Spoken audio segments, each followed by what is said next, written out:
Hello and welcome to the America's Online Continental Tournament. I'm Juniper Theory. Joining me today is... You want to introduce yourself? Yeah, hi everybody, I'm Laura. We are going to be commentating the first two rounds of today's tournament. I'll be here all day running the stream, but I'm really excited and really fascinated by round one is paired, so we officially have some stats to look at real quick. We'll get into the games in just a second, but I wanted to get your thoughts on the makeup of this tournament. This corp Venn diagram is not well balanced at all. It is almost 50% Wayland. They're not all ob, I but I there will are say 24 obs and it's pretty 11 un newbums. it's pretty unbalanced, but I've seen worse. I've seen Oh yeah, much for worse sure. recently. And wow, 24 obs. Everyone saw the Yeah. Oblud band and just got so excited. So that'll certainly be I something to look at.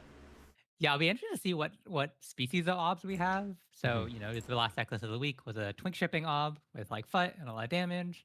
I know some people have been still like iterating on the Scrobs type ob from last year with Bass and Wage Workers. Kabloosh played a like big ob. That's still doing well. So yeah, one of the Mhm. tricky things about ob, not only because of how powerful the idea is, but you're not always certain what archetype it is.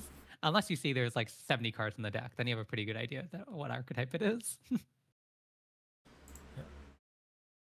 All right. Well, we should be starting in just a second. If you want to help find a game to go watch, Yeah. I'm not sure what exactly we want to watch. I will say, Kabloosh, personal friend of mine, who came in second at the Americas in-person Continentals, Mhm. uh, and is the biggest defender of Big Ob. What if you played Ob but with 70 cards or something? And I will forever love that deck. Yeah. Mostly because I remember I got to catch it on Worlds in commentary during the team tournament, the Crown of Servers tournament, and it was, I think, almost 100 cards. It was the Oh, most massive deck for no reason. It that's was sick. awesome. Yeah. Um, Any specific game you'd be interested in? so we'll probably have a lot of Wayland today, but there's some interesting NBN on the table in round Hmm. one. Um, Tanzan on table four is playing Nebula. And if I remember correctly, I think it might not be a standard Nebula. Okay. Um, and then also Man in the Moon is playing. Oh wait, no, never mind, not that matchup. But Man in the Moon is playing Reality Plus. We see a couple of Reality Plus. Lines is also I'm playing really Reality Plus. curious how Reality Plus will manage to hold up today, because I Yeah. was talking with a friend. I was introducing some people to Netrunner, talking with them about the current state of the meta and such, and I was like, well, tags are in a weird place because Reality Plus just got unbanned, which is, I mean, Reality Plus is the best tag identity. It it, Oh it, yeah. it, it absolutely Undoubtedly. is. I'm sorry to all the other tag identities, but it is the best one. I mean, there's an argument for Bangan, but that's not really a tag identity. However, it I haven't seen people really crack the new meta of it, and Yeah, R yeah, plus has been surprisingly hard to build without some of the tag punishment and Rashida of pre-rotation. it looks like Jinteki is having some issues, so we might be a little bit before we get into a game. Okay. So yeah, With 88 people in 11 rounds today, it's gonna be Janeki's gonna be 88 working people. hard. Yeah, we'll see. Um, but yeah, do you have a preference between R plus I'm and Nebula? If you want to see R plus, we could go look at I'm the down for table the 11. Nebula game if you mentioned. Sure. Yeah, that'll be table 4. Okay. Tanzan against change my username on Seb. Well, yeah, if you want to go check on them and make sure we are good to stream. For sure.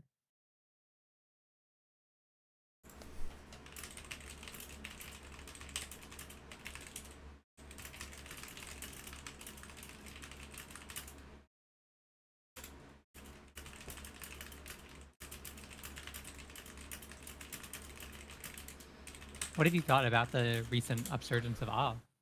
Um, I mean, it was bound to happen, but like, I am curious to see if someone has cracked a really broken Ob, because Ob, in my Mhm. experience, is, while good, while good, I haven't seen an Ob that is completely like that feels like this is the Ob build. It feels more of a value build a lot of the times to me. Like you're Mhm. doing a lot of interesting things with it. And I'm curious if it's going to settle on one specific Ob that is the busted Ob, or if it's one specific mod one specific thing that is like the busted Ob, or if it is a wide variety of Ob, and we're going to see all sorts of things. Hopefully the second one. It's a fascinating identity, and I think that it is very it's always going to be good. It's always going to be very cool. Yeah, I mean, just so much flexibility, right? If you want to go acid, if you want to go ice heavy. Um, Looks like Jaina is still having trouble, including for me trying to spectate. So we might have to take a couple Yep, extra minutes to get we might started. have to give it a second.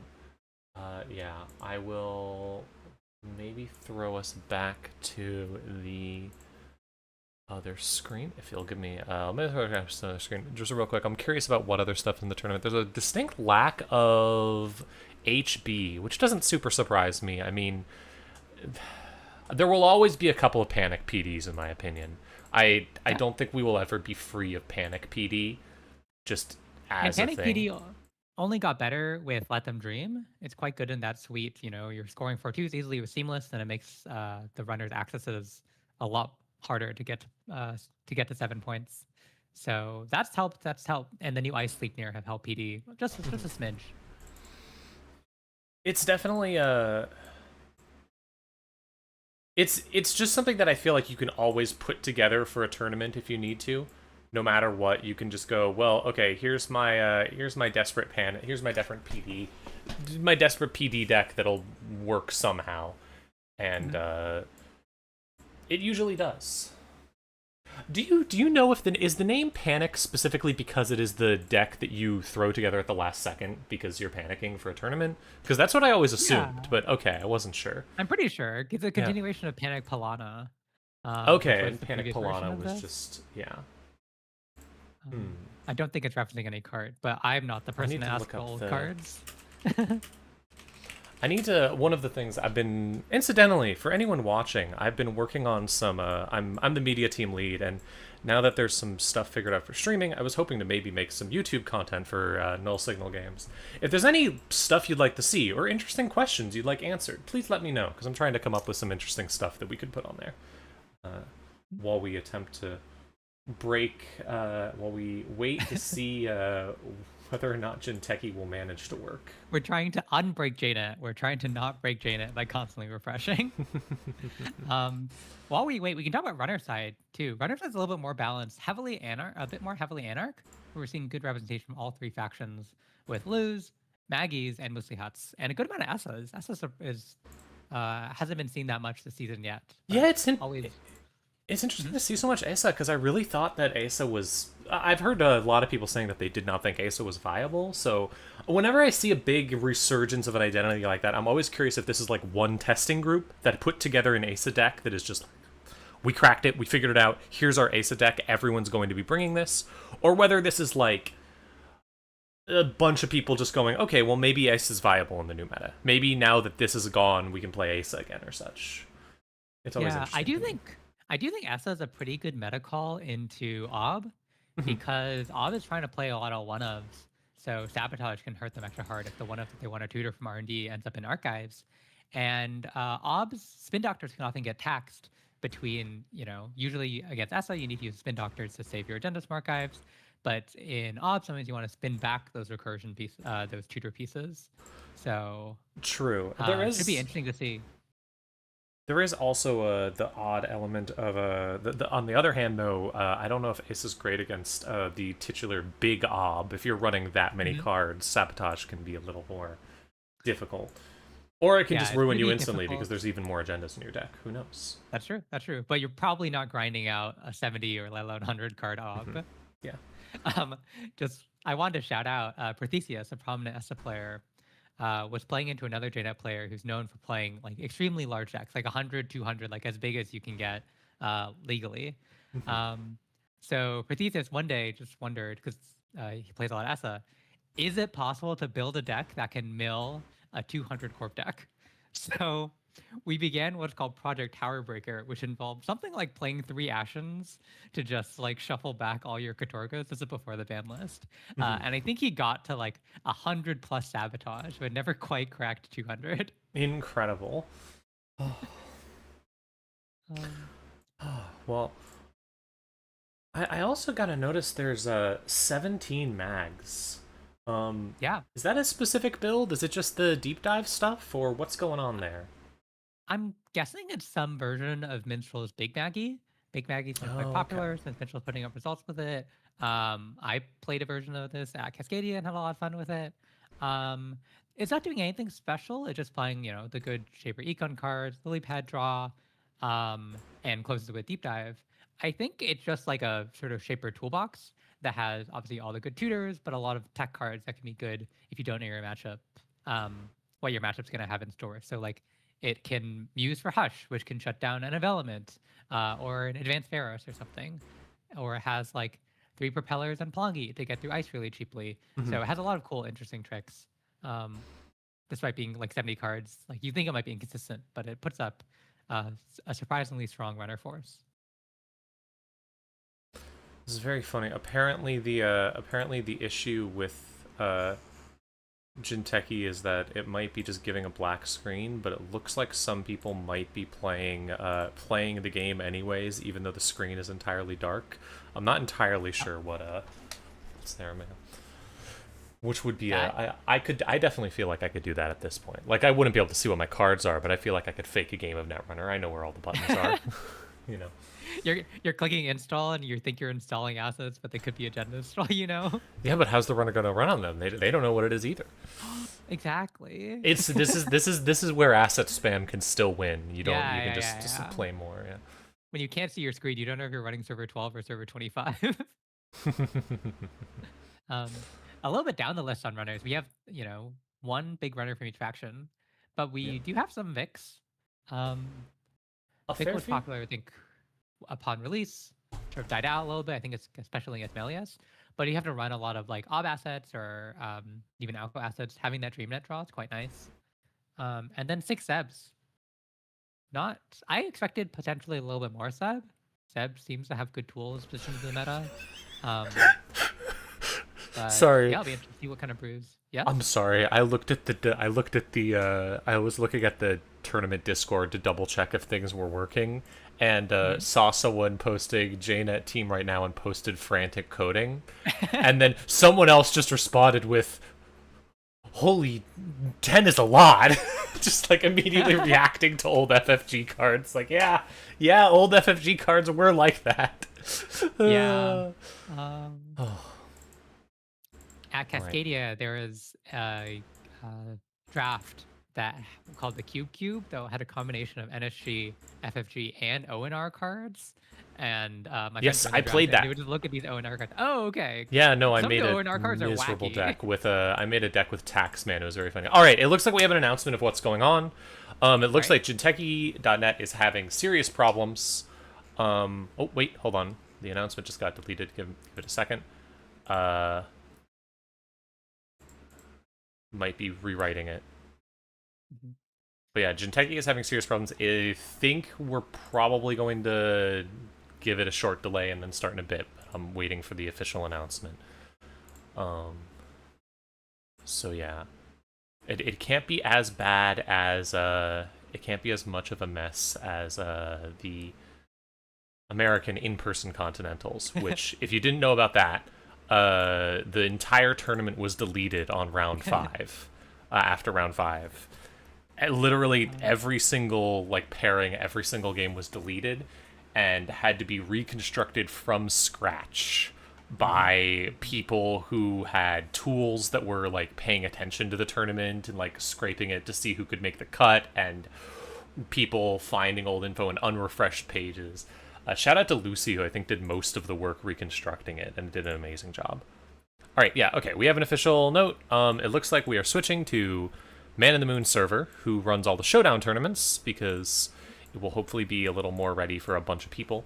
And we're going to be starting in 30 minutes. So it looks like we get a short break. Is there anything you want to talk about still before we go on a short break before round one? Because No, just shout out to the people working hard on JNet and these clients. They're not easy to run, and give JNet a little breathing space today. yeah, Uh, I'm real excited to see what everyone's done. I love to see decks like love to see stuff like there's a bunch of Nuvum, and I'm a big Nuvum fan, obviously, but also just seeing Mhm. like Bangans. And one of my favorite things about Continentals is you get people bringing every single deck under the sun, and maybe we'll see something really wild make the top cut. Here's hoping. Uh, Yeah. but yes, so we're going to be the tournament official is going to be switching to a different JNet instance run by Man in the Moon. Shout out to Man in the Moon, who runs a ton of online events, all of the showdown events. If you're new to Netrunner, I would really suggest checking out a showdown event. They're a great way to get started with your first tournament online. And shout out to, and so we'll be switching over there in about half an hour. So, Right, you're back. yeah, we'll be back in just a second for that. Don't go away. We'll see you very soon.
builder of nations.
controlling the masses.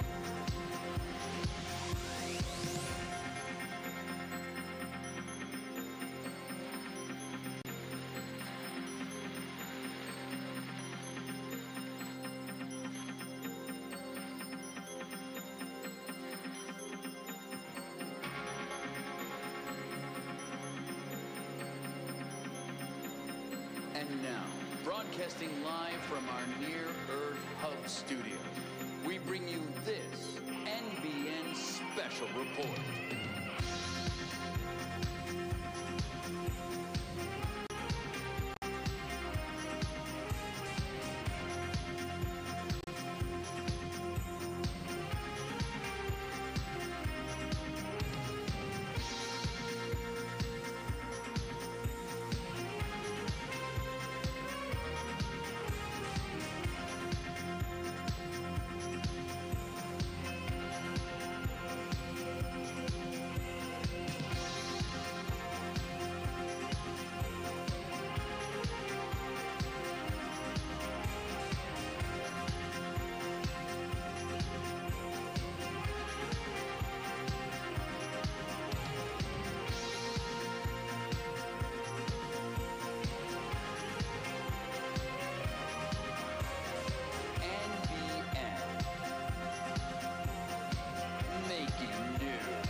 Hello, and we are here with Netrunner. After some brief delays and difficulties, the stream is now up, and we've got a game to watch. Woo, we're back. Yep. Uh, Let's see about so this. we've got a Seb versus Nebula here. This Nebula, as far as I can tell, looks like the sort of standard Nebulas that we've seen so far. I think I was mistaken about that before. Oh. But it'll be interesting to see. Seb should have some of the better tools into this matchup. You have Crew Charm to deal with the big piranhas. And I think all we missed was an early turn of raindropsing through a Shrevna. Oh, that is a bit loud. Let me turn that down. Oh, hang on. Let me adjust the volume of that. I forgot that since we're on a new JNet instance, the volume is going to be a bit off. Oh, yes. I haven't adjusted my volume for this, but yeah. Thank you for sticking with us as we deal with the endless technical issues that plague Netrunner. That's what happens when you have such a cyberpunk stream. Yeah, so you said there was a raindrops through a Serena? That's what you want to see in a tournament like this. That's definitely a good thing, in an odd way. Yeah, I mean, that's great raindrops value. I think both players are probably happy with that, honestly. Both players get to draw cards. So Yep, both players get to draw cards, but I think if you're the runner, you're definitely extra happy with it. It's a way of making sure that like you played this in order to make sure you didn't die or get super punished when you made a run, and now you're definitely safe. and face checking Nebula to make them spend a little bit of money in their ice is important because it's going to cost them some amount of money for their top-down moonpool combo. And also, if you're Seb, you get to install a tag from that, which is always fun. Yeah. I think he can change my name and install the Valentina, so he was able to remove the tag later for cheap. Feels very good. All right, Nebula's gone away being unflipped for a turn, so we'll see if Tanzan can do anything. Ideally score a superconducting hub is what you want to see early, surprisingly. The old 3-1 from System Gateway that gives you +2 hand size. Really good in this deck to hold our combo pieces in hand. Yeah, it's gotten a new thing. Additionally, a lot of these decks are running king making, I believe. Yeah. Thank you for the chat scroll info. But yeah, the running king making, and king making, you can score that out. And king making is actually really good because it just gives you bigger deck size, and you don't have to. Sure, you don't get the 2 card draw, but you get the better deck size. Most cards that you could score with king making, you don't get the bonus of. But here, that doesn't really matter because the bonus is a permanent effect. Yeah, Right. king making adds it to your score area, so you don't get any on-score effects, but superconducting hub. So you actually don't get the draw 2 of superconducting hub, just on-score draw 2 cards. But as a lingering effect, you have +2 hand size.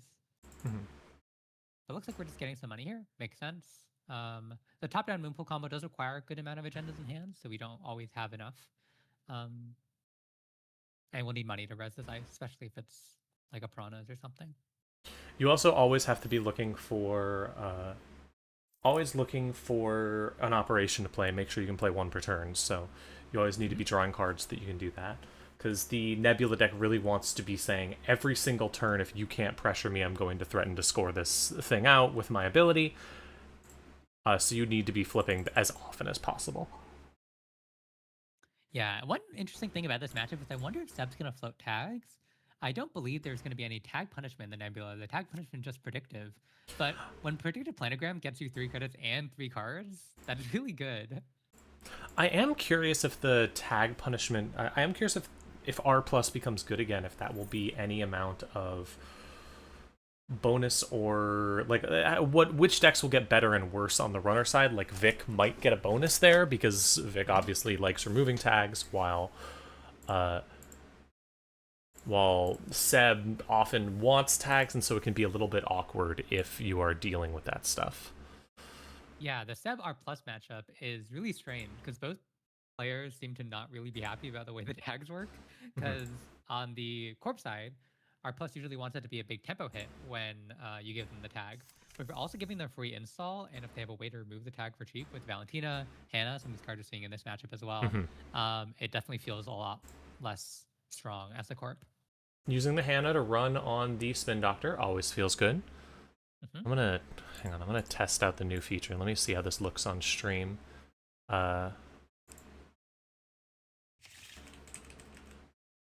Shuffling predicted and Let me YDL see. back. So yeah, some card draw, some money. Yeah, you can see Hannah. Cool. It works. Nice. And yeah, we're cracking the Hannah immediately to clear that tag. Hopefully, oh, just face checking R&D. So maybe we have a second crew in hand, but that's not quite enough for piranhas. We really want to find a double charm soon. But I Yeah, think, yeah, I'm not sure exactly. I mean, 17 credits is really dangerous to just be running here. Like, what exactly you might see. Ping is about ideal, though. You can get rid of yeah. that with the... You will end turn on tag if you do this, but you can get rid of that with the crew very easily, and taking a tag just means you can put something fun down. Yeah, getting out Fender Revenge. So another way to clear the tag, get some money, or use a take a tag for subsibility later. The real Yeah, the question awkward is, do thing. you take a second tag and end the turn on one tag, or do you clear the tag and... or do you just let it fire? Going to let it fire and just take the tag bonus here. Yeah, I think there's definitely an option to trash the ping and taking the tag because the most precious thing you care about is your crew. So if you've used the crew, floating the tag isn't the worst thing in the world. But it also makes sense that we want to save it, maybe to get the devil charm later to trash the bigger ice.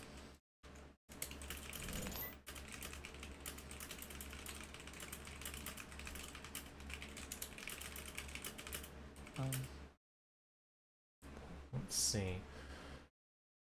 Petty cash, giving you a click. That's enough to fast advance something. Are we going to see a fast advance here? mhm. Oh, Two looks like we could even be installs. installing a moon pool. Ooh, a moon pool. Moon pool naked from hand. How many agenda points will we... How many advancement points will we see here?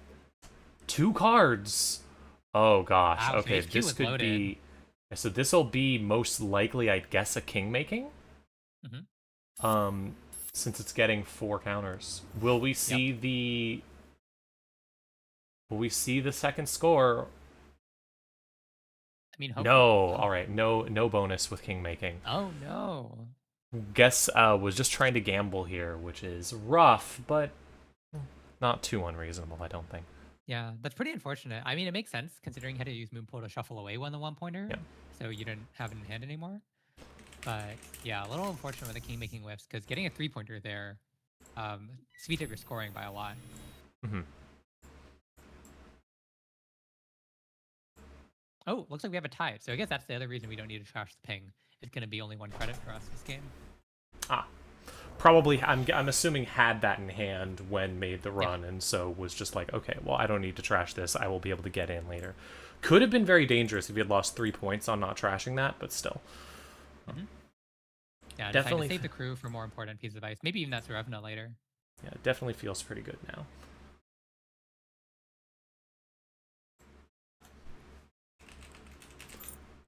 A reminder of the text on king making. If you score an agenda, you can draw 3 cards. And if you can find an agenda worth 1 or less agenda points, you can immediately score it.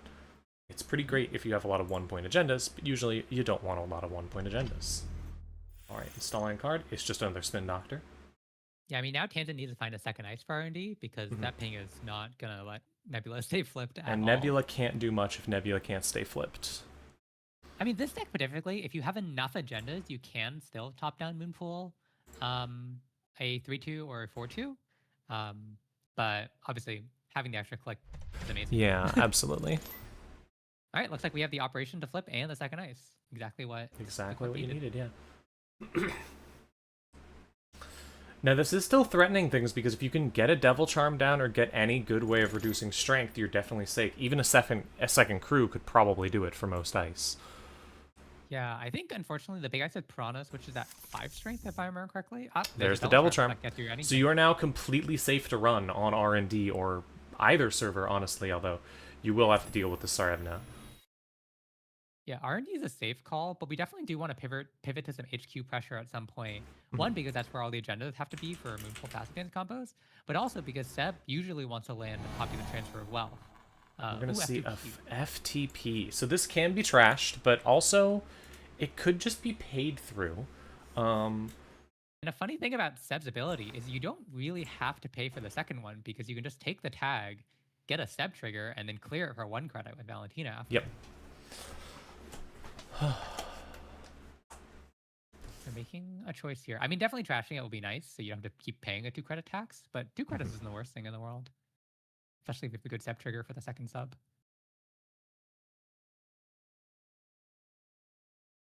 Looks like that's what we're doing. let the tag fire. We'll see if we can get something good with that. Starting this turn with the steel skin, I can imagine there's got to be something in hand you can do with it. Mm-hmm. Hopefully That early something Valentina's fun. pulled a lot of work too. Ooh, arrow.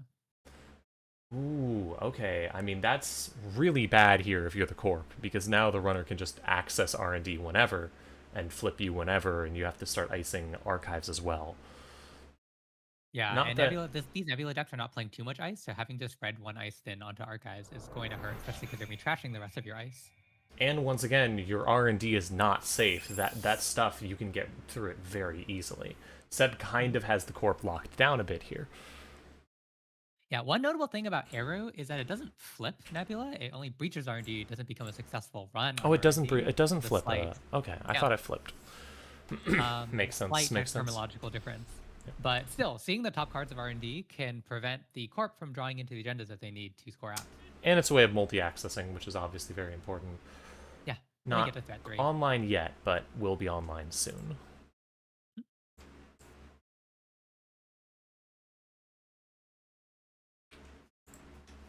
All right, so definitely a tricky position for the corp here. Probably just overinstalling the ping, because yeah, it's really not doing anything for you anymore. Ping is pretty useless. Really wants to find that piranhas, although right now the piranhas won't feel great against when the devil charm is on the board. Yeah, and giving the Seb the bad pub is quite nice if they can use it for any installs during the run. You know, if they're taking a tag from crew, or taking a tag from transfer, or the F2P even. Whoa, double ice on R&D. This is going to be a little pricey. I wonder what the ice on HQ is that you're confident the runner can't get through then. Because... My guess is that one's the piranhas. So you think that they'll be forced to crew charm the piranhas and they won't have a tool for the Serevna. But notably, the Nebula didn't flip this turn, so the runner can just take a turn to set up. Could be that the Nebula just didn't have a good operation and was like, well, now's my chance to set up. It's still dangerous, though, especially with the arrow on the board. Runner can just easily check R&D and get a free install out of it, and the Valentina makes it cheaper. It's got to feel pretty good if you can do all that. That's true. Yeah, and I really braced for the first transfer of wealth. We haven't seen any of them, but with no influence spent, I think Seb's on that staple transfer, and that can cause huge economic blowout for the corp.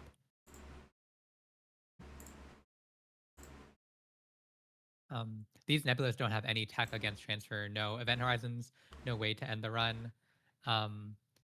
So you just usually have to tank it by having more money with predictive planograms and YDLs, but not too much money from the corp side this game. Yeah, I really think that the... Ooh, transfer's going to be... There's our first transfer. Yeah, you can run through the Serevna here. You're still pretty safe to run through that. You're going to take 2 tags from this, potentially, but I don't know if you're too worried about that, especially with what might get rezzed.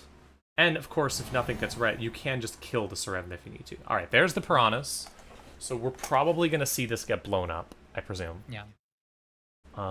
And I wonder if we're just going to face check the Piranhas. Like, yes, we end up taking a bunch of tags and damage, but bottoming out the corp to 1 credit is kind of perfect. Yeah, I think we're going to face check the Serevna because the danger is that you're going down to so few tags you might lose the Serevna or you might lose your Eru or such, but I don't think that's such a huge danger when you're taking the corp down to 1 credit. Like, there's not much they can do. Yep, gonna fire all subroutines here. Also, interestingly, the first subroutine triggers Seb, so you could choose your install before the net damage to avoid that card being hit. But looks like we didn't have a Seb install this turn. We just took the damage. See Moonpool, really good trash here. And we also have to click to clear the tags if we have to.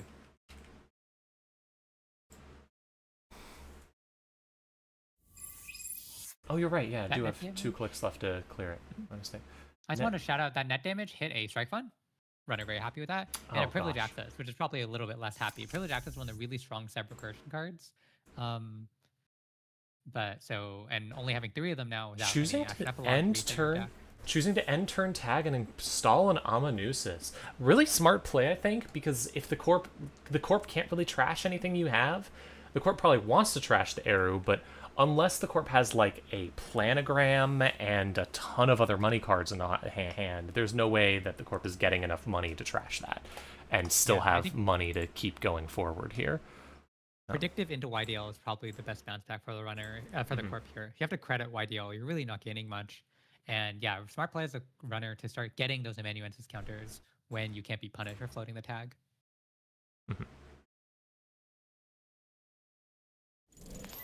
Oh, all right, there's Planogram. There's Planogram. Okay, so this will give you enough credits to trash stuff, potentially. Especially if you can draw into another, like drawing into a YDL here would be so good.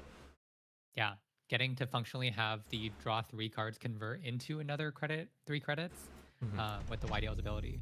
But we're just icing archives. Oof, don't think we hit any econ operations there. Yeah, that's really rough, especially because what are you going to res that with? What credits are you going to do it? You really, really wanted to see econ operations. Going down to 3 credits installing here. Wow, I mean, we do get the credit from Nebula flipping, but yeah, I'm not sure how we're going to res much more of this ice, especially because second transfer could come through almost at any point. Yeah, we have the amanuensis draw engine going up, and clearing the tags only costs 1 credit functionally with Valentina. All right, there's Audrey. Audrey doesn't have too many targets in this deck. It doesn't have any trashables, but once you get down Gourmands, we can get up counters pretty easily. You only need a couple of counters on it because hopefully you could just trash other ice or just run through it, honestly. It's not something you have to worry about too much. Yeah, We're that's a gonna good shout. A see- lot of this ice doesn't end the run except Ping, which we have the Tide for, and the Piranhas, which we can't afford to res right now. Alright, we're going to see...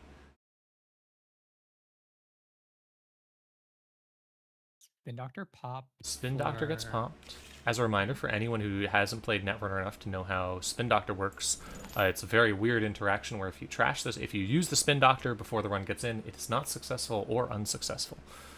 Very weird thing. the That's run why does you can't fizzle. clean getaway. You can't clean getaway a Spin Doctor. Well, you can, but they'll usually crack it. You can do anything you want. You could throw all your cards away and run into a net damage card. You could technically you can. This might be a bit dated, but I was watching an old game where I saw someone play Dirty Laundry, functionally clean getaway, get Ag Infusion booped into the Spin Doctor server, and then crack the Spin Doctor. That's really fizzling the run. All right, looks like we let Nebula stay flipped here, so we are able to play the petty cash and scoring Oh. agenda. Tomorrow's headline. Tomorrow's headline. I mean, it's something. You're at 4 points. This does turn on Eru, though. I mean, Yeah, and privilege access to get back programs. Not that there's Yeah. any programs in the bin, but yeah, threat 3 for arrows, seeing 2 cards at a time is really nice. It's a especially threat. If you get a manual. just to We note, have a 7 stall from the tag as well. just to note how that works again. So petty cash, of course, gives you an extra click when you play it from archives, and Nebula's ability, when it's flipped, it gives you a click the first time you play an operation. So while normally Nebula's click just gives you back the click you used to play the operation, basically both of these cards give you a click back for playing the operation. So when you do both of them at once, instead of getting 1, you get 2 clicks back, and now have a free click that you can use to do stuff like fast advance out of card. Yeah, that's what the entire Nebula deck is based on, is taking advantage of that with cards that can compress your clicks so that you fast advance. All right, and here we see exactly what I said, the Eru being used. Eru, of course. Eru letting you see an extra card if you're coming in from archives and you have a tag down. Ooh, seeing that's 2 points right there. Yeah, getting points on the board, and more importantly, I think taking away a 3-2 that the corp could potentially scored to get closer to 7. Now we didn't Yeah. flip here. Mhm. I'm But not without any super. petty caches in the bin, and with only 3 credits, the Nebula click is probably not going to be used for scoring this turn. 2 just clicks and a flipping hedge for fund. Yeah. funds. So now on this turn, you probably want to flip the corp. But once again, with the cards the runner currently has out, I'm not super worried about that. Although one of those ice could be a Piranhas now, it could be something that's hard to get through. We'll see. Yeah, Starting, we're gonna really removing a need tag. our next pair of Chisel Charm. Oh, looks like one early was lost to this Revna damage. So Oof. we actually only have one Devil Charm left in the deck. Amanusis drawing you cards. I think a really interesting ice, this Archives ice, it could be an F2P, which you can't pay through when you're tagged. Interesting. Using the Eru and then a crew, so that'll take care of most things. It won't take care of an F2P, oddly enough, but it will take care of most other things. But I think we're just trying to make the corp spend money It's here, a so we can pick up a Sarevna. different server. So I wonder if we're gonna. I assume we're gonna trash the Sarevna here because you're already tagged. You don't want to take the damage. Yeah, it would make sense, especially that opens up archives for your practice Yeah. run, but can bring back the crew. But also might just. I mean, you're taking a tag either way. Yep, using the tag to trash it with crew. So crew lets you trash a card on the field if it has 0 strength, and you can also take a tag to give something -2 strength. Finding 2 cards, not seeing anything, and now is a weird spot. The corp has 6 credits, and you kind of want to flip them here. Like, is 6 credits enough to do a score with Moonpool to win the game? Like with a I king think making? it's just a bit short. Okay, there's a devil charm, so that's So there's a miracle for the devil next charm, big so piece of ice. now you can get in, presumably. You don't have a... Well, there's no crew now, though, so... I think since we have the spare nebula click, if we have a planogram, we can afford to score. We can planogram to draw 3, gain 3, clicklessly, and then top down install the agenda and the moon pool, which I think should be enough credits Yeah, and clicks at that point. the planogram really feels like it's the best tag punishment in this deck, just because it does everything that Nebula wants to do. It draws you all the cards that you want for your other things, like not just for your scoring, but also for your digital life, which gives you money based on cards in hand, and also just gets you the cards you need. And if they're tagged, you just get to do both, which feels really good here. Also, no YDLs haven't played this game, so that's, I think, why the corp's struggling a bit financially. Found the planograms at the hedge fund, which are good, but you're going to need that YDL money to afford the rest of this ice that keeps getting trashed. Putting another ice on archives? Makes sense to turn off the Non-equivalent potential exchange? praxis. Okay. Are we giving the runner money? No, only money for the corp. Makes sense. Usually don't want to give the runner money. Usually you don't want to give the runner money, and in this deck it's mostly just being used to trigger Nebula, I presume. It's not something you're super worried about having the money from. Alright, so with the archives iced, it's going to be hard to play a privileged access to get back our crew. So I wonder what we have to do here. We might have to try to like run R&D, pressure them into spending some money to res, and then pivot to archives.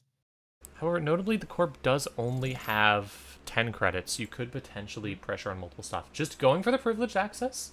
Gonna assume that it's not something. So privileged access, I mean, this is one of the best cards in the corpse deck. Running into Serevna, Okay, you could just go through is the thing. Privileged access, very good. Does everything you want to. You can get a resource and a program, and this will get you back presumably a charm or a crew, which will let you trash anything and get into HQ or wherever. All right. Also, notably, privileged access takes a tag, which triggers a 7 stall. The tag was gotten from the Shrevna, and I don't think we got a 7 stall. So it looks like we're just doing it for the recursion ability. Nope, we are using it to install crew. Oh no, wait, no, that's from privileged access. My bad. Yeah. Lost Katorga breakout to the damage, it seems. I was checking our options to bring back programs, and we actually have 1 copy of Chisel in the bin. And Chisel with Devil Charm is another way to trash a big piece of ice without the crew. Yeah, that is also an option. I assume. I mean, there aren't any other programs in archives right now, so I assume we'll see that. Yeah. Yeah, you can spend one on the bad pub because it's during a run. I assume the current question that the runner is asking is, where do I put this? Going to put it there. Okay. That makes a lot of sense. Yeah. So that unres ice is functionally dead, no matter what it is. And in fact, through the piranhas. If you're willing to go full tag me here, you can potentially just wipe out all the ice on HQ, which would feel so bad. Yeah. I don't know if you want to do that immediately, but you could do that, and that's really devastating. I do think the runner has to flip Nebula this turn. So yeah, no, probably absolutely is pressured does. into floating at least 1 tag this turn.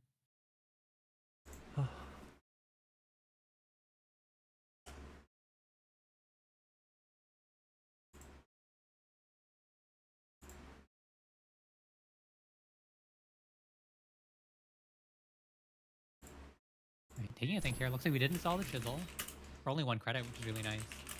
And yeah, pivoting HQ. That's where all the agendas are too. We just drew 2 cards from this Revna, so could have gone into more agendas there.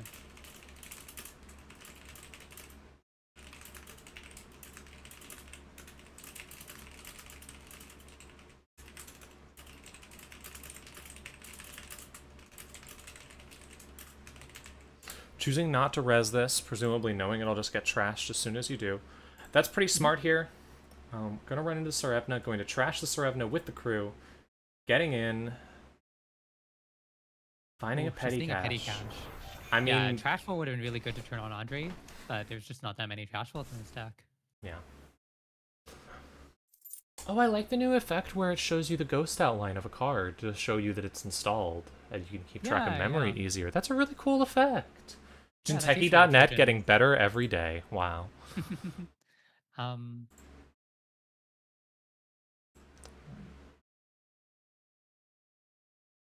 One unfortunate thing for the runner side is a lack of multi-access.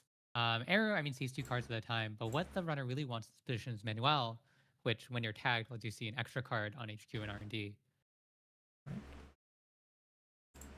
About 15 minutes left in the round, so this is the one thing where the runner does need to start finding more agendas eventually. Oh, and there's There's a the YDL, so that's gonna be YDL, the money finally. we need. Okay. So ideally we get another ice on HQ because the chiseled ice is just not doing anything. Yeah. But I wonder how much ice there's even left in this deck. Because we Right. see 1, 2, 3, 4, 5 on the table. We've lost. Well, and there's 1, one, 2, but 3, 4 in the bin. All right. now presumably there's at least one more piranha somewhere, which might already be installed. But if it's not, getting that piranhas out would feel really good. Yeah, I think the runner is really hoping that he got to chisel the piranhas. Mhm. Oh, and looks like the corp is paying the credits to basic action trash the error. That Makes a lot of sense. that makes an amount of sense to me. Just get rid of that because you know that it's just going to keep getting used over and over. Mhm. All right. Right, board state's looking tougher for the runner. There's still 1 crew left and 1 privilege access left. But I think what the runner really wants is like to install Gourmand and then run HQ. Yeah, the runner really, really wants to see something that can be used to just get a counter on Audrey. Because as soon as a counter's on Audrey, you can then run basically anywhere safely. There's the Gourmand. Now, will we get into HQ if we run here is the question. But I think we have to at least force a res, like force a piranhas, and then Yeah. next turn, once our tags are cleared, we can try to pivot to pay through the F2P on R&D. Mhm. And we're Let's just kind of see. hoping some of this ice are just pings as well. There are 2 crews in the bin, and that's it. Gourmand being the modern imp. Simple card, but most importantly, Gourmand lets you trash a card no matter what, which lets you put a counter on Audrey, who then can let you break through basically anything. All right, and we see Ooh, an FTP. FTP. That's the really what you don't want to see here if you are the runner. Yeah, that's pretty painful here. Bouncing probably the Audrey back to hand. Yeah, the Audrey's definitely the most expensive thing. I could maybe see bouncing the chisel if you want to force the runner to stop no matter what, but Oh, that's true. Yeah. Good shout. I mean, it's only 1 credit more, so I think... Yeah, I think either one is going to be a solid option here, I think. Mhm.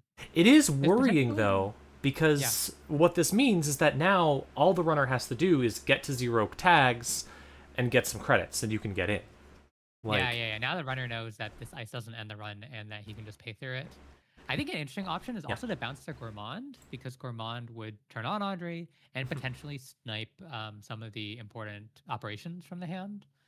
But yeah, a lot of interesting choices here. I think if you bounce the chisel, then you're just going to keep out either way.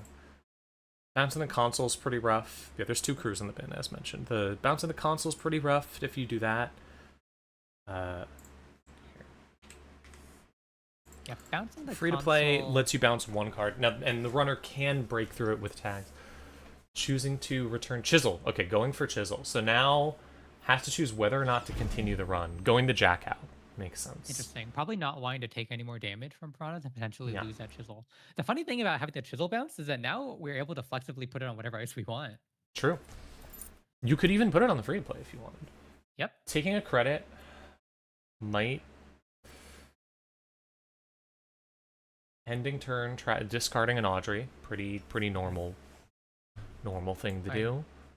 Nebula's flipped, so let's see if they're able to score this turn. Yeah, this is your chance. It's only 5 credits, but this is your best chance.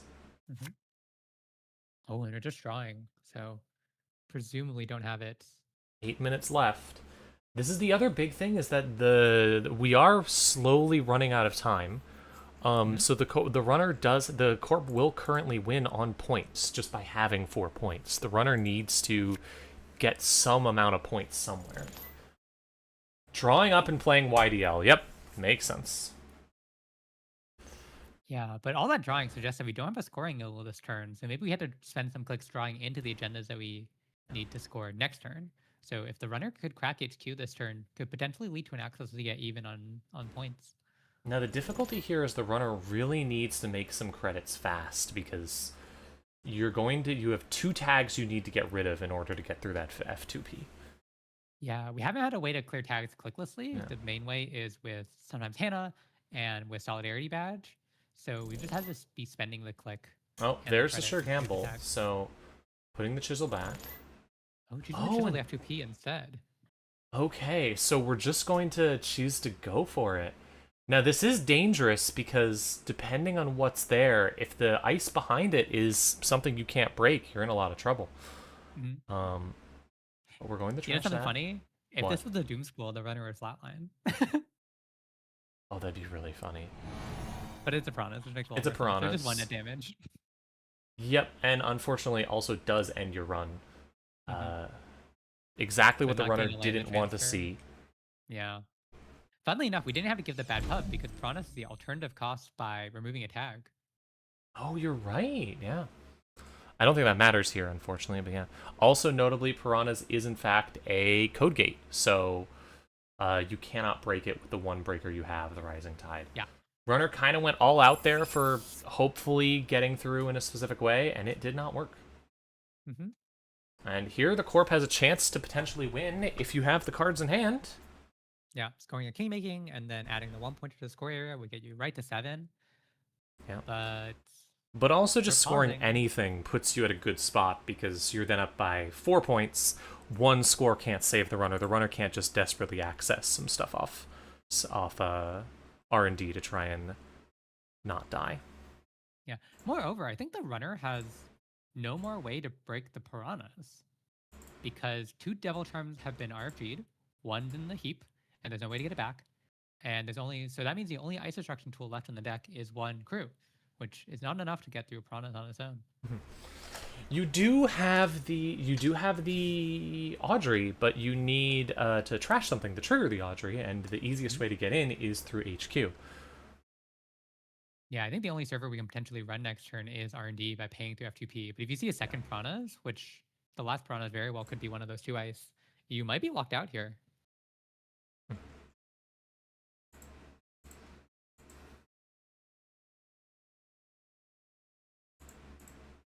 Right.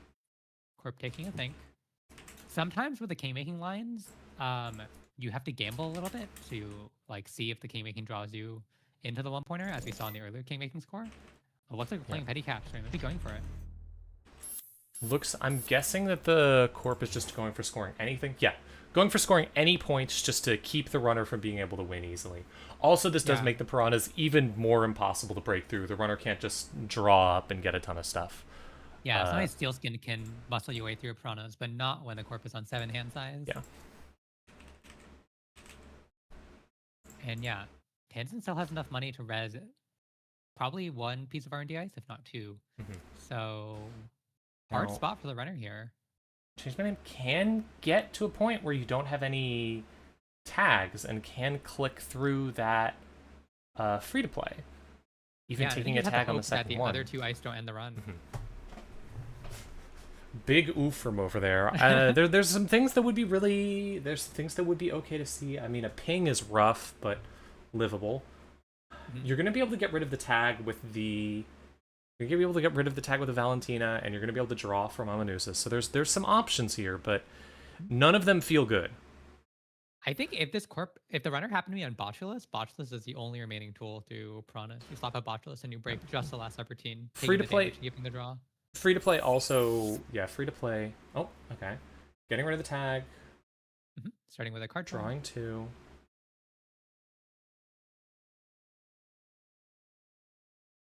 Yeah, probably just looking for any kind of tool that might get you through R&D, but your face might be the only tool you have left. Yeah. 5 credits might be enough, though, depending on what's there. Especially because you don't have to break both subroutines on that free-to-play. You only have to break the first one. The second one does give you a tag, but that doesn't really matter to you because at that point you're already through the one that matters, which is returning something to hand. You can also just run through it, but returning something to hand is such a tempo hit at this point that it's probably really bad. Yeah, you wanted the Valentina to make the tags cheaper. And we do have a bad pub as well, which we can spend on the F2P. So, ooh, a Manuel too. Manuel, So, or we okay, can so take the that tag. will, yeah, that'll let you take the tag. Oh. Oh, I think we just hold on to it. Yeah, no, going to hopefully install it off of the free to play, presumably. Yeah. Seb's ability, once again, letting you install something when you take a tag at instant speed. All right, now's the moment of truth. Does this ice end the run and keep the runner out? One Piranha would probably do it, but it's just a ping. So ping does do something here because if you break it, you can't. Oh, but we have a Hannah, so we can remove it clicklessly. True. Yep. Hannah definitely helps a lot here.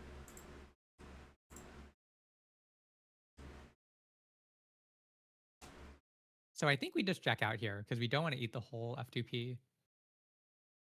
Oh, never mind. We're continuing.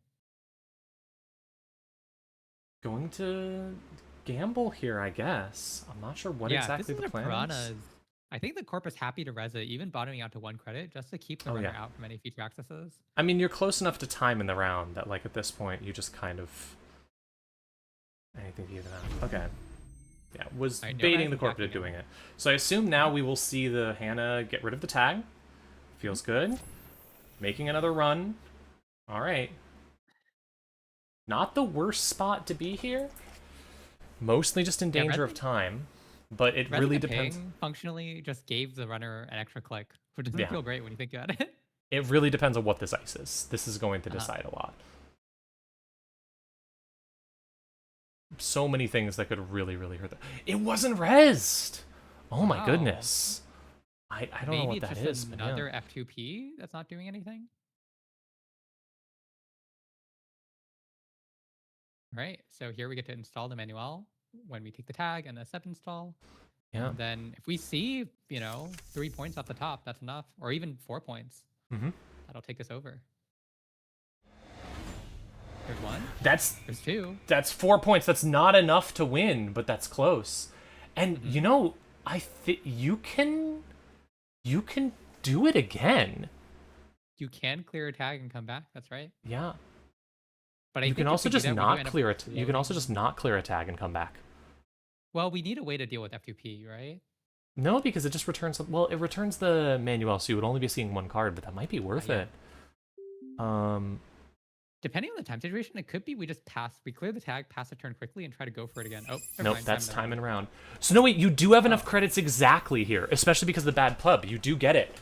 Because you can, you're going to get to take another 1 for the ping, 2 for the first subroutine on the free-to-play, let the second one fire, Manuel's back online, you're going to see 2 cards. If one of these is an agenda, you actually win here. Really amazing comeback by the thing.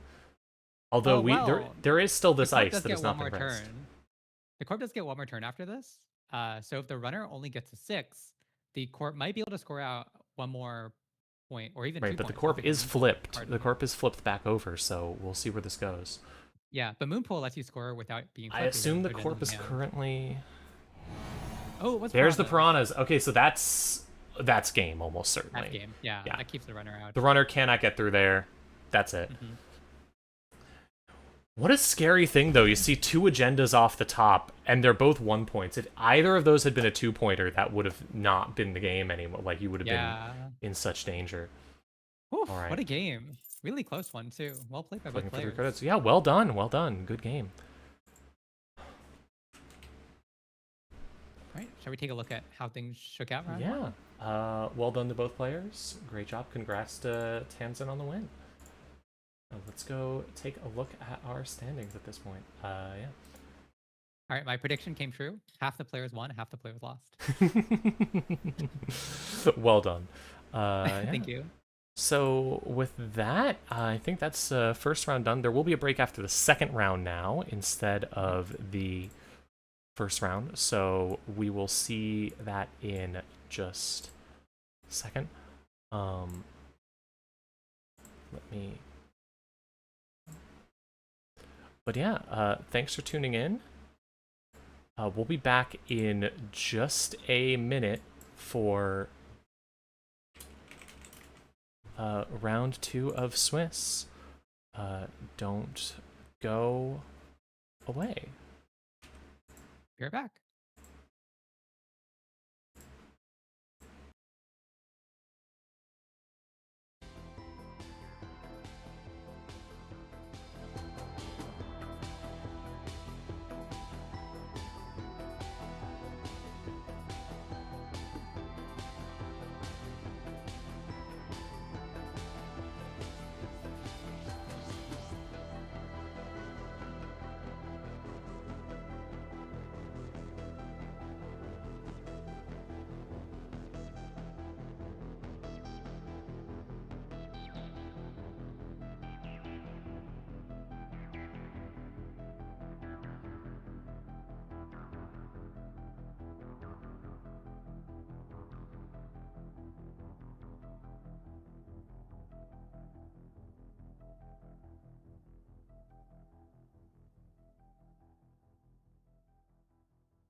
Hello, and we are back with round 2 of the Netrunner America Continentals tournament.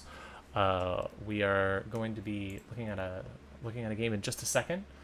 For now, not much to talk about in the standings because we've only gotten one round in, so you can't really glean a lot about what's working and what hasn't worked from that.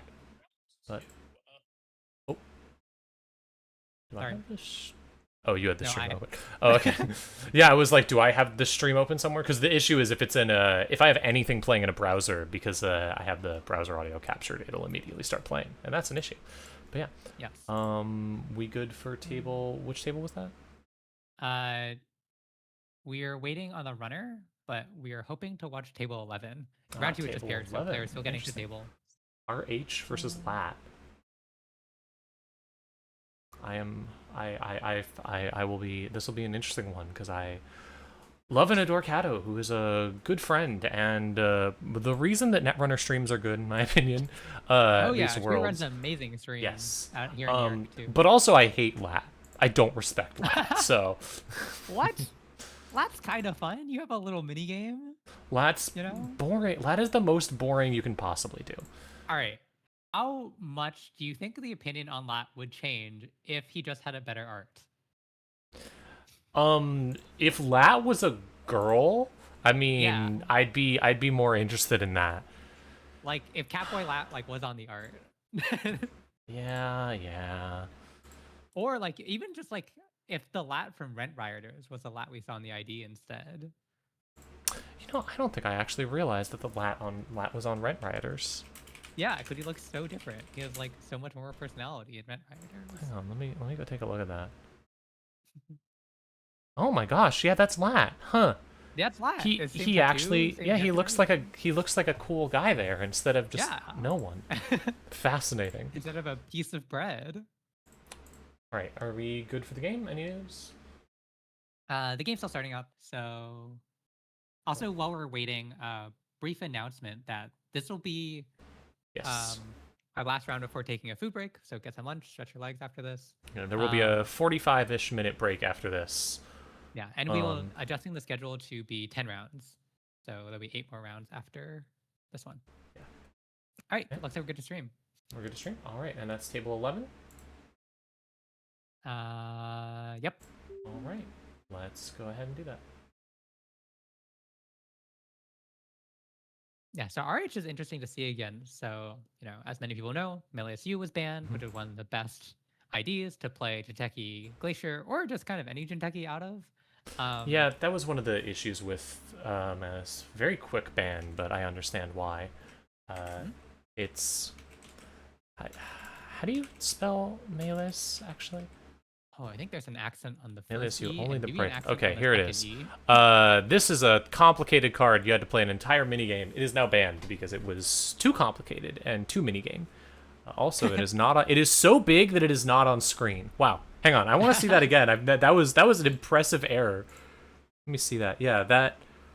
Too much text. It's so much text it actually breaks the little box that we have. Oh, that's Don't. hilarious. This is why MeleeSU was banned. Instead, we Well- have. Not actually the reason, but Yeah. Jinteki Restoring Humanity, which. Which is Look at that. What a reasonable amount of text. If the discard phase ends, if there's a face down card in archives, gain 1 credit. Much more importantly, I would say, 40 card deck. So you can run only 5 threes, which is very good if you're running a miserable Glacier deck. Your RH and Melius is the girl she tells you not to worry about. Meanwhile, Lat, of course, Lat is you get to play a minigame. Enjoy your minigame. At the end of the turn, if you have the same cards in hand as the corp, cool things happen. You draw a card. It's good to draw a card. Yes, Uh, we love drawing cards. We don't know what exactly the slat is, but I'm guessing it's probably going to be event-based slat with Anacam. Just really solid and lets you like flexibly play cards in your hand to get to whatever hand size you need. Yeah, with So I was deep gonna say about RH. Oh yeah. with deep dive unbanned, there's some good ways to actually end the run potential, or good ways to close out a game with Lat and any other identity. Starting off with, of course, Hansai review.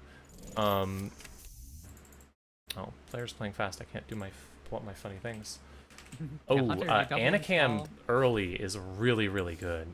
Yeah, and rigging it up means that you got to install it for free, and it does see the rigging up as an event, so you get the draw out, the Anakim draw on your very first turn. But looks like we don't have a great way to match hand size this turn. Nothing you're too scared of on advance in server 1, unless there's a seamless to potentially even rush out an agenda early. All right, but nothing seemed to move there. So install second ice, makes sense. Because mine is things like SMC. Scary, miserable server you don't want to go into. And also, playing good against Lat, the Corp currently has 0 cards in hand. And as a runner, especially against Jinteki, you do not want to end on a 0 hand size. So, bad place to be if you're the runner here, in terms of the Lat minigame. With 2 cards in server 1, we're guessing Lacoste to Charlotte. It's probably going to be the best economy for the Corp. Probably. Right, DZMZ and an Anakin. DZMZ is interesting. And then Lacoste and Charlotte. That'll start accelerating the Corp really good. Just to go over those. Lacoste is the main way that you are just doing stuff in general. Hang on. All right, we're single advancing the Charlotte, so then Pinhole comes through. The Charlotte can be cracked, keeping her alive and getting some money for your job. And then, so Lacoste is going to put an advancement token on everything every turn. Meanwhile, Charlotte is, at the beginning of your turn, you can take an advancement token off of it to gain a thing. The other good thing about Charlotte is that you can trash her in the old way you used to do with, what was it called? NGO front. If the runner runs and it's not flipped, you can just use it as a bait, but obviously not doing that here. It does mean that you don't lose what you got from it. Propeller and Hannah. All right. Looks that like means that runner is trying to get tools down first before we start doing things. Hannah enables deep dive because Hannah, of course, lets you gain the click, and remove the tag, even if the tag doesn't exist. All right, looks like the reason we advanced at Charlotte just so we can pop it this turn and immediately start jamming. With the runner on only 6 credits, becoming 8 soon, and 1 breaker, it's going to be a little bit hard to get in. But the runner could potentially. Yeah, if you get the right card, I feel like you definitely could here, but I'm not sure what you would be able to play. Drawing up normally definitely feels like runner is having a little bit of difficulty with finding events to trigger Anacam off of. Yeah, maybe a slow start. Cards like Deep Dive get a little clunky in hand when you hold on to them and you don't want to lose them to net damage. But all right, with Echelon... There's an Echelon. That's another breaker. We now have 2 out of 3 possible breakers. And are we just going to go for it? Oh, we're just going for it. Okay.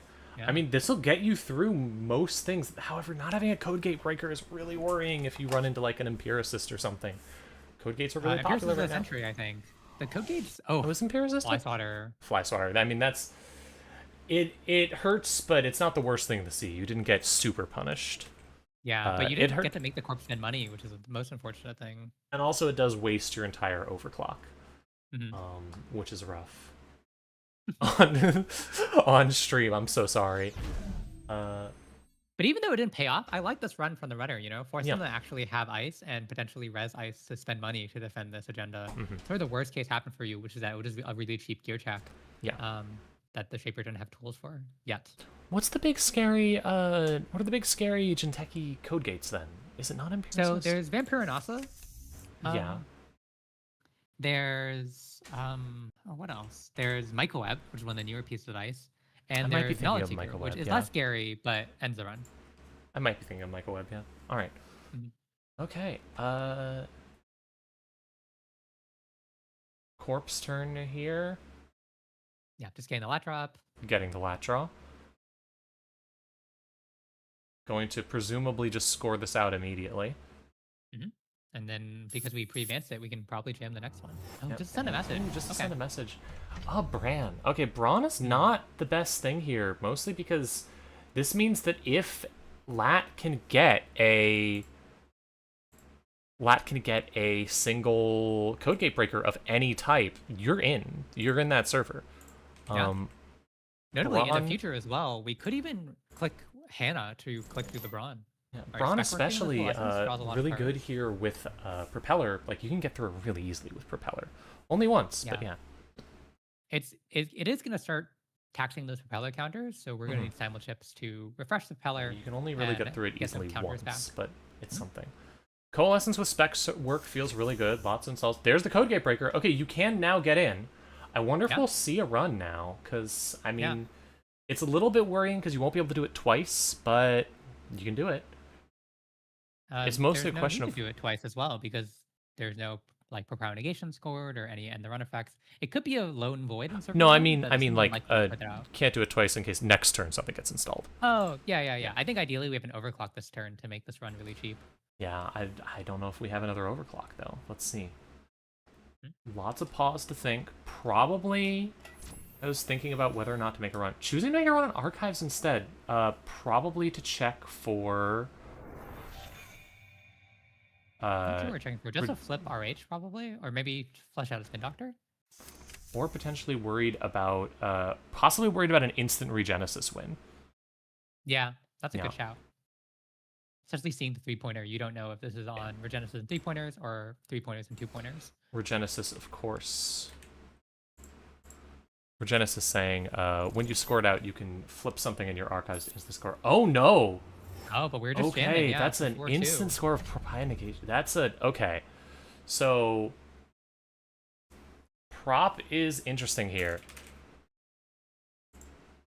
When you score it, because of you get an Costa- agenda. Now, this... You can force a runner to archives. Yeah. This isn't the worst thing here because you have the simul chip to use the propeller twice. Like, the runner can get into server 1 here. Yeah, It it's just won't money even be that matters. hard. But it does put you in a little bit of a rough spot. Mhm. Yeah. Rushing really fast. Yeah, the runner ideally trashed the Lacosta, but it's really expensive to trash at 4. But with the Lacosta on the table, every unadvanced jam is going to represent a potential win, potential Yeah. 4-2 that just gets a cost advancement. And now a you triple know that the advance. corp is running 4-2s. You know that those are in Yeah. the deck. Mhm. Yeah. Yeah, and here's a tricky question. Like, is it the agenda? Is it bait? There's no way to tell. My instinct is that this one might be bait because the corp sees that the runner has all breakers, has all the tools to get in. So wants to maybe bait out the simul chip and then jam the next turn. But it's hard to say.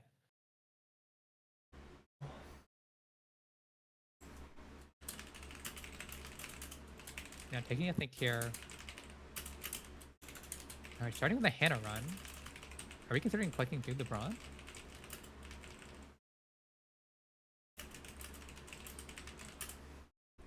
Might just be trying to make the Hannah run either way, just to get the free click from it, since you know that you're not going to have too much trouble getting in, most likely. And funnily enough, because Proud Negation doesn't end the run, it just boops you into Archive, you still made a successful run with Hannah, so you don't have to take the tag. Yep.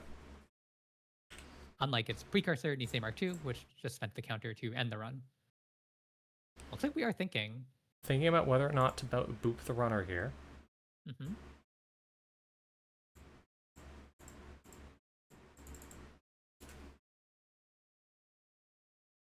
Looks like we're letting them in. Letting them in. Will it be an agenda? Ooh, it's a Oh, it's a void. void. Okay. Well, well, it that you feels have to really trash. good to trash that. Although this does mean Yeah. if you trash the Lacosta, you're then down to no credits. Yeah, so we can't afford to draft Lacosta here. Really Trying digging to- for some money. Yeah. You also now don't have a good way to get through the propeller without simul chipping it, so you can't do it multiple times. Yeah, the next gym's going to be safe until we see the next simul chip, because for Prowl means you have to run through the Brawn twice. I guess we can potentially use Hannah to click through the Brawn the first time, and then Propeller the second time. But that's not going to be sustainable.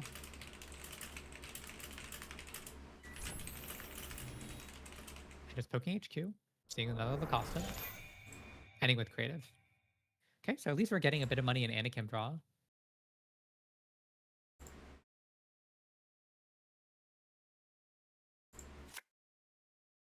And there we see that Lacosta advancement is mandatory. It doesn't matter most of the times, but Janet doesn't force it, so the Lacosta advances itself. Oh no, 2 installs. Okay, so this threatens that you have another Anoetic in that server, which means, like... Yeah, that's tough. You're going to have to run the server 3 times, I think, right? The first time Potentially you 3 get voided, times. the second time you get proud, And the you third do not time have a you way to in. get in 3 times. No, not through Brawn. No.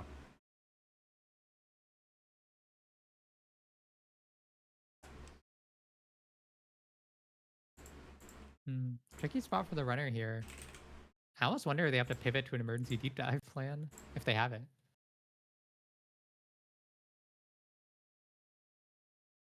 But it looks like we're going for it.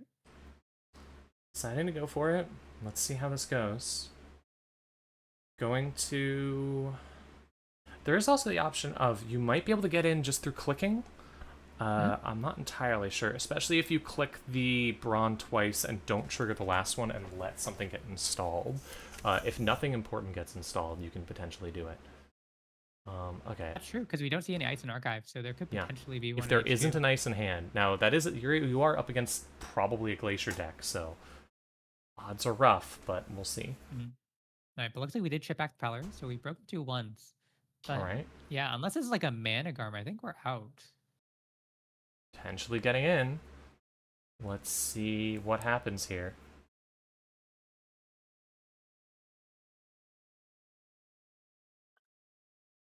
Oh, just letting we're in. breaching. Whoa. Finding Oh, it's a mouse. the virus. Okay. Anything else important? Let's find out. Oh, Send a message. Okay, that's points. Now, the real thing that this does is this means that you can now threaten a deep dive to win. Yeah, you could deep dive this turn because you haven't spent any clicks yet. Yeah, technically you could. And Well, you can only and the see send a one message card, revealed so... it's a measly fly sweater. No, we have extra click.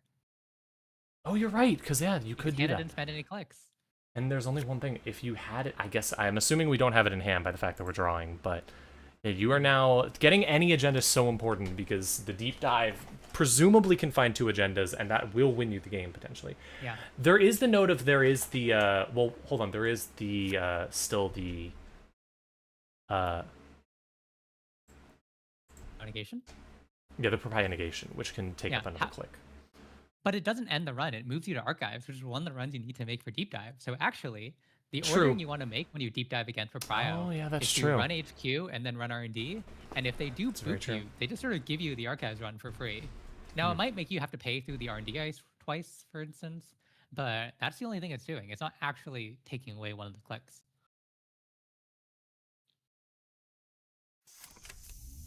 Stalling a Putting Fermenter fermenter down. just for money. I'm a little bit worried that the game might end soon enough that we don't have time for Fermenter. Yeah, I'm not entirely sure about it. But, I mean, if another piece of ice goes down on HQ or R&D, that definitely feels pretty alright. Right? The Corp is just drawing something to jam. Yeah. Second ice. Second ice. Something Ooh, for okay, everyone. that's really bad. That's really bad.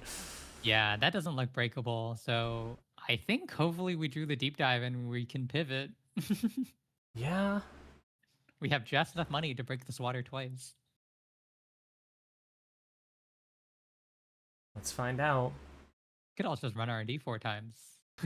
It's usually not good, especially into a glacier deck. Could work. But it might be your only out. Unless you just call that they don't have it. But I feel like odds are that they do. You could also potentially just start with a Hannah trigger and... oh, there's the draw. Okay, so saying that you don't have it, presumably. Yeah. Which is a dangerous choice to make, but okay. Rough to see a game go this fast. It's so hard to figure out how to play against a game that's just going this fast. Yeah, but that's the thing against Shaper, because they're like cooking fermenters or wanting to empty daily casts. You kind of need to jam out, like using the seamlesses and the prios. Almost playing sort of PD like.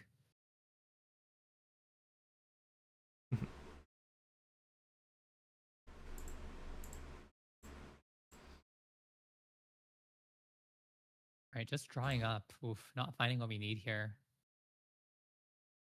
A fun line when you're really desperate is you can crack the Hannah first and then play Ritual to draw 5 cards. Or draw 4 cards, sorry. Oh, interesting. Oh, pinhole threading. That, I mean, that does actually work here. Seeing a send a message. Oh, no.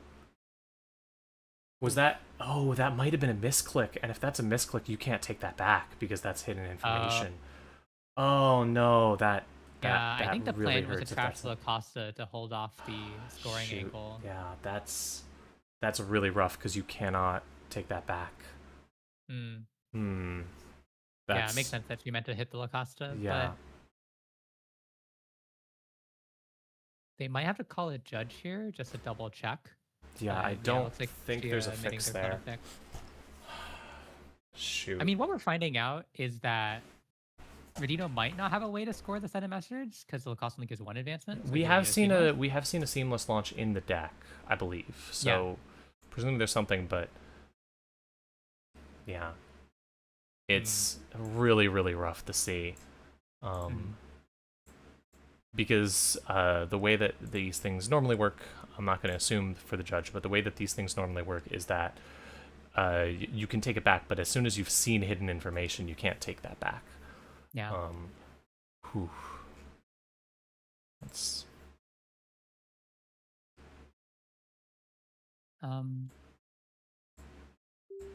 sounds like we're pausing for a second, possibly to ask for a judge call, or we'll see what happens. All right. Yep, there's a judge. Judge has arrived. Just a reminder that you can call judges for anything, really. Yes. Questions about these sort of rules and takebacks, always should call them. But even just as simple as like, what's the text on a card? Yeah. Or like, what's this weird interaction that I'm not familiar with?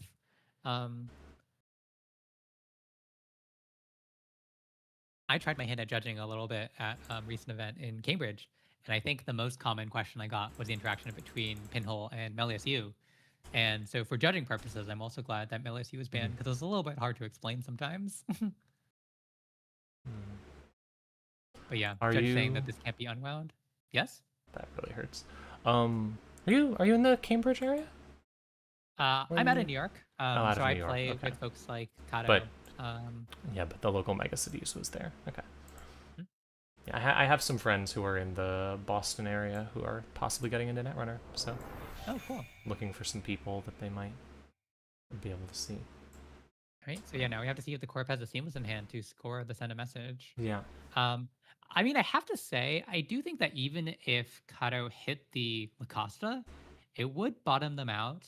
And then I think Redino could just like double advance the Sam next turn. Yeah, quite probably. You pretty do safely. have potentially whatever you drew from here and the fermenter, so there's possibly some options, but none of them are good. Let's see though, because if this is without the seamless, you can't win. If there is a seamless though, that is game. We're pausing. Not a seamless. click on Okay, you Drew. get another turn. Oh wow. Okay. Putting another card in there. Just installing it. Presumably that is a Defensive presumably that's upgrade? almost certainly an anoetic or something. Like you have to assume, Yeah. okay, there's no way into this server anymore. I mean, it could be a third virus, but it's not really doing much. Yeah. So I'll once again shout. Kato has just enough credits for a deep dive. Exactly as many as you need for a deep dive if you've drawn into it. There's also the option of if you have any run event in hand, like an overclock or something, you could just play that to hopefully draw into a deep dive.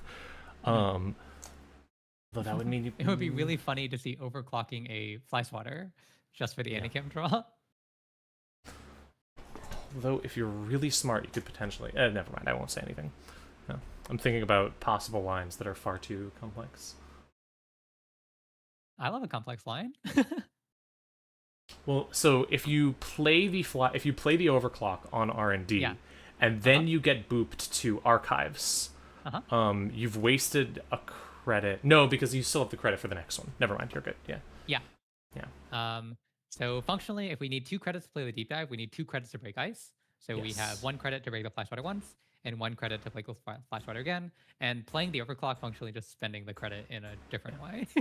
I will say I'm very happy that the seamless launch wasn't in hand, because it means that this isn't that different from what might have happened if there was a what's happening in this game isn't that changed from the previous turn, Pinhole misclick. the pinhole misclick. Like if there was a seamless in hand, that would have meant your misclick immediately lost you the game. Here it's complicated. It's Playing over a the strike fund, so presumably does not have it in hand. Yeah. Has to eventually just go for it and say, okay, I'm just gonna check R&D a bunch of times. Because now you know that there's definitely game. Are we gonna try to go for server 1? But no, with the Proprio and the defensive upgrade, what looks like a defensive upgrade, I don't think we can afford to get through server 1.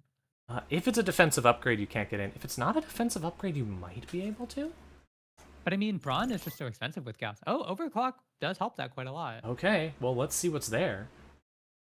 Now, you have to hope that it's not an anoetic, because if it's an anoetic, you lose because of the anoetic and the prop. Empiricist is rough, Gonna but be pricey. doable. That's pretty expensive. That might Could make potentially not let it doable. fire. Oh, but it lets him draw a card, which lets him feed Anoetic another time. Yeah, and Echelon's exactly one strength short, which is unfortunate. I don't think it matters, though, because if it's an anoetic, you lose either way. You only have one Yeah, click yeah, remaining. that's true. Well, I guess you do have an extra click with the Hannah, so potentially. So we For- could like crack Hannah. But Brawn is just too expensive. Like, I think our line would have to be crack Hannah and then crack Fermenter and then run back. Yeah, looks like we're full breaking the Empiricist. Let's see. So don't think we have enough money for Brawn anymore. Empiricist. Still have...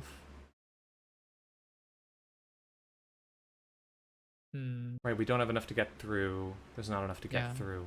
But then I think we also don't have the Fly money swatter. just for the fly swatter now. Yeah, you just don't have enough for the fly swatter now. Yeah, Might credits have ended up been mattering. a I might. I think here you could potentially ask for to go back and let a sub on Empiricist fire. That I don't think that's something you couldn't take back potentially because that's Yeah.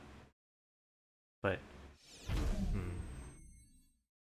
Actually, that might not be take backable because this is a Mitra. Because once you've approached Brawn and they've let you into the Brawn, you've sort of seen that there's no choice to Mitra swap you into a different ice.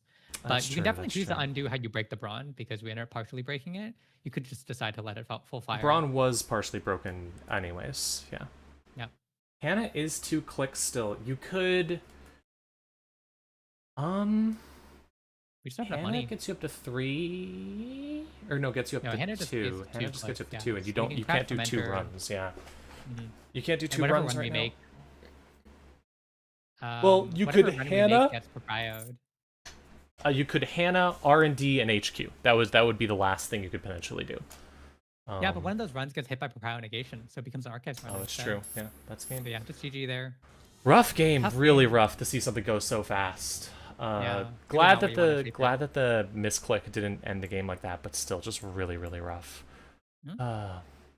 Good luck to Kata through the rest of the day though. Yeah, congrats to Absolutely Rodino. cheering for her, and congrats to Rodino for doing so well. All right. Elias might be gone, but Kentucky is still doing solid. Yeah. I think we have time. Do you want to go see another round? Yeah, no. If you have another game to show off, please go ahead. Yeah. If you can find something interesting that you'd like to show off. Let me see if. Let me check if these tables are still running.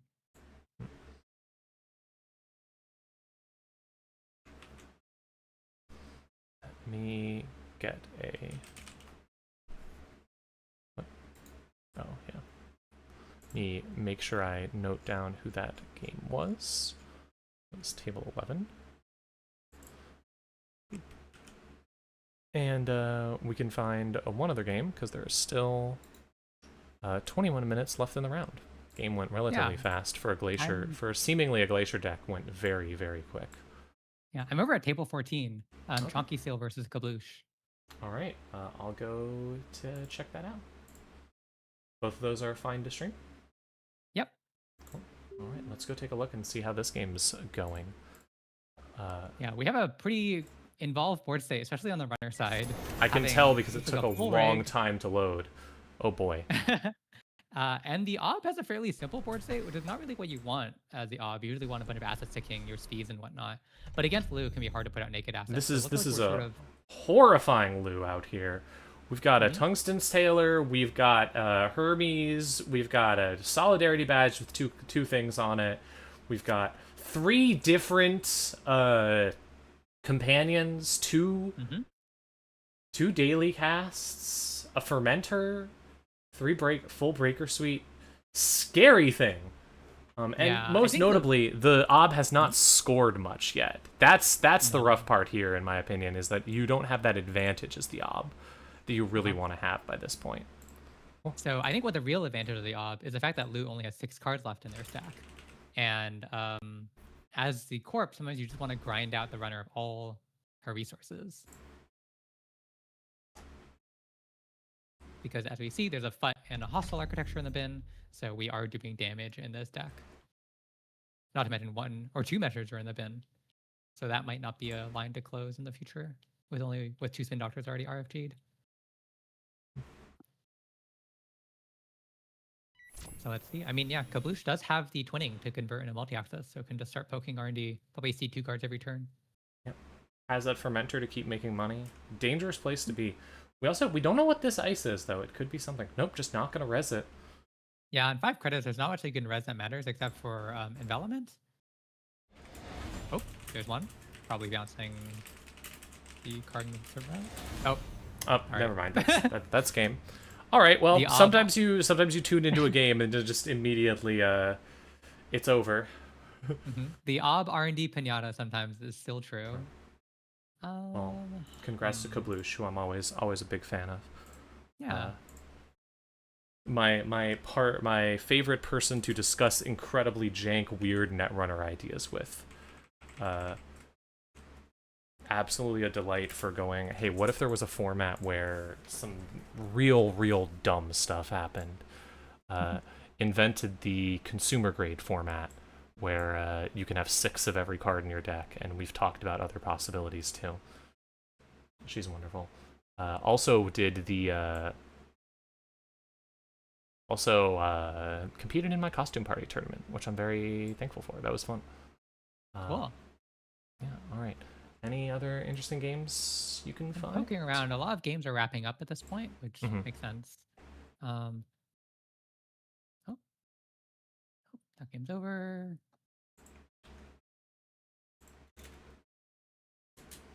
That game's over.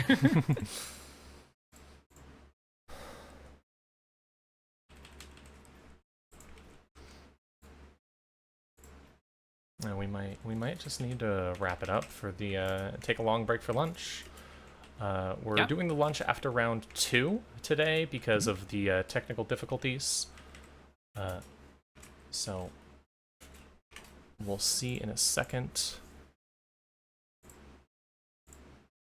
Let me see if there's anything else. Are there any games still running? A lot of them are running, but they're sort of just closing out. So table 23 or table. No.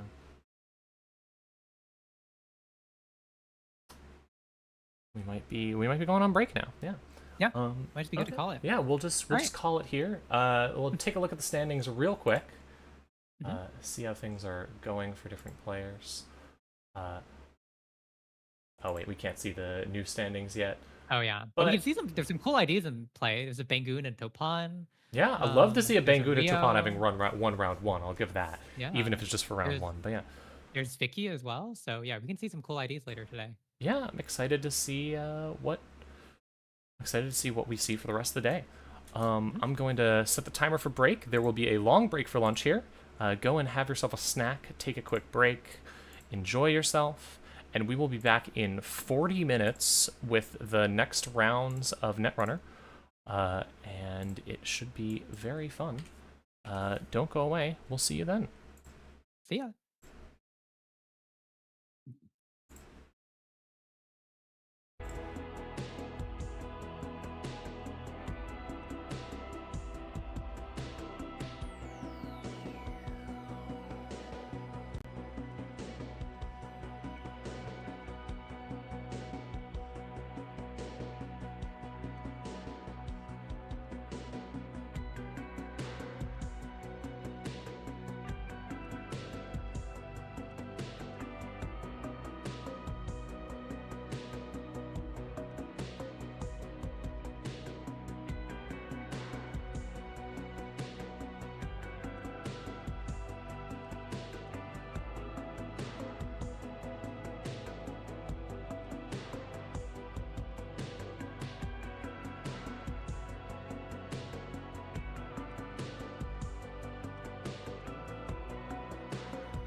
a secret.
And hello, we are back. Welcome back to Netrunner. It is round 3 of American Online Continentals. We'll be getting you a game in just a second. Do you want to go find us a game potentially? Or I could Yeah. try and find one too. It's probably time to finally watch some Wayland, considering almost 50%.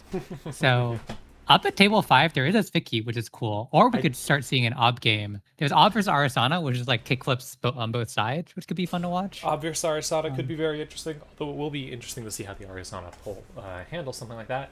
Ob versus Arasana is interesting. Ob versus Moosely Hat. Ob versus... Ob versus any runner you want, basically. Basically we anything. probably have it. Ob versus Arasana sounds great if both those players Yeah. are down to be streamed. Can you double check Yeah, that and then see? Let me go double check. You're suddenly much more loud. Oh, I fixed it, I think. I don't know. Maybe it was just when you first came back. I don't okay. know. Hope everyone had a good break. Yeah, hope we're everyone good to had a stream, so- solid break. All right, so that's going to be table... Let's head to table 21. 21. All right. Virtue on Corp against Aloe Blue Mirror on Runner. Here we go. All right. And while we wait, I can discuss while we were setting up, I briefly compiled a pronoun meta for this event.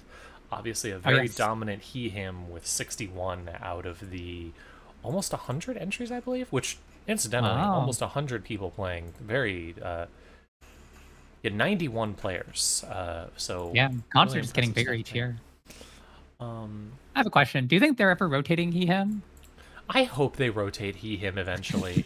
I think that's why we see people. There's a lot of like there's he any, a he she, and 2 he theys. I think that's people preparing for rotation potentially. Yeah. I mean, it's just been a staple for so long, but like we can't always have this forever, right? Yeah. We gotta start considering. All right, looks like we are down to get. Looks like we'll be getting started in just a second. So, yeah, I'll let you know as. Both players taking a mulligan. So I'll be interested to see what kind of ob this is. Full disclosure, fingers crossed that it is the new Twink shipping deck. Like the lines with Fut and Svi are super Is fun that and the interesting. official name of the deck? Twink shipping. Yeah, because it's a ship and we're shipping out the Twinks. It's actually Twink singular, unfortunately, for most I'm of the deck. very glad that I've heard people mention Twink shipping before, but I didn't know that was the name of the deck. Yeah. But the same Twink does get shipped quite a bit because even after Fut gets trashed, there's a lot of ways to bring him back with either powers that be, or you spin back the Fut and then can summon it with Ob again. So a lot of cool tricks. We'll see if that's what this Ob is up to. Excited to see it. I will post about the tournament being live again while we wait for both players to get started. Should be getting started in just a second. Yeah, 44 seconds we have. Oh man.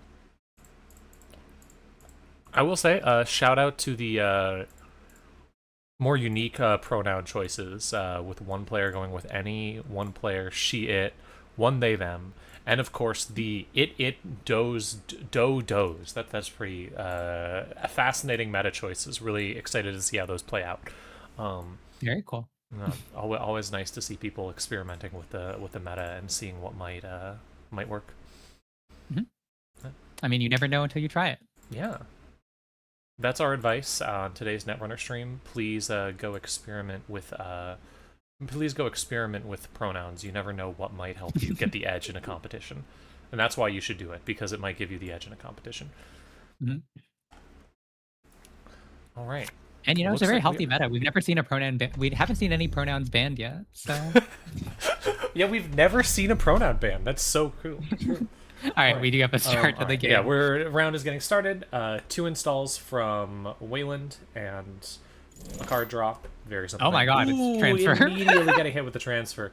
Now there is the Bad chance that you oh, and hitting a magistrate. Ouch. And then you're immediately gonna be able to draw here. Oh no, hitting the Regolith, that's Oh, unfortunate. no. We really needed that to stick. How much do you expect a transfer of wealth out of Arasana? Is that Yeah, that's normal tough. nowadays? That's such a shock. That's kind of shocking. I mean, Uh, RE builds are so flexible. There are like a lot of different RE builds. There True, were and like you. diversion REs before rotation. Mhm. So I think transfer REs been people trying to revive that. But yeah, it's a really hard call, especially while in Swiss we have Yeah. closed deck lists. Um, Transfer of Wealth, of course, being an incredibly powerful card you can play early on. If the corp, this is the Transfer of Wealth is the reason why you should always ice up HQ against Criminal and honestly against most decks because you might pay for it really hard. yeah, it's always hard to know because any deck could randomly playing transfer. Anarch's probably the least likely. But yeah, a little unfortunate to get blown out there after a mulligan too. Yep. Um, Getting in and trashing a powers that be and then just clicking for money. yeah. Discarding the overclock's a little surprising. Oh, we found another Regla. That's be really good getting back That'll help you into get the back game up. economically. Starting Yeah, to Ari have the doesn't always ritual. have enough money to trash assets, so we'll see if she'll be able to keep up with like the Spigators and the whoa Another transfer. Oh my gosh. Okay, an Alright, Afshar. Afshar. Finally shut down. No, wait, well no wait, Ari hold trick. on. We can fetch a Fizerum and bypass for 2. You're right. And That's that painful, does so that's give you gonna be money to 3 trash the credits, Regolith. which is exactly enough to trash the Regolith. Wow. This is a fascinating Arisana build, and it's very scary. Oh, And wait, we didn't trash the Regolith, we just drew. you didn't? Huh. Interesting. So I'm not- we're letting the Corp get back in it. Yeah. Not exactly sure what the thought was there. Might have been a misclick, but might have just been going for it. Yeah, I mean, the Ari trigger was used, but with the Corp on 1 credit, the only ice that would fire in server 1 is like Tithe, which I don't think really matters. So Yeah, I wouldn't be super worried. But also, could just be that you really wanted to draw cards to keep yourself moving. Mhm. Not worried about tags at all here. Playing a spec work. I mean, no resources, so Yeah. But eventually, Oh, and- presumably, you're going to want the... Oh, and there's the Excavator. Excavator notably just got unbanned, I believe, right? That's the card that just got unbanned? Yeah, Excavator notably just got unbanned, was previously not allowed to be played because it was too powerful, but... oh wow, going to trash a Regolith on the last tick. It doesn't feel great to do that, but against Ob, it's pretty important because if they click the last Regolith, 3 credits, they can fetch a 1-coster, potentially a Yes. slut or whatnot.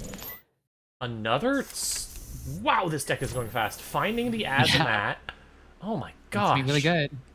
Another speed. I can't use the funny animations that we have because I have to pull up the cards too fast because both players are playing so fast. Both players playing like they just got off lunch and do not want to...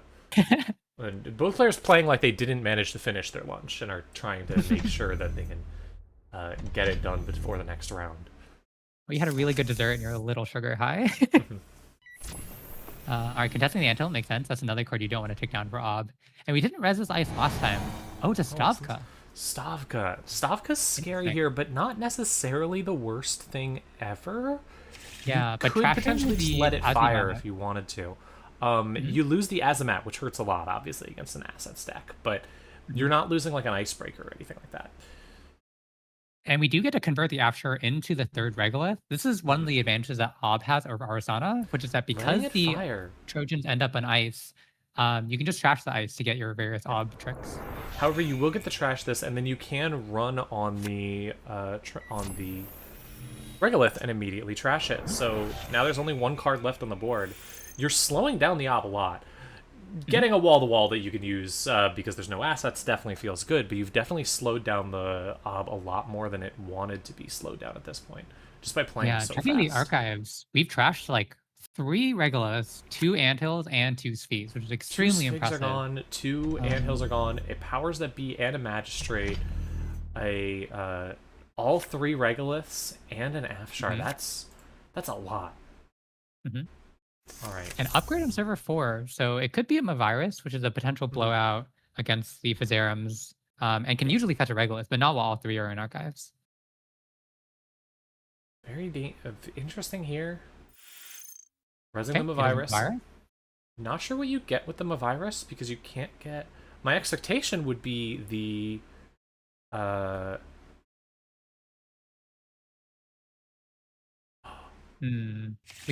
Because we can't get Hollow in. We're just getting a white space, so Oh, new piece of ice. I think they're not. I don't know, but I wonder if that was an attempt to get a Regolith and then a realization that all your Regoliths are gone.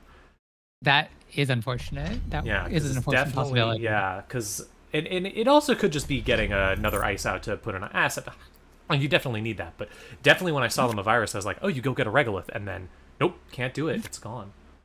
All right, But if server drawing 6 is up, an anthill, that's really nice. finding an Anacam. Did we discard a Sugar? No, played the Sugar Gamble. Okay, played the Sugar Gamble and then used it to play Anacam. All right, good start. We are drawing up. We have gone through blazing fast. 24 cards only left in It is the what Quartz turn R&D. is it at this point? We're turn 9, halfway through the Turn deck 9? for both players.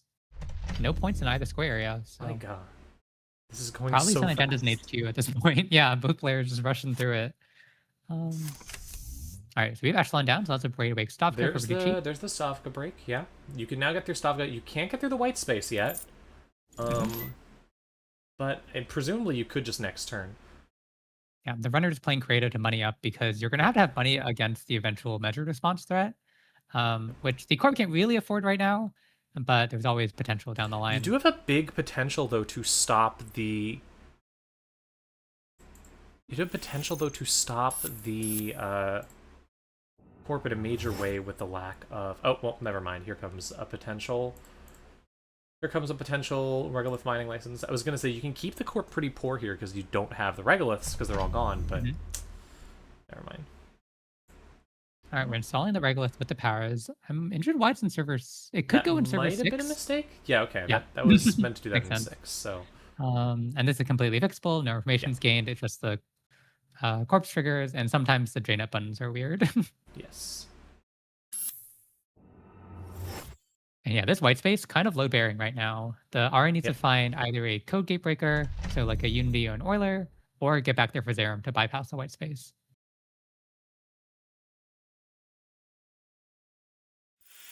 And yeah, just clicking the regolith once. Clicking Basically, it it's good once, getting up to credit. 5.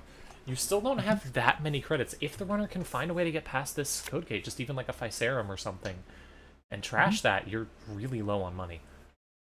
In the worst case, the credit runner could click for 2 and then let white space fire, because if you're at 10 credits, the first sub makes you This lose is true. 3, going down to 7, and then doesn't end the run. Nope, going to choose to draw.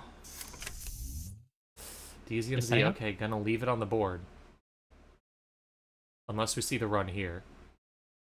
Yeah, with Ari, there's always tricks from hand. There's always a say you can chance that install. something will happen. But,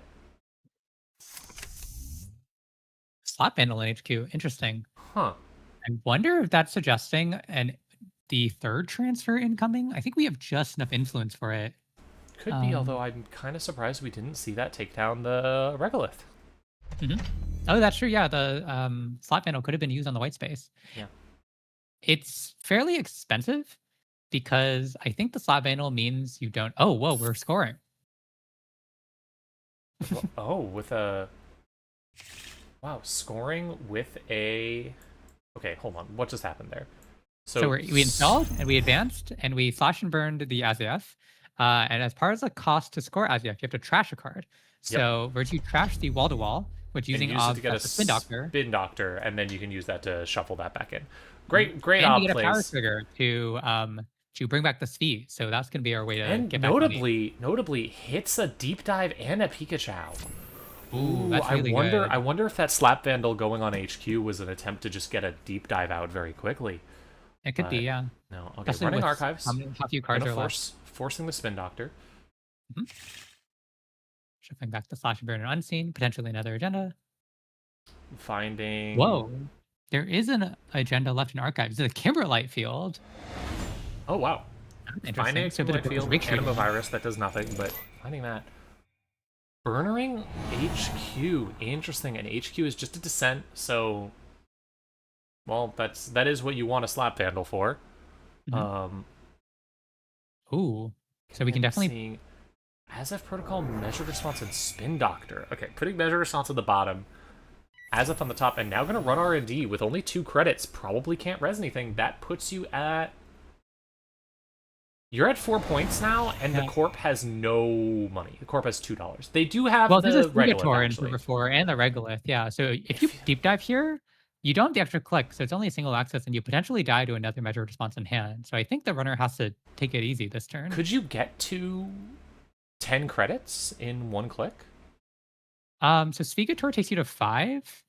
So not in one click, no. So you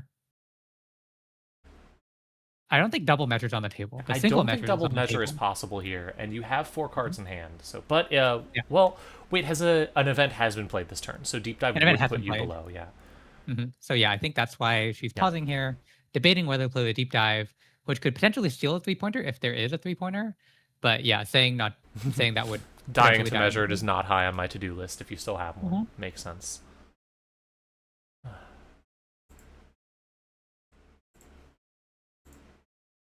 This is saying I get to see a twink, so we might actually be on 2-pointers. But technically, we did see magistrate, which is a different twink than the usual one We of did. FUT. It's a different. It- We're twink shipping other twinks.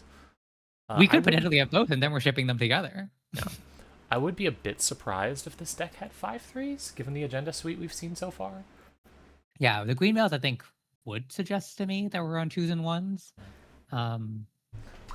So big think here, but looks like we're gonna play it safe and maybe set up to deep dive the next turn. Yeah. If you don't, though, the big issue is that playing a spec work and trashing the Slap Vandal. Yeah, I guess you figure that the descent either gets bounced back to hand or Svigatoried. So the slot vandal there has a pretty finite lifespan. Yeah, but at the same time, now it could just sit there and keep you out. I guess if it gets returned to hand, it keeps you out anyways. But still, all right. There's Svigator. Lots of choices here. I think we could either trash. I think now that the slot vandal's gone, we probably trash the stub cut to fetch another ice. Yeah. Even an another Afshar on HQ is annoying, or a Mass Grove cut to eat some of those propeller counters. Stavka's pretty useless here. I mean, ideally, what you really want is an event horizon on one of the centrals to stop a potential deep dive. Oh, we're fetching. We're fetching twinks. Okay. All right. There's Let's see what we can do with this. Measured. Interesting. Is there a lethal here? I don't think from 0 credits there is. So it looks like we're just getting the FUT preemptively to get counters and be annoying, and choosing to do the measure just for damage.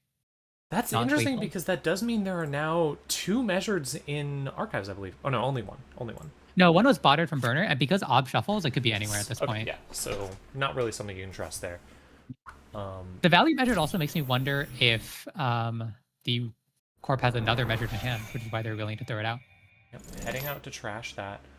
Okay, but ending on 4 ending cards on and 8 credits and 4 cards in hand. Exactly what you need to prevent a double measured. All right, but with the Regolith, the powers, and the speed, the corpse money is pretty solved at this point. Yeah, and if you get like a green mail or something, you can potentially just have things back up immediately. Trashing the... I need to go get a... Oh god. More servers. We Lots fetched and an lots of antill and we're servers. just double installing. I'm guessing one of those is a spin doctor, and one of them might be a hostile architecture to make Could be. trashing that antill much be. less favorable proposition. You are definitely approaching a point where you really want to be able to fire that spin doctor, but I have a lot of decks were only on 1 Pikachu and it's in the bin, so you need to find a simul chip or something to get it back out. Yeah, we're probably digging for either silent chip or one of the last There's muses. a simul chip. I think actually the measure damage hit one of the silent chips earlier. Oh, it hit a second dive, so we might be out of dives entirely. I'm going to go trash powers that be. Oh gosh, it did. Yeah, you're right. 2 of those in the bin. And We're grabbing shipping an back to Azima. Azima. Interesting. So going to start trashing stuff.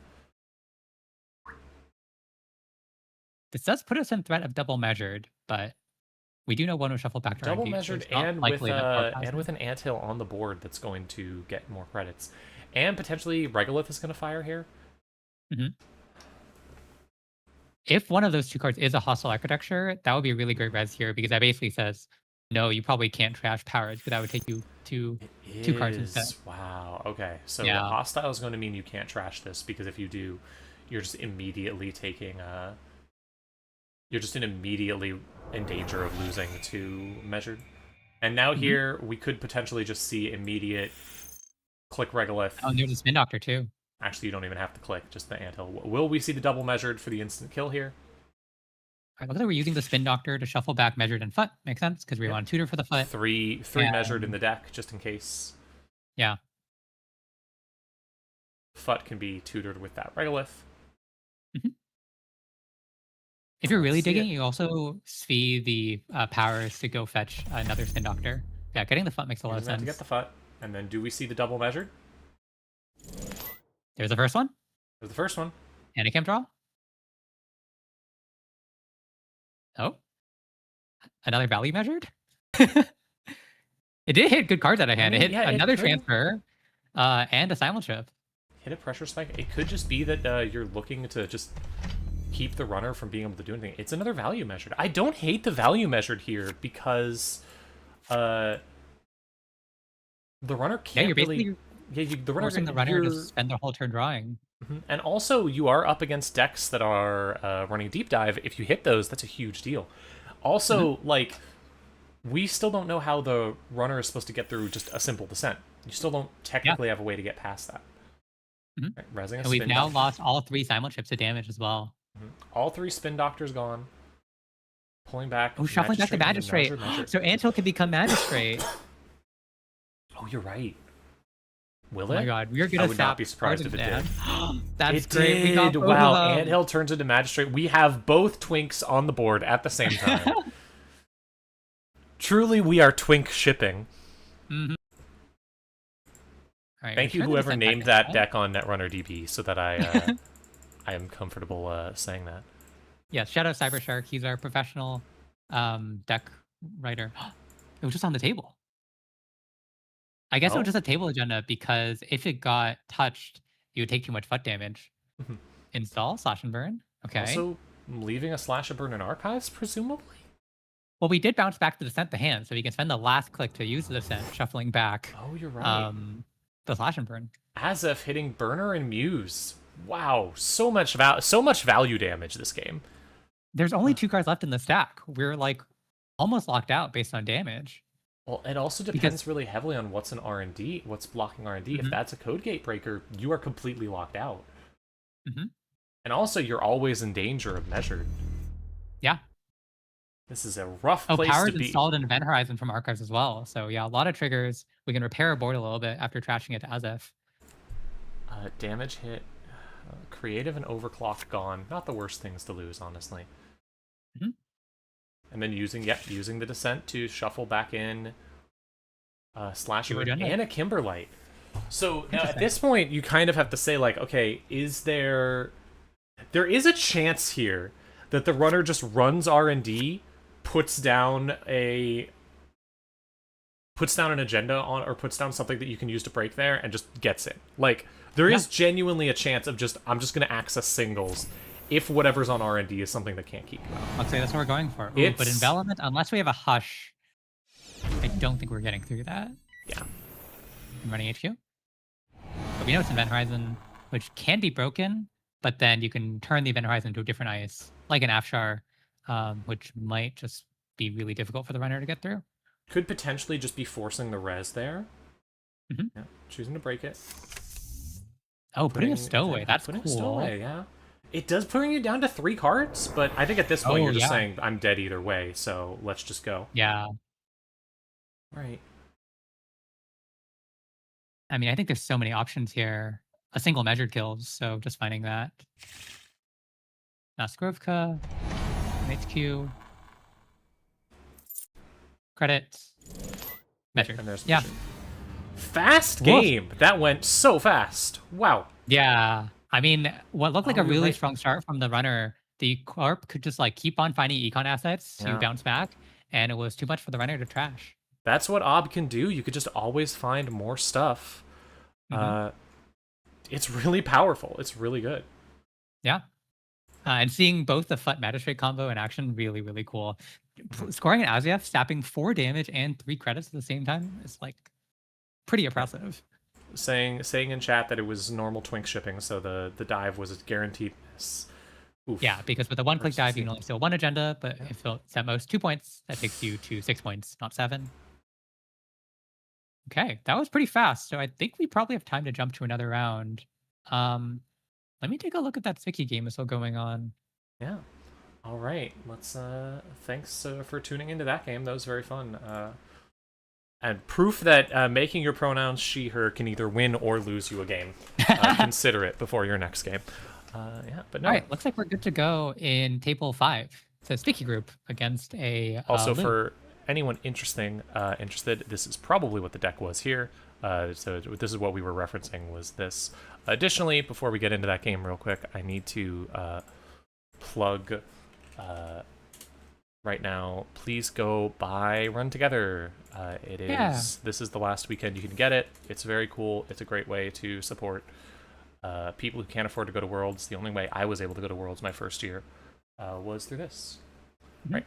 I know there's also also a table 5. All right. I know there's also a bonus. I think Jai has said that he is helping Run Together as well as the APAC cons. If you purchase some of their pricing, he'll throw in like a replay analysis for you. Hell yeah. Oh, never mind. The game ended never for mind. them Yoshu. Yeah. Well, congrats. I guess. Yoshu can just happen. All right, let me scroll Sometimes down a it little just bit. ends. Which table was that again? That was the. That was table Oh, 5. that was table 5. Yeah. Okay. Let me see if PD is still happening.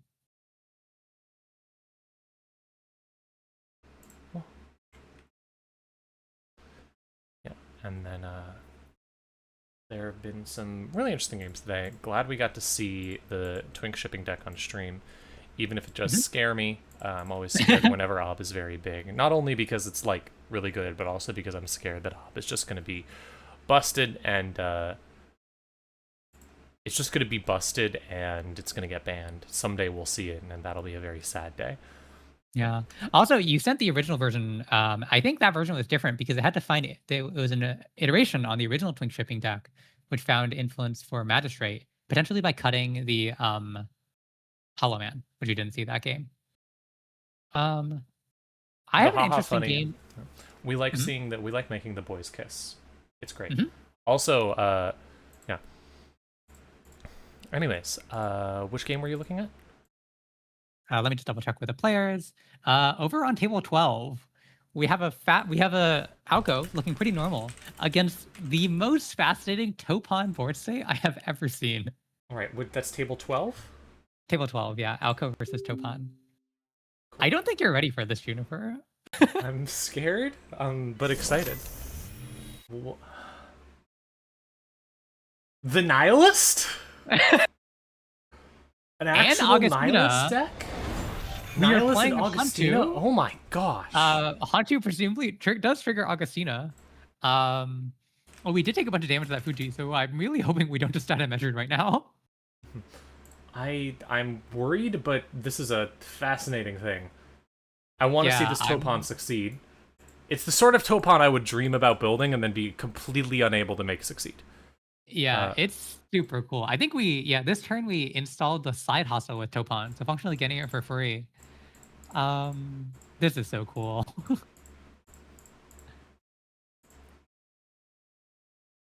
But yeah, that last Fuji touch is a little bit scary.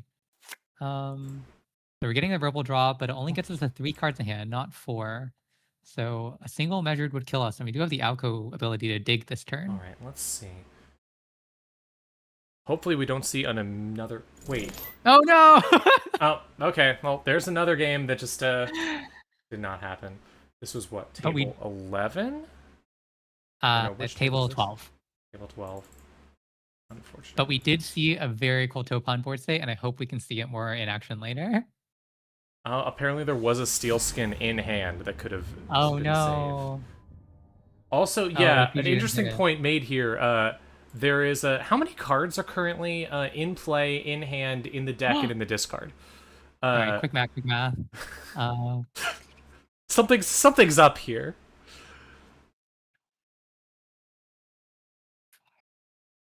I'm counting 71 total. So that's a lot of cards. That's maybe That's a lot of cards. That's a lot of cards. And we only have 20 cards left, so we drew a good number of them. All right. Well, we're probably nearing the end of the round. So, are there any other good games, or do we just want to wrap up there for the next round? Let's see how long until the next Around 19 minutes. If there's another good game that is not extremely advanced, maybe we'll check it out. But yeah. Yeah, let me check it out. Mm, But yeah, mm. well. Also, for the record, the joke of Twink shipping is that the deck is shipping, and there's 2 Twinks in it. And also, we just love putting boys in maid dresses. It's cool. It's what I do whenever there's a boy in Netrunner. Well, mostly I do it to Lat because I really hate Lat's design. I'm sorry, I shouldn't be mean to Lat. I just old Lat was just very, very boring, and I find the card design very uninteresting. And so anything you could do to make Lat more interesting. This does give into my secret, even deeper agenda, which is we should go further. People should be assigning Netrunner identities for Sonas. I want to see them. I think there's we did get made cuts on the front of the Netrunner DB as a deck of the week. So True. And we do have I think 2 canonical personas basically. I don't really think Arson is technically canonical, but it's close enough. We need more though. Looks like a lot of these tables are finishing up. All right. Okay. Well, in that case, we might just wrap up for now. Take another break before the next round. Can you check table 16 real quick? See if that one's available. Just see if it's still going or if it's. Oh yeah, I was just in there. Lou is the obvious one. It looks like they're still going, so it might be close to finishing, but not over right now. All right, let's go take a look. Can you check if we can stream that one? Yeah, we're good. We'll check. Okay, cool. And that is table 16. Yeah, Cybershark against Hexnet. Yeah. So on the corp side, I think we have something similar. We see a FUT in the bin, so it's another swing shipping deck. But this one is Hollow Man, no Magistrate. And then on the runner side, I assume we have a sort of Big Maggie, Big Knack, Lily Pad, a pretty full board setup, but definitely behind on points. Only 2 points for the corp 6. It's an interesting setup because at any point the corp could just instantly win this. The corp could just instantly throw something out and just score out the game and win.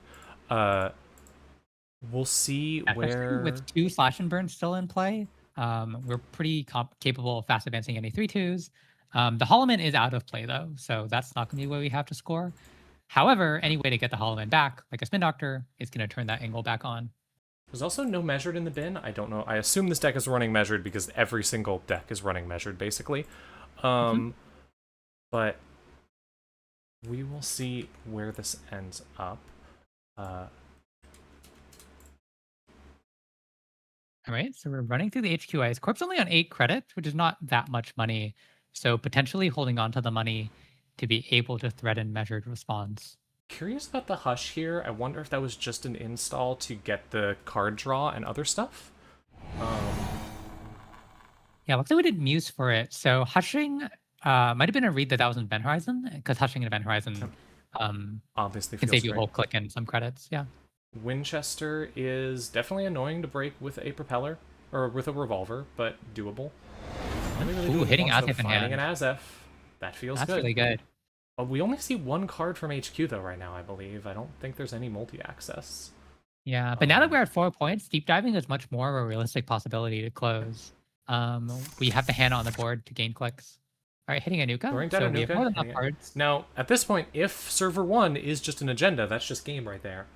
Or potentially some other way of fast advancing. I'm not sure exactly what there should be. Yeah, I'm not sure if there is anything. But yeah, 3-2 could score. But I think the only 3-2 available left is Above the Law, or maybe Off the Books if this version's playing it.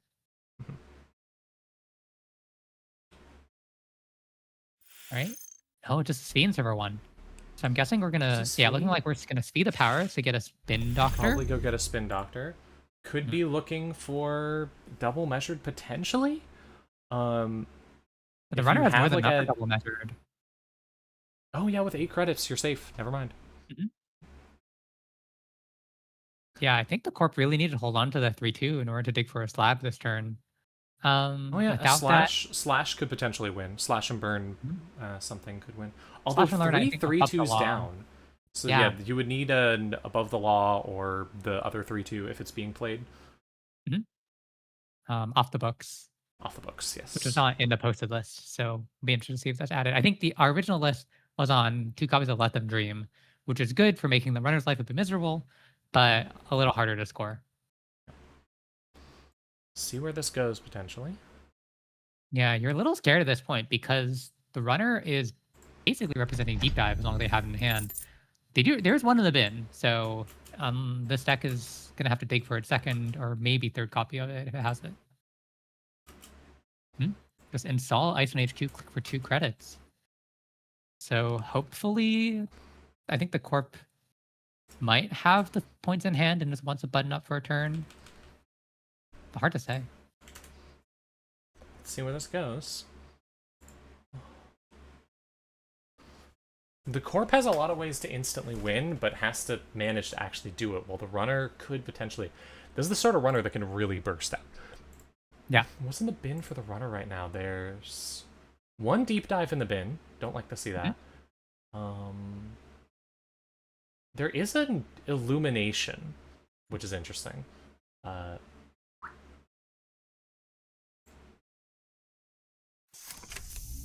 All right, trashing Interesting. a Muse to play an SMC. Getting an SMC back. Possibly, I guess we're looking for something really specific here. Maybe you want a cupellation to cup the Sphere and then sweep the hand. Also, a cool little trick is to get the SMC on the Corpse turn, so that on the runner's turn, you can still get the DZ discount, as well as you get the Lily Ped draw on the Corpse turn.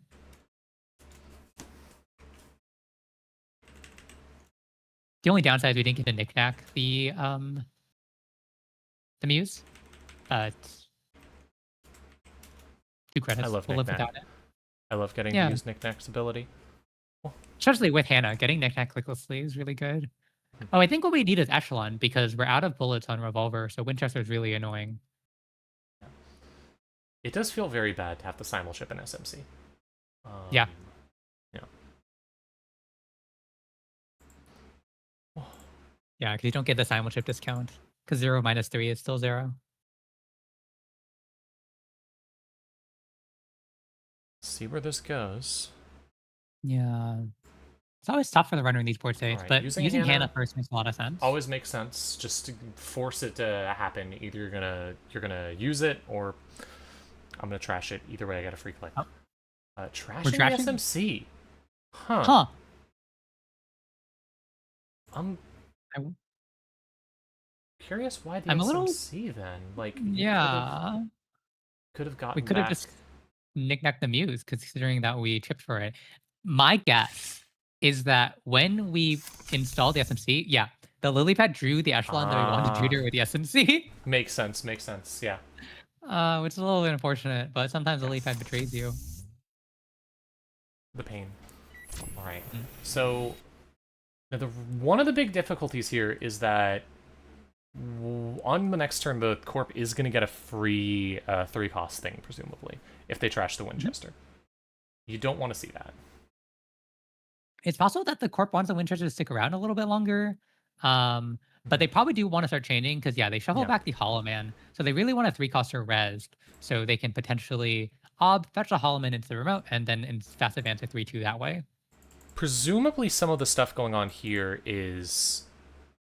Presumably, some of the thinking going on here is Cybershark considering, if I res anything, I can then later on trash it with Svigator on the next action. Presumably, so long as that doesn't get trashed. Ooh, a Stavka. Stavka. Okay. Trashing the card that the Hush was on. sense. Giving it +5 Not strength. the So most that's... expensive with Revolver, luckily. Yeah, you can just increase Revolver strength twice, but that does mean you can't get through the Winchester easily. Because Well, we have the Echelon. No, wait, you do. But then Echelon dips down to 3 strength. So I think we might get priced into emptying the Revolver and then chipping it back just to help Echelon strength. You barely... Yeah, it's really, really tight on credits, but you can't break every single Winchester subroutine if you... Oh, that's right. Yeah. this. We're down Yeah. to 2 credits now. Because you're now down to 2 credits, and while Oh, right, and Echelon's there. However, you can chip the revolver back, which then gives you enough if you Well, wanted but we're to. only at 2 credits. We get back to strength if with the revolver. Right, but with the revolver, 2 credits increases the strength to 3. And you can just Oh, break yeah. it with the revolver. Yeah, so so we you use the could revolver do to break. that. It wouldn't cost all of your credits. Just choosing to jack out instead, though. Makes sense. Makes sense. Yeah. Yeah, does not want to take any risks or go that low. Oh, pivoting for the Sphi instead. Not sure how we're gonna track this. Azamat Oh, has we the have credits. Azamat. So you and 2 have credits, yeah. Azamat credits to do it. 4 minutes left. This is going to be close. Mhm.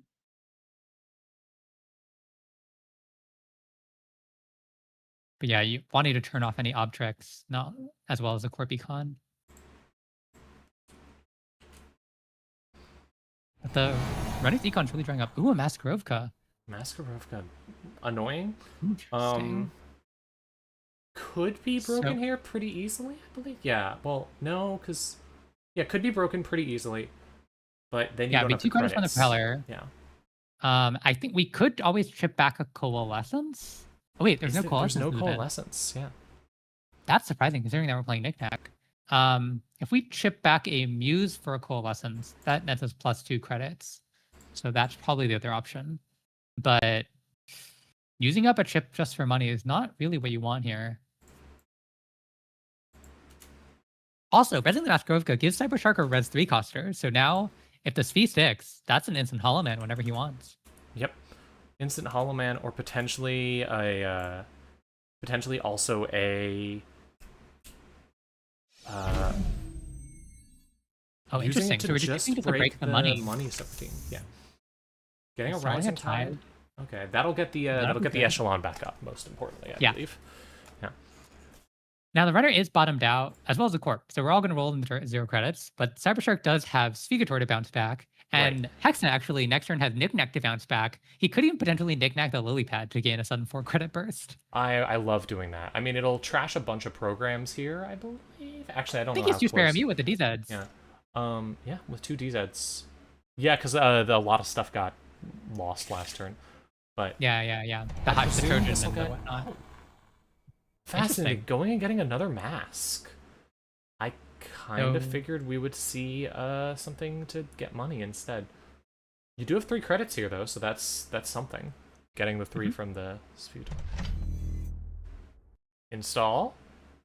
I think that suggests that there's still some agendas left in R&D, and Cybershark just wants a res piece of ice in R&D because he's probably not going to be able to afford whatever is on R&D. Makes sense. And the Winchester on HQ is expensive enough right now. It's a full 3 credits. Getting another spin. Last spin, Doctor. Could be looking for a good way to close the game out. Maybe looking for the last few the last slash and burn or the last something. Not entirely sure. And just clicking for credits after, which makes sense. We do need some amount of money to Hollow Man out. All right, and this is cool. So because Knick-Knack works on a run and Hannah can run a remote server, I think Cybershark's preemptively cracking the Spin Doctor to not allow Hexnet the free Hannah run. Right, because that would trigger before you could crack the Spin Doctor. Mhm. Smart play. So yeah, just not giving that free server to run.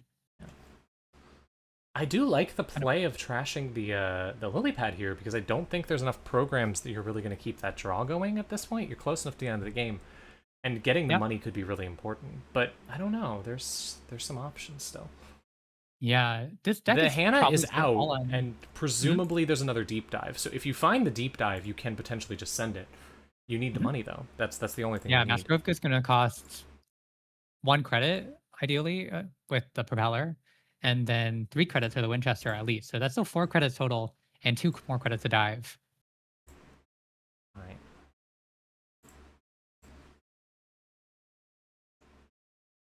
All right, taking a think here. It's always tricky when you're at 0 credits, figuring a way to bounce back. But I mean, that's the thing. When the corp's on game point, he's just sort of constantly threatening to win from hand, forcing the runner to engage rather than to sit back and make money.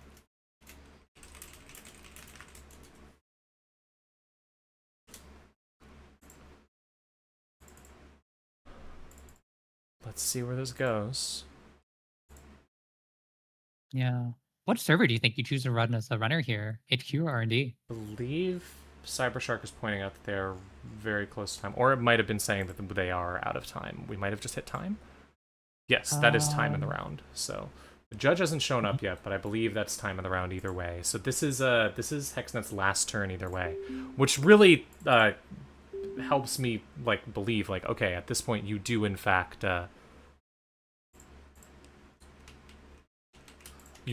need to blow up the leapfrog just to, or not leapfrog. I always call it that because I think a frog, and I had a leapfrog computer when I was a kid. You blow up the lily pad. So I think the best option for the runner is to run, trashing the lily pad, and maybe just hitting R&D twice, maybe R&D once, HQ once. Yeah. Um, 5 credits is probably enough to res whatever's on R&D, which is a little bit scary, but you have a ton of icebreakers that are all very good. You also do have the simulchip, which can we do anything with the simulchip here? You can get a muse, which could get a coalescence or something. You could get... Yeah, if we just need money. Yeah. You have... If I there think was... Love to the other see useful thing... Go ahead. It's effectively cupellation, which could cup the top card from R&D and then let you see multiple cards in HQ.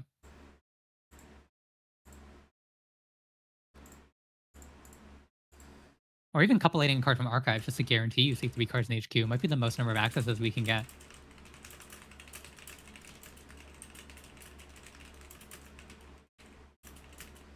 Really tricky spot for the runner here. Yep. Definitely sitting here thinking everything out. There and we are also have the ways Hannah to potentially win clicks. this, Yeah. The Hannah, there's a lot of options from this sort of deck. There's also the possibility of, like, do you want to... Like, you could potentially... There's a line where you Nuka for trashing the lily pad. There we go. It's the biggest money burst we can have. And, like, I think you're guaranteed that lily pad draw is not going to matter unless you chip before.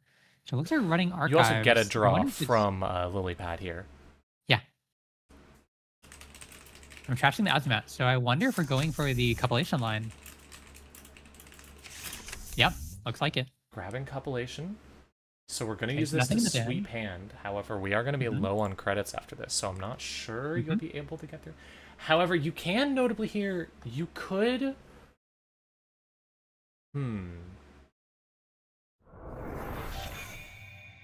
Cupping the twink. Trying to figure out how exactly you could do this.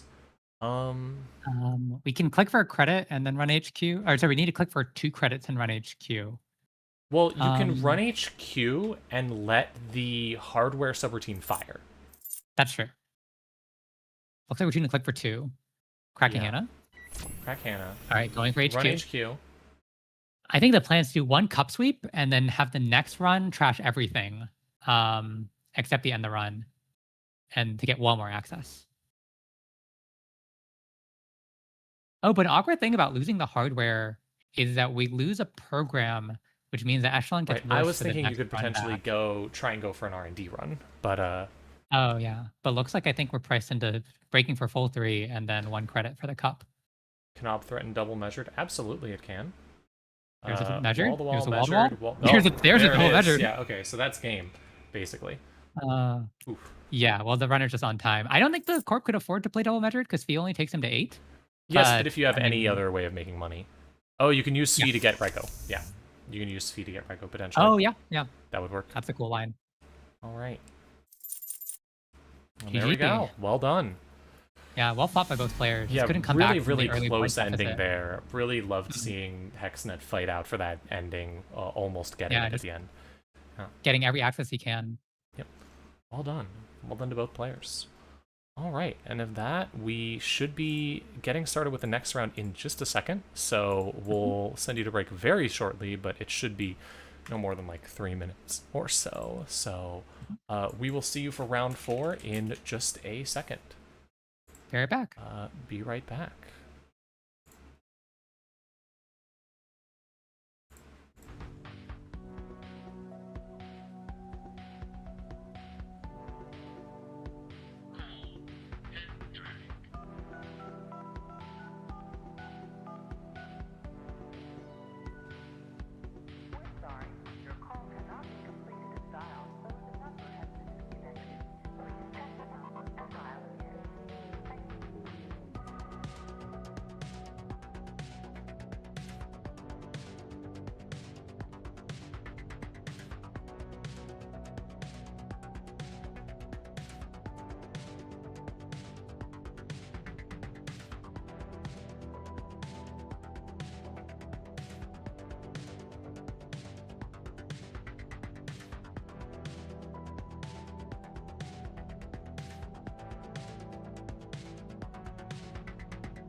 We are back. Hello, and welcome back to the tournament.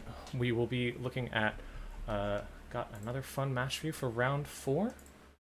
You said Yeah, on table the 4, I believe. on the corp side, we have Matrixco playing Leo, which was I think a dominant force last Worlds, but sort of tapered off recently. Yep. And on the runner side, not a runner we see very often. It's Baz. I'm always excited to see. I'm always excited to see basically any form of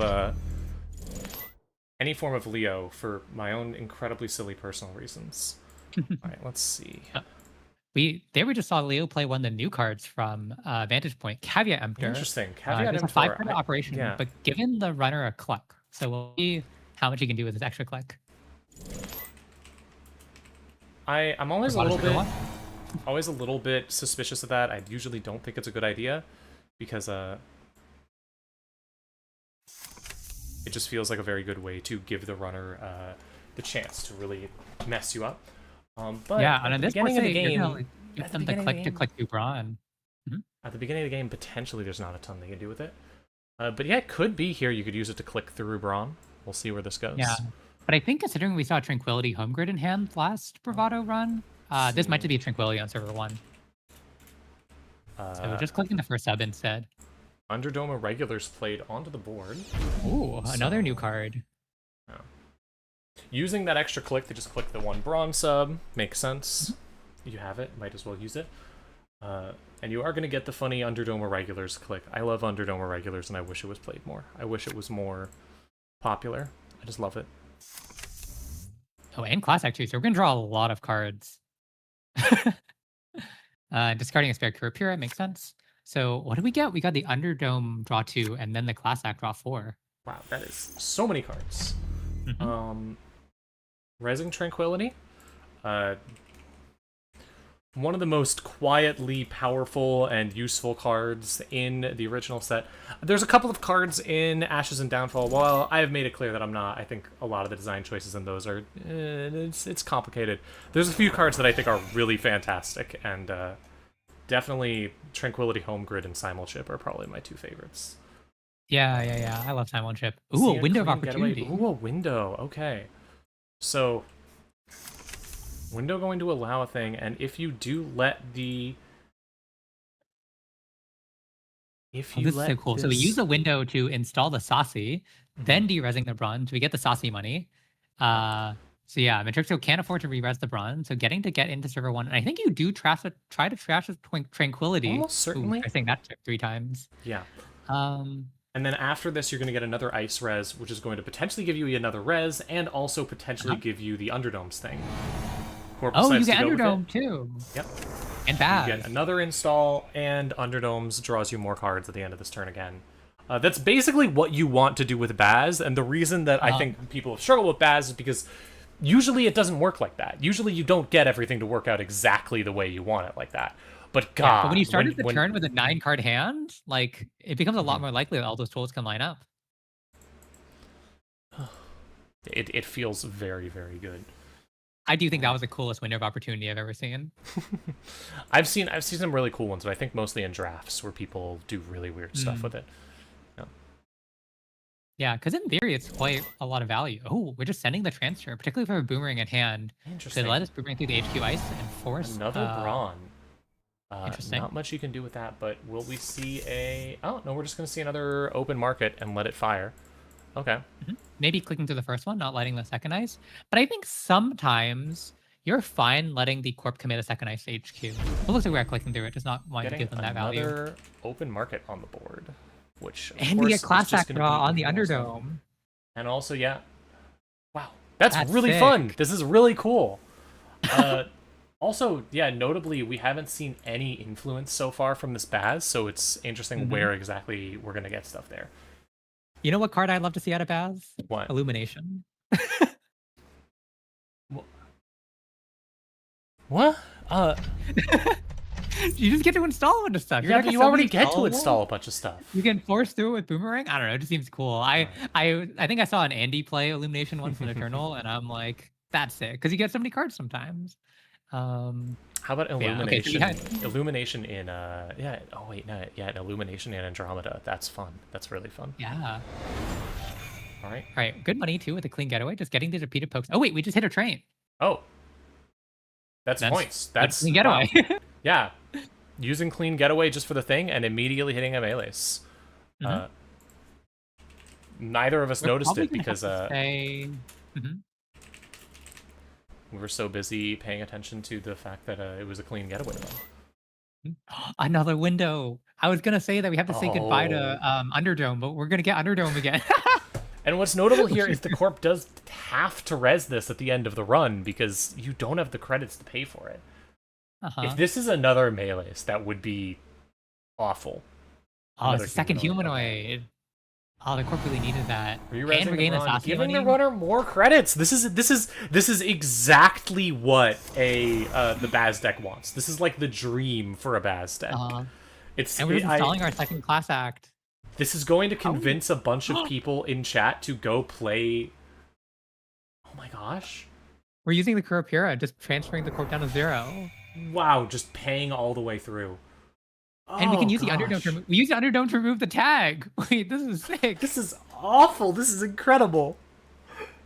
This is the dream. I of take Baz. back everything I said about Baz. Baz is the best idea in Baz the is whole the game. best identity possible. Yeah, this is gonna convince everyone in chat to go play Baz, and you should. Or maybe we're just seeing like the master of Baz. Like maybe Olus is just the best possible Baz player and can see through the lines. Like like I don't remember their name, but the one player who played Ishwak and was good at it when no one else could make it work. Oh, Wenjong. Yeah, Wenjong's Wenjong. Yeah, player. that's who it was. Thank you. All right, now we're selling at the Underdome. So we finally could say goodbye to the Underdome, but we get the sellout value, which is great. It's a sellout, another card that nobody is playing, but I'm always excited to see. Yeah, it should be good and bad, especially with Underdome. It just when you draw one without the other, it can be a little bit awkward. Are we gonna see like? Are we gonna see Baz's console get used here? Well, what wonders will I see next? What's it called? Detente? Yeah, Detente. Like, or am I gonna see that and be like, wow, this card's great? Actually, I'm scared of what might come next. I mean, Detente through a Brawn is not ideal, but we'll see what the influence is on. All right, another open market, very solid. More open markets. Yep.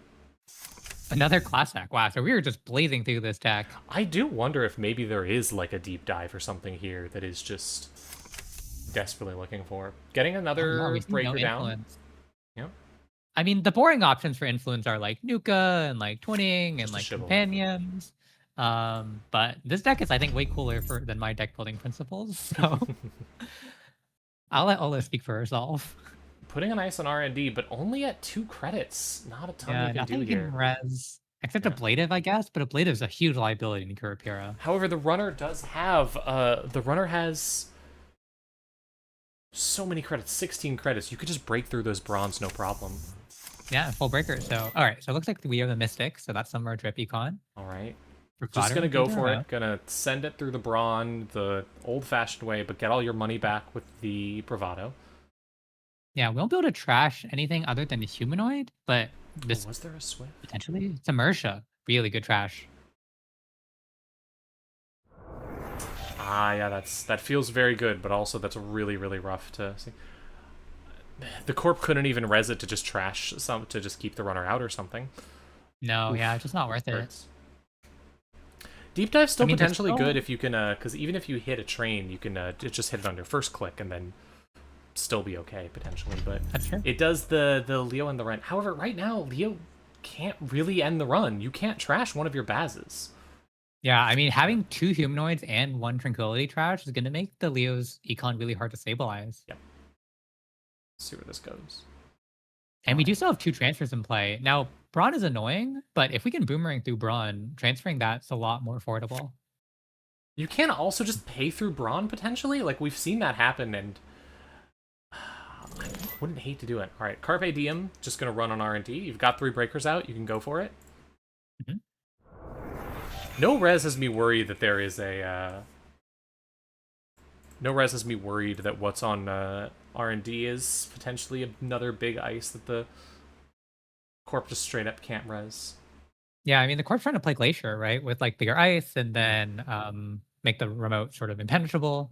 But yeah, just all the crim pressure has really paid off. Also, notably, Kurapira. Kurapira is an interesting card here because once you break one more thing, you then get a free break. It's 3 counters, right? Yep. So yeah, your 3rd Brawn will make the 4th one free. Looks like we trashed the Spin Doctor off the top too, which isn't amazing all the time because it just lets them draw into something else. But I think it's right in this situation, so they can't spin back those humanoids that they desperately need. Yes. All right, so we pitched an Airblade, which will do nothing in this matchup.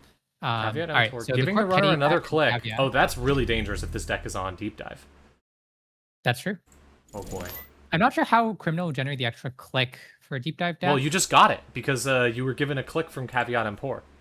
Yeah, I mean without Caveat. It would be very funny if that was the plan. You haven't seen the console yet, so it could be Swift. Oh, and an R&D run. This might be it, actually. If this ends with a Deep Dive because of Caveat and Tour, that's going to be... Oh my gosh, I want to see it. Finding a Charlotte. It's happening! Oh my gosh! How did you know? Oh no! Oh no! Oh no! And there's a send a message. Is there... Send the message and let them dream! That's game! Oh no! Juniper, Oh. Juniper, are you a wizard? How did you know you're deep dive in this deck? People in chat were saying it. That's how I do. Don't Okay. blame me. Blame the people in chat. That's fascinating thing. Where did I know the Mexico asking where the extra click came from? Oh! Oh no! Oh my gosh! Really suffering the consequences of his own actions. What an awful thing. Oh no, what a Beautiful game though. Really, really fun to watch. Well done by both players, desperately trying to stabilize for metrics, and well done by Olus with the incredible luck and a great play from the Baz, but also incredible luck for an incredible ending. Yeah. Awesome, Amazing start awesome to finish. stuff. Yeah. All right. Whew, Well, I didn't catch my breath after that one. yeah, that was really fun. I'm gonna have to note that one down. Let me see. That game was. Do you remember which? Do you remember which table that was? Was that table? That was table 4. Cool. Yeah.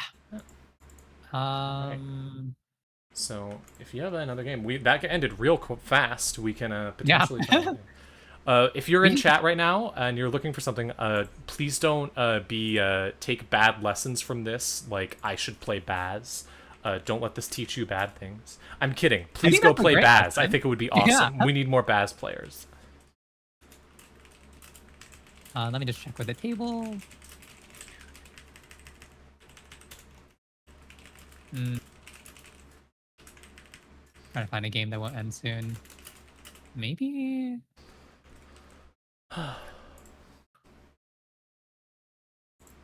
Checking on some of them, and if they aren't ending quickly. In the meantime, we can I'll quickly look at the standings for things. So currently, yeah, we have a PD and a loop at the top, which worries me, especially if that's a new version of the awful PD thing. I'm so scared that the PD combo deck is going to come back from the grave, because it was so awful. But see what goes on there.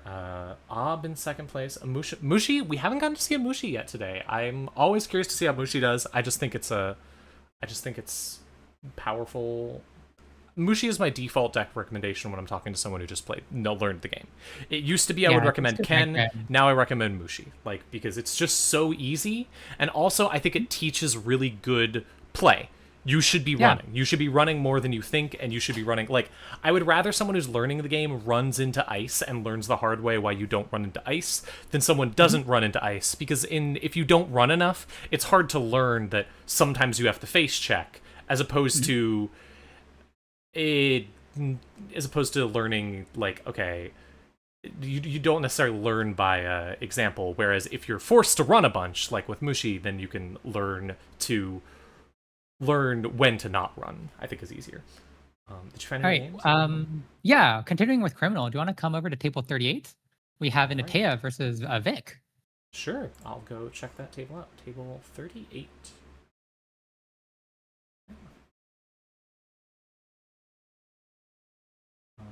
And yeah, both the runner just got to 2 points before rejoined, so I think this game might still go on a little bit longer. So this might go for a while. Oh, hey, and it's that might be the Riel I know. I'm not sure. I think so. Well, there definitely isn't a bias here. Definitely not. We definitely aren't both friends with Riel. I definitely haven't kissed Riel in real life, so this is an unbiased commentary.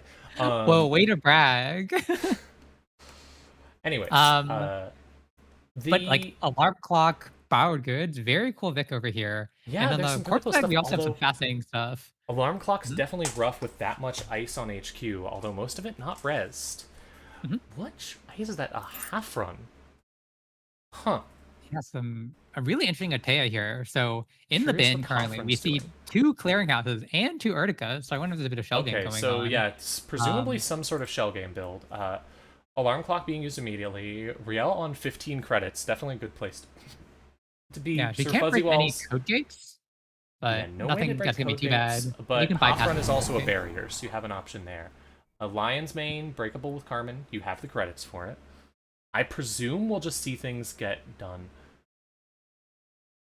Lion's Mane, not the worst thing to see. It's only 5 credits to break totally. Yeah, pretty 5 reasonable credits for to break. Carmen. That's very reasonable. And now the Corp is on 0 credits, which definitely feels good, and can run Server 2 and Server 3. Although, given what you've seen in this deck, given what you've seen in Archives, you definitely want to be careful about that. Like, are you going to run into another thing?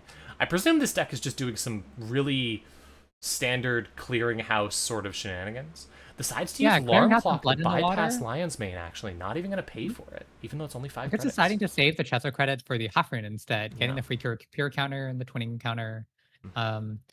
And the other way that Criminal has to deal with Shell Game is if this deck is running Hermes as a console, then installing a Hermes means you can bounce any of the advanced cards in their modes. All right, there's another Blood in the Water in HQ.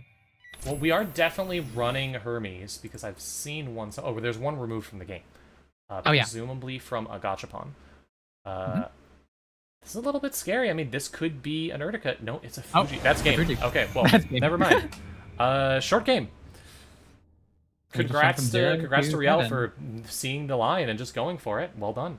Yeah. Unfortunately, hopefully, eventually, the two of us will find some games that.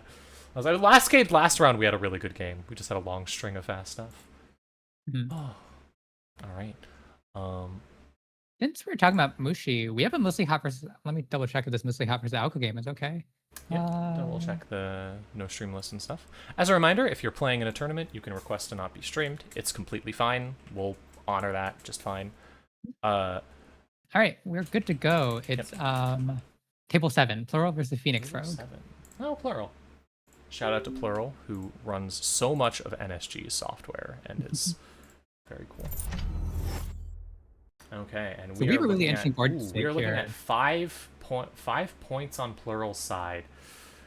Oh, that's scary. This is a very, very scary space because on the one hand, Phoenix Rogue has all of the tools you would want on the board. On the other hand, Plural is threatening an instant win at any moment.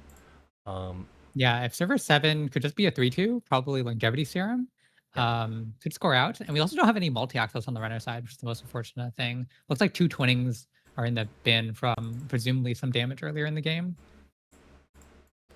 Yeah, that's really rough to see because it's a question of how you're going to get those back. We're getting on Chesva, well, so you probably aren't getting it back. You're probably just going for it. All right, jailbreaking so jailbreak is a little bit of multi-access. Now, I presume the idea here is if I can just get an agenda, then you can just pop whatever's in server 7 back to the hand, and then it is no longer a threat to you. Because running on that server could be really rough. You don't know what's going to be there. You don't know how you're going to pay for it. But if you find an agenda here, it doesn't matter. Server 7, whatever is in server 7 goes back to hand. Nothing. Did not see it though. Oof. Rough. And there's always a risk of measured response now too. We do see 1 in archives, so I'm guessing there's maybe only 1 in play. But if Phoenix Rogue takes a little bit more damage than they expect. Oh, overclock server 7. That's really good. And that does leave you on 4 credits. Probably you can break anything here. Yeah. But not if there's an enemy. Oh no, an enemy. Okay, that's. I mean, this is I'm dying to measured response now. Losing a and we get the Alco 2 counters. The 2 Alco counters, so we can dig for the next so you can measured. dig for the measured too. This is not looking good. I think you have to finish this run now just to see if maybe you can get points and get lucky. But that is about the worst case possible scenario. You think you're prepared for anything, but an enemy just instantly gets you. And I mean, the runner had this biobands, which would have been really nice to take damage and then draw, but just biobands would cost too much that Phoenix Rogue wouldn't have to break anymore. The worst case in server 7 just be a spin doctor to spin back the measures. Moonpool. Okay, but something else that would have helped pass advance, so you did kind of need to check it. You did need to get rid of that because the Corp could have instantly scored. Now we see, is the measured response going to instantly show up? Using it? With only 12 cards left, I feel like it's got to be there. Petty cash? Yeah, 1 is in the bin, so I'm guessing there's only 1 left in the deck. Install? Installing? No, oh, Blood in the Water. That also does it. Wow. Yeah. GG. Unfortunately, another game that we did not get to see, but GG. We're watching a lot of great plays. I just wish we could watch all of them. All right. Yeah. I mean, a lot of these games coming down to these really interesting last turn puzzles. Yeah, it's definitely something that I'm happy about with this meta is seeing these like really cool puzzles at the very end of the game. It's you want to see that. That's someone once told me that Netrunner is a game. I don't remember who said this. Someone told me someone else said it, but Netrunner is a game about trying to spend all of your time desperately building a machine that can let you get to a 50-50 shot. Mhm. And hopefully that will maybe give it to you.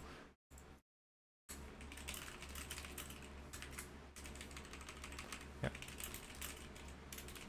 All right. Well, with that, how long until the next round? Next round is in 18 minutes. We could potentially do one more. Yeah, I found a game that's still going on, a really fascinating board state on table 27. All right. Let's go take a look at table 27. Yeah, Jasper yeah. Higgins has Isuwak against Wenjong on Magdalene. Oh. Wait. Table 27. Iswak against Wang Zhang? Fascinating. I know. You dare The use my Iswak weapons master against me? playing against Iswak. Which means he knows I the just line. it started me at the beginning, and the very first thing is Wang Zhang saying, "This definitely puts a smile on my face." So see how this That's goes. sweet. All right. All right, so it looks See like where they're this just is going. fixing some stuff with the Yeah. Penrose boosting, but on Wenjong's side, we see a really cool stealth Maggie. Pinholing it and Wedding Void and immediately pivoting to run server 1. Oof, All two right. bronze. Ooh, another brawn. That's. I mean, you can break that. I believe. What's Yeah, the, we have well, Propeller no, in 'cause the bin. propeller. Well, propeller and simulchip. Yeah. You can break that. It's not fun, but you can break that. You can also potentially just use. Oh no, wait. Penrose is installed this turn. This is a stealth Maggie. Yeah. Huh. Oh well. a Stealth future Maggie that's option, playing isn't it? Harmony. Oh wow. What? Oh. Oh, we're musing. Oh, that's a cool line. We're musing for the Propeller, so that eventually we can knick-knack the Muse, just get a little bit more money out of it. Makes sense. Makes sense. Just a cool line. We can eventually simulchip back the Also- Penrose and then use a Penrose barrier breaking. All right, but there we found the agenda. Gotta send a message. Yep. Finding a send the message, which is really good, especially with 7 counters on twinning here. You have a lot of ways to potentially win. I want to shout out one more line, and these are just like cool shipper tricks. There is a copy of Chromatophores in the bin. So if Wenjong No chips off the way. Chromatophores, Okay, that lets him Chromatophore. use... Sorry, I was thinking of a different card. I was thinking of a different Oh, card. okay. What's the really, really bad Trojan? Or no, not even a Trojan. The You mean the Cordyceps? virus. Yes, Cordyceps. Yes, thank you. I thought of that. I was like, there's no way. No, someone's not playing Cordyceps. Yeah, Cordyceps would be a little bit too much. But Chromatophores makes a lot of sense here because I believe it lets you bypass with Afterimage. Yeah, you're right. It does. You can use that to sneak past basically any ice with Afterimage.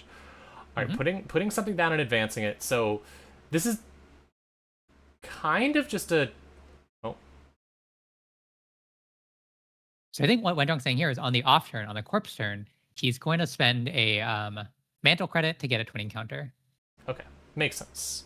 Always important to do.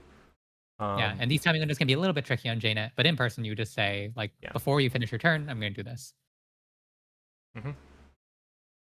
This is something So I this love way- to do personally. I love to play Mantle and Dex just to do it because Mantle, of course, you can spend 1 host of credit to use hardware programs, but it refills at the beginning of your turn. And twinning is you can add 1 counter every time you spend a credit on a card. But you could just use Mantle to just be like, I'm just going to increase the strength of a card randomly for no reason. Trash the Okay, so Simulchip to get because of back another Ishmael? propeller. Yeah, I think Wenjong does have to consider running server 1 because if server 1's a longevity, Jasper could seamless scoring another 2 points and then getting a second Isra counter because that doesn't count as manual advancement. That would Placement win, yeah. advancement in this game. Yeah. I presume that honestly we're just going to see runs on HQ and R&D to try and win. Oh, never mind. Well, that's game. That should do it. GG. Yeah, There's the because- seamless though. Yep. So maybe there was an out for the Yeah. corp. But yeah, because the card's advanced in server 1, you just not Spin Doctor to disrupt anything you put back to the top of R&D. Now, Wingchuck does have to be careful here because you could potentially take 4 damage, and if you use all 3 counters and see 3 Fujis instead, including 1 that's illegal, you could die after you win the game, which does nothing but is embarrassing. But here instead, you win the game and then you don't even die. Well done, Wenjong, for finding that out and knowing how to play against Ishwak if anyone does. It would be Yeah, really cool stealth Maggie. It'd be interesting to see if other people on this sort of stealth style build. all right. Well, at this point, I think probably from here we'll take a break before the next round. Thanks so much for tuning in. We've got about how long until the next round? About let me check the timers. We've got about 13 minutes until the next round ends. Possibly 18. There might be extensions. So we will be back in somewhere around 15 minutes for the next round of commentary. I will be taking a break. I will be taking a break. But for now, just as a note, let me shift this back to here and update the round. Thank you for tuning in. I have been Juniper Theory. I'll be back later. And your other commentary has been Laura. Thanks so much. We will see you in just a bit for the next round.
Netrunner Continentals, the American Continentals for 2026. I'm going to be taking a break from commentating, so instead, Laura is going to be joined by lovely frogs. If you both want to introduce yourself, go right ahead. Hi, I'm Laura. Use your pronouns, and I make a lot of shape for deck lists. Hi, I'm Tyler, the Frogs of Frogs, and I like net damage. Well, if you like net damage, how do you feel about this current meta where we're seeing a bunch of obs doing damage with FUT and measured, not to mention Alco still putting up good numbers? It is the second best faction to do net damage in. I think on stream so far, we have maybe seen 4 games, I want to say, end in measured response, maybe more. I have been a FUT measured enthusiast in previous metas, so it is nice to see it making a comeback. Yeah, all it took was Segator. I'm gonna keep a tight lip around this, but they should have just let us keep extract. It's really interesting to see the way Obelisk shift depending on whether it's Extract, which was a more single remote scoring ob, versus Segator, which is a sort of more assets damage ob. The rotating door of ob twice. I just want to quickly shout out our standing so far. We have 6 players undefeated, and a pretty good faction diversity with a little more Wayland. So we have Mr. Velas on Ob and Seb, Olus on Jinteki and Baz, Kabloosh on Ob and Lou, Silent Word on Spicky and Zaya, Ice Cream College on Ob and Maggie, and Chips the Nerd on Thule and Muslihat. Spicky is cool to see. I would like to see that do well throughout the rest of the day. Yeah. Anything else you're keeping your eye on? We saw some really cool, interesting decks earlier, like a Topon and a Baz. I've heard the Baz is pretty spicy, so I'm excited to see more of that. I have not had time to look through everything else yet. All right, well, round is That's paired, fine. so if y'all want to choose a game, please go ahead, and yeah, I'll get us into that. Just let me know where we're Yeah. going and check in if we can stream that one. If y'all can find anything interesting. Let's look around. So many options. In the meantime, I'm curious, Frogs, your thoughts on the makeup of the tournament, the fact that it is 24 obs, and that's the main thing, the general stats for it. Any thoughts there? Like I said, they should have let us keep extract. All right. But we love the boat. While talking about the ban list, it looks like there's a couple R plus games. So I'd be interested to see how that works. Let me check if table 20 is okay to stream Man in the Moon and R plus. That should be interesting. Like those are both really good players. Yeah. We have an okay from both. So yeah, table 20, Man in the Moon on Reality Plus against Ziet on Maggie. All right, I'll get us into that. Go. So have you experimented with R plus at all, Frogs? I did just a little bit, but I am not an NBN player. It is a real curveball for me, and I have not personally found anything. Oh, we have a actual no from Man in the Moon. That's totally all Yeah, right. we will Let me find check another quick- game to stream. Yeah. Oh. It's always okay to do that. For the record, if you're in a tournament, it's always okay to do that, so long as it isn't like top cut. If it's in the top cut, we definitely want to Shia it. But if you're just doing your normal games, it's always okay to say I'd rather not be streamed. There is we another Reality Plus at 30. Oh. Table 30. I don't know. I actually just whoa, hold on. I joined a game and something weird is happening. Oh. Okay. We haven't seen Nuvum yet today either, so I just got an okay from a Nuvum if we want to start with this. Oh, Yeah, okay. great. Which table? Yeah, it's the table 18. Analyze Chris against Why Not on Lou. Okay. Table 18 it These are is. both 2 friends of mine out in the New York meta. That's not why I chose them, but they're lovely people.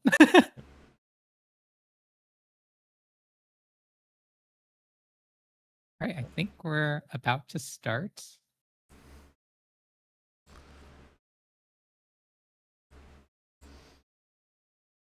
All right, yeah. Nuvum versus Lu. So Nuvum versus Lu, I think on paper should be a good matchup for the Nuvum. It has a bunch of ice that's really annoying for the Lu.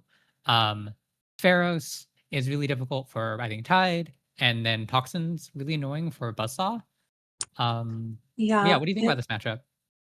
I agree that it tends to be favored for the court. You have to do a little more protecting of your central servers early than with just the general rush game plan. Sometimes you can play it a little fast and loose with those, but you really don't want to let Lou in. So you might see a little bit slower start, but should be favored for Nuvum. Yeah, we opened with expending a Toxin, which is going to let you get the exact ice you want, namely Pharos on the remote and then Event Horizon so that the runner has to run it twice. I think what a runner really wants in this matchup is Hermes to try to bounce some of the expensive ice. So it looks like we're just bundling up R&D early. And early Hermes can be really annoying in this matchup if the Lou is on that. And also, while Lou can slow down the early game slightly, the Nuvum also does not have time to go super slow because Lou will catch up on inevitability here. Yeah, once Lou starts charging up all the 20 counters, getting multi access, Hermes bouncing your agendas, it's really difficult. So here we see a Cultivate, a new card for Vantage Point, but synergizes really well with Nuvum because you pitch a card for Cultivate, immediately getting the 2 credits, and then lets you set up your future Nuvum triggers.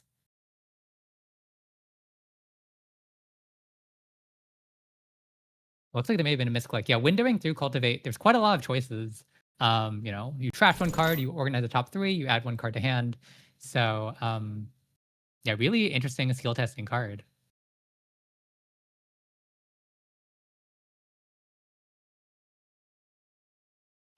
Nuvum does also let you filter 2 cards out with it into the bin, getting 1 from your ID as well.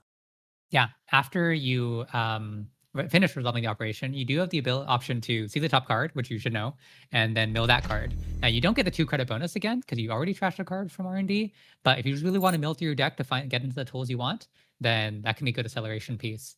So why not cracking the Gachapon? And revealing a deep dive. That is some very good information for the corp to have. Yeah, probably happy that he iced R&D there. We're going for the Taka, which is a little bit surprising. I thought Fermenter is really good for early econ, but maybe if we have a breaker, we can immediately start spending those Taka credits.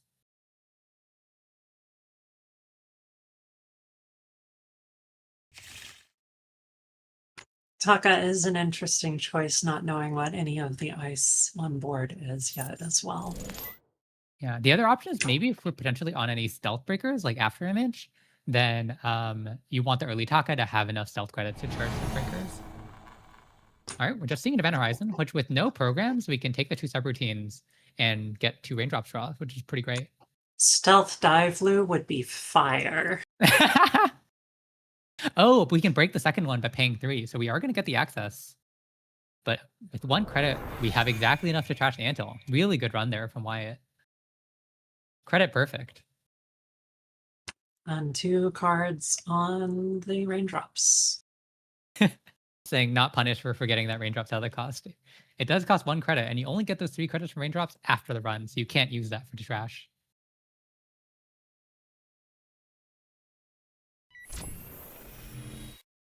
All right, pivoting HQ, seeing a seamless, really good in Nuvum as well. Lets you never advance out some of those cards, some of your agendas, and a creative to bounce back. I've been given the bad advice in the past that the best way to dodge threats in Netrunner is to forget that you can be punished in that way and just not have it happen. You can't be hurt by the things that you don't know about, right? So true. Until sometimes you are. Now we have another raindrops. Wow, this Event Horizon just being farmed by raindrops. Yep. And really smart play by why not installing any programs, just leaving that first Event Horizon sub offline. Fixing some of the clicking. Maybe accidentally click the first subroutine, but doesn't make sense to pay through the first subroutine. He just needs to pay through the second. It's Still a net positive value in addition to the access for two card draw and 1 credit net loss. Yeah, I think you're happy to trade a credit for 2 cards in a run. But it's just a spin doctor. It makes sense that Analyze Chris wouldn't push anything important behind just the event horizon. Probably is waiting for a second ice so that this event horizon actually has text.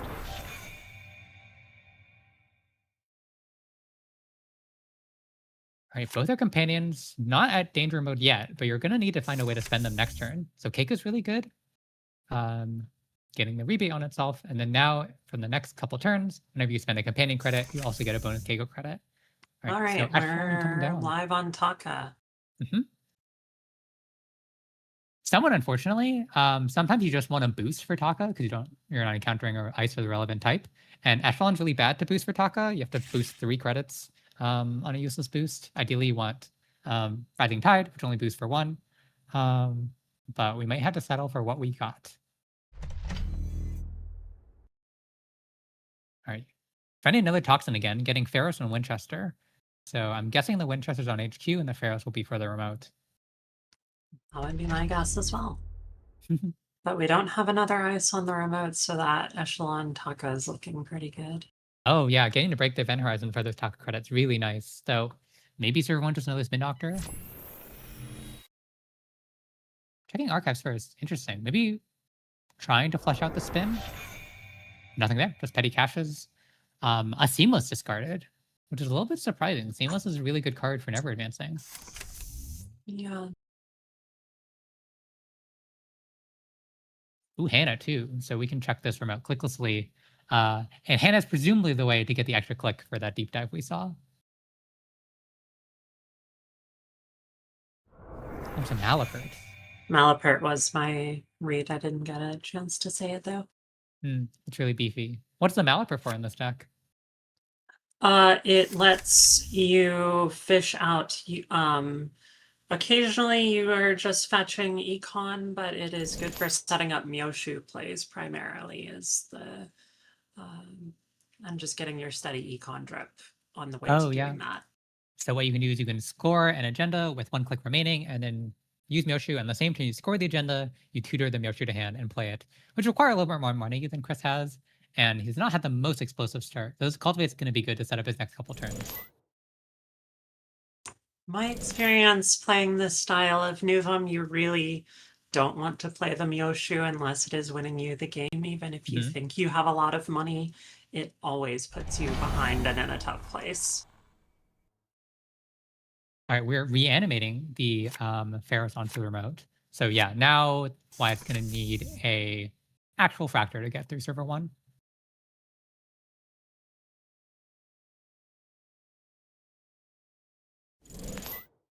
Oh, another Cultivate. Interesting to see, because we probably overlap a lot with the cards we saw last Cultivate. We have had a spin shuffle since then. Oh yeah, last turn I think we knew him a bunch as well. So yeah, Cultivate's such an interesting card. I feel like you could spend 10 minutes deciding a Cultivate. You probably shouldn't in a competitive setting, because that would be definitely slow play. But it's interesting to discuss. At least in this corp, you have a somewhat streamlined strategy to consider with that. Yeah, like since you're playing 3 petty caches, if you see a petty cache, that's a pretty instant trash unless you really need the money in hand. All right, looks like we have a jam. And on the runner side, we pop that Gachapon. Ooh, tough options here. What do you think you go for? I would go for that, yeah. That makes sense. We don't really want to be paying through the Pharos with Tide. But with the Event Not Horizon... at this stage. The Event Horizon does make botchless a little bit awkward, because Pharos is going to require 2 botchless counters and taking a tag. But if you get Event Horizon, you're not going to have any counters to run back.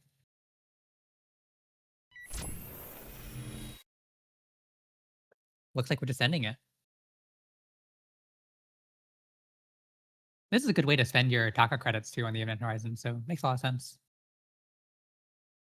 Oh, we have a bad pub too from the reanimation.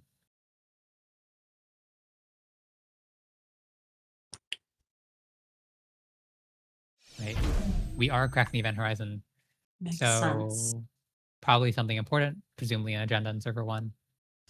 Presumably, but the runner is, I think, making a good call right now, just putting continuous pressure on that remote and setting up for heavy central pressure later on.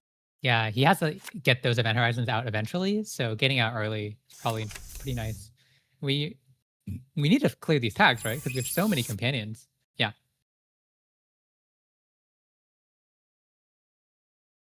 All right. Hopefully we see a score here. We're using a seamless. So Basalt is the best case. You want to get the Basalt early as Nuvum because this gives you so many options. All right, Looks like a second Basalt. seamless. There we go.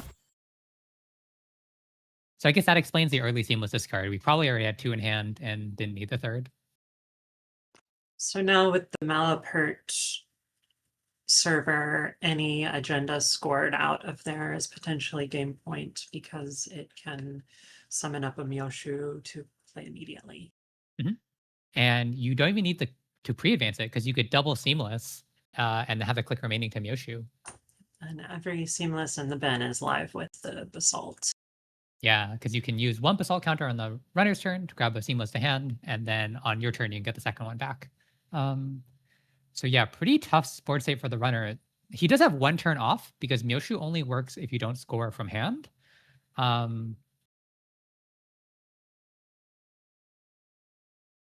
So the agenda will have to be in server 1 for Myoshu to be online. Taking a think for what the Malapert option here is. What do you think is a good option here? Because we do have all 3 seamlesses out already.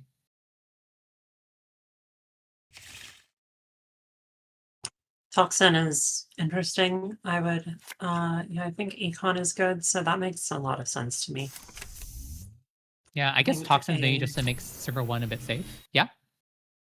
Don't know how many reanimations are in the deck, but that could also be a good call potentially. Yeah, even reanimating an Event Horizon onto the Pharaoh server can do so much work.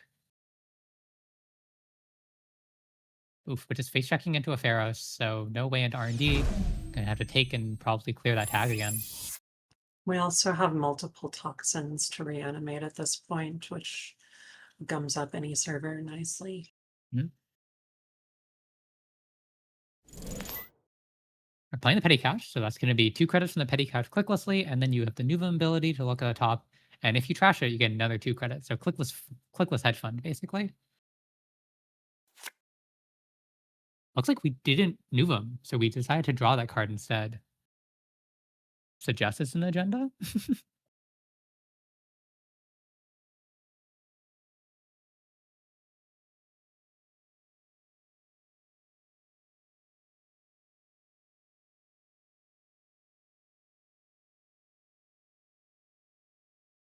Oh. All right, Analyze Chris pointing out that he knew that card from Nuvum and then click 1 draw. So usually if you ever draw a card, you can't undo that click because you've gained information that could affect all your decisions.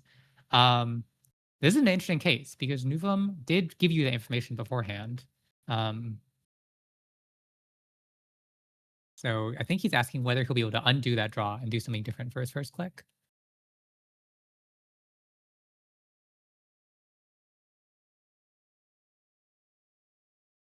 Right. Just waiting for a judge to show up. Reminder, you can call a judge at your events whenever these sort of It's like the tricky judge is situations come here. up. Great. Hi, Judge. It should be fine to undo that since the card was known. Yeah, I think so as well. I think assembly situation happens fairly commonly with Boostly Hot, where you can reveal the top card and then go to draw it because it's known information. Or sorry, if you look at the top card, choose not to draw it, that is known information. This does become tricky in paper play because if you've drawn the card and mixed it into your hand, that no longer becomes undoable because there's no way for the judge to know which was the actual card that you drew.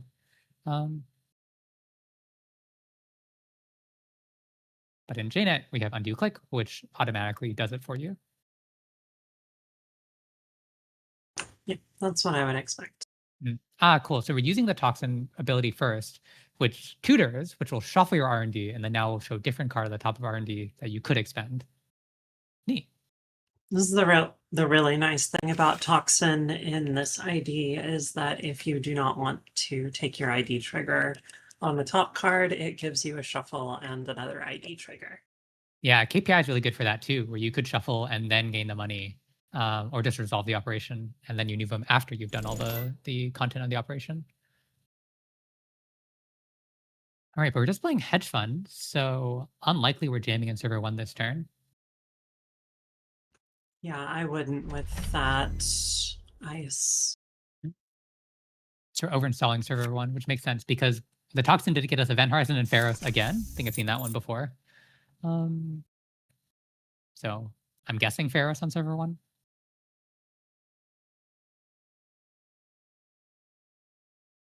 So at the start of the game, we talked about the potential disruption of Hermes, but Keiko has been the console of choice here. And seeing that deep dive, I think with deep dive and creative commission, we probably don't have the influence for Hermes.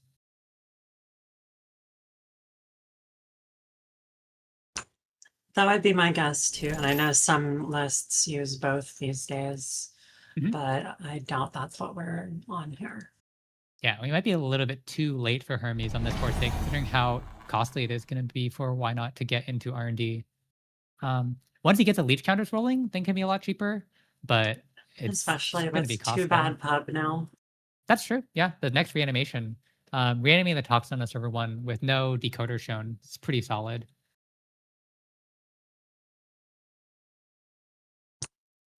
If why not can start poking some centrals here, I think we can build up some momentum runner side. Otherwise, it is looking pretty favorable for the Nuvum right now, I would say. I think we once again went for the Nuvum and then not mill it. So I think choosing to draw and then install really does indicate that you found the agenda you want to jam. So let's jam it. Running archives, interesting. I think just trying to poke a central to get some leech counters to get into the relevant servers. Yeah, having 2 leech counters before running R&D is going to be really nice. And eventually, with 2 leech counters and a buzzsaw, that toxin is going to be really cheap.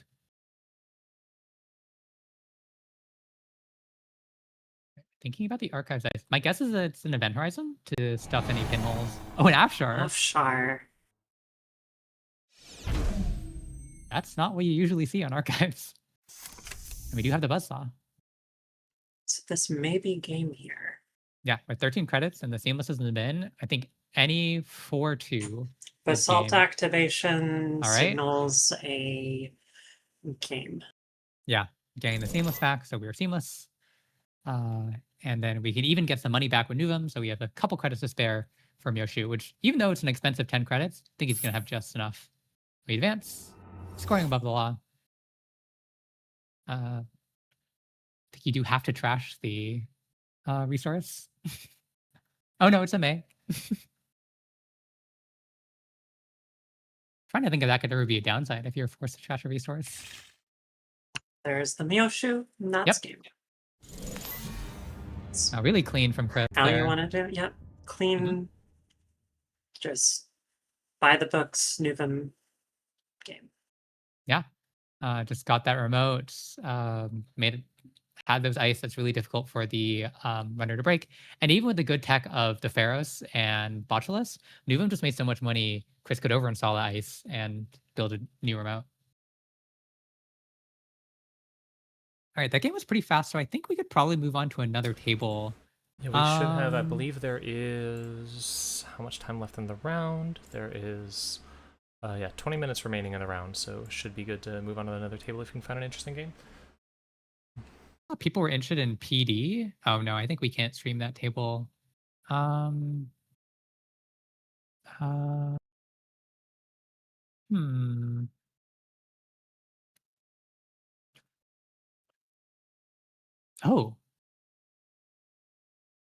The Topan is playing again. Since we only caught the end of that game, I wonder if we can get a longer game this time. Let me see how that game's going. Table 14.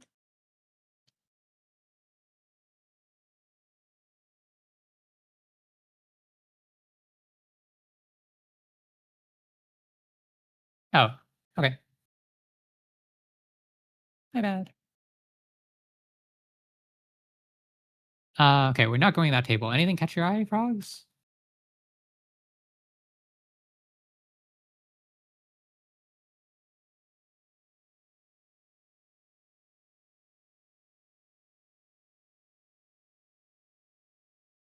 We have a hmm,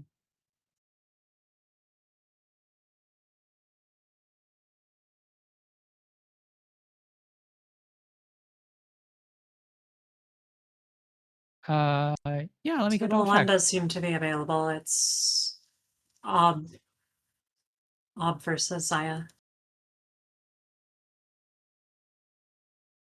Cool. Let me just double check.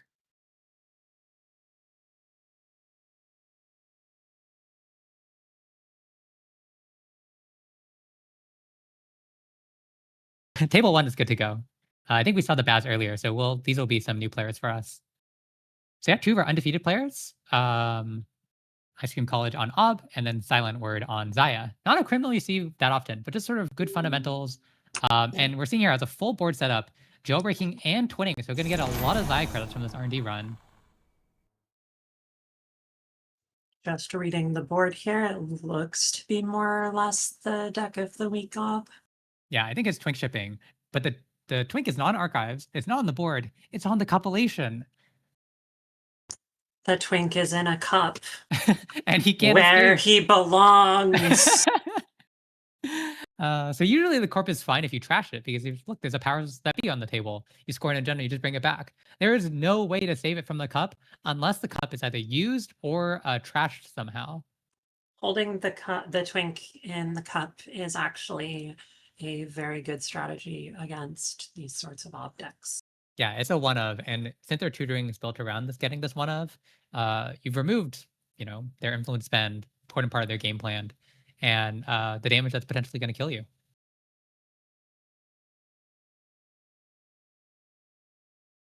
Now, I think the most notable thing about this compilation is that it's taking up the MU that the Zaya might want for a card like Chesva to discount these centrals runs. So money might be a bit of an issue. Though we do have daily cast and overmarket ticking, so not for the near future. It's like liquid cash is low right now, but we are not at measured response threat yet. Mm-hmm. Oh, we're trashing a measure from the top. There's one. Yeah, trashing measures in this deck makes a good amount more sense because it's not playing Basalt Spire, which can just bring them back from the bin more easily. But you do have to always be careful that, enough multi-axes can eventually pop you up to threat 4.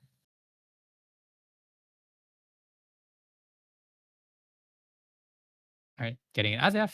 Really good hit. Getting a Hermes bounce. What do you think you Hermes bounce here?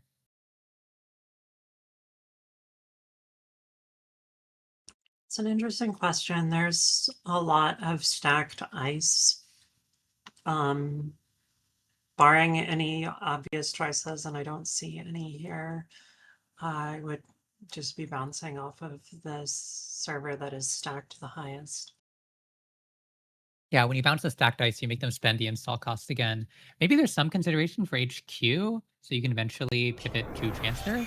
Oh, but it looks like we bounce HQ the is a power dice. consideration. Guess we are gonna try to trash the powers, which also makes sense. Notably, no asset tax seen on the board yet. No like fencer. Oh, fencer's trashed, presumably to an early above the law.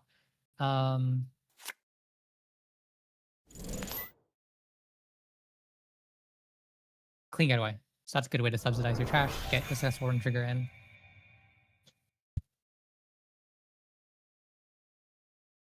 Now, I just want to shout out in server 1, my favorite card in this deck, the Makota Longeek Grid. A card that I would argue saw functionally no play, but does a lot of work in this deck, making your assets cheaper, making the trash costs of, FUT, Hostile, even just Regolith, way more than the runner's happy to deal with. I have historically found it to be a niche, useful card in this sort of Ob in particular. Yeah, the fact that it's tutorable means that you can get away with playing a one of fetch it off your three costers, your antils, your viruses. It's just sort of a nuisance. In a lot of decks, it sits there for a long time and you don't get the credits Mhm.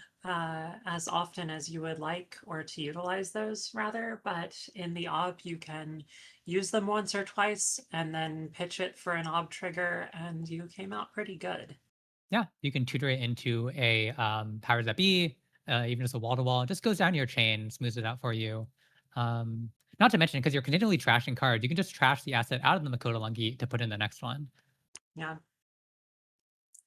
If you use it to resonate hell, you're doing pretty well for yourself. Mm-hmm. All right, the corpse room just triple install. So presumably with a Hollow Man on the table, this is a good scoring angle. Um, Going to be tricky for the runner to contest because of measured threats. Because like running HQ doesn't have that much value, considering that any agenda is probably in that mega server one. All right, drawing a spin doctor, shuffling back, measured and powers that be. Makes sense. Oh, and this is the line you were just talking about. There we go. Yep, we see the Makoto into a powers that be, where Hollow Man scoring a slash and burn, not really what you want, no valuable score triggers, but just getting a powers that be trigger, which sometimes is enough. You know, it's ideally not what you want to be scoring, but here it looks pretty good to me. We get the powers trigger, we go up to threat.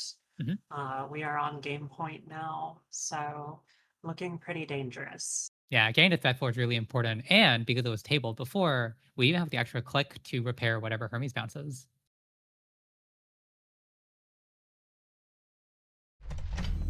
Using the powers install a card from HQ. Oh, this could potentially be the win next turn. One of the things I like about Hollow Man and Ob, it's a good card in everything, right? But Mhm. it does make your slash and burns a lot more scoreable than a lot of Wayland lists allow them to be. For sure. Yeah. There's even cool lines in this deck to score 4/2s where you install, use a Hollow Man for 2 advancements, and then you use a slash and burn for the next 2 advancements. All right. You played the so the powers that be installed a card from HQ and Hermes bounced an ice. So probably angling to challenge that server this turn. Going for the HQ sweep first. Makes sense. Gets you a lot of money. Do you think we ever let the foot out of the cup?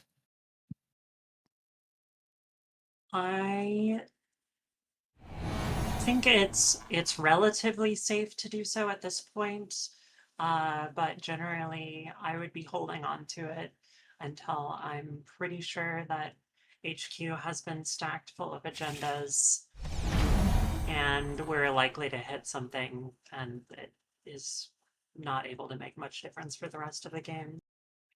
All right, but using the event horizon to fetch a Maskarovka, suggesting that there's something valuable in HQ, even just getting multi-access to trash measures is really nice. And at this point, anything that slows the runner down potentially is game winning. Yeah, again, like I said before, without Chesva, Maskarovka is still a real 4 credits from the Kurapira, so pretty taxing HQ.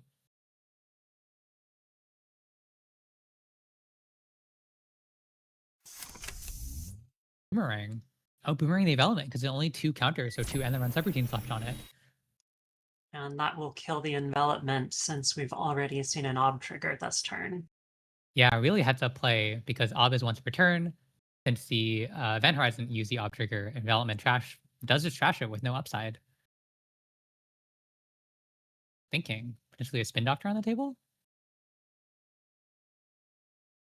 Trying to dilute R&D. Yep. There we go. In this deck, it's always a little unfortunate to pre-commit your Spin Doctor, so not shuffle back your important tools. But I think diluting R&D is more important, especially if there's a win on the table. Oh, we chose Signals not that to. the R&D density is looking pretty good. There's 2 measures for the Ben. There, let them dream, so we do get the bounce. Oh, interesting. We probably bounce over 1 here. That's what I would be doing. It's tempting to bounce Bouncing the the ice and ice. run. Okay. Oh, another agenda. So if server 1 is the last agenda, we might just win here. Potentially. Have to maintain measured resilience still, which I think we'll have the money, but maybe dicey. not the cards. Tough choice here. Falls 1 credit short if we run server 1 here. I think we haven't gotten our Zaya credits yet, so we're actually Oh, going to right. be on 3 more credits. Zaya is a card with text. But hitting the Azef, there's not many agendas that Ice Cream College can still score. There's one more Azef in the deck, and then it just let them dream in the slabs and a green mail, which doesn't win in the game. If it's an agenda, I would rate it as a let them dream. Yeah, I think that's the downside of pivoting to run server 1. Pre-committing with a Hollow Man makes the most sense with let them dream. Because if it's a 3-2, you can just fast advance it. Right.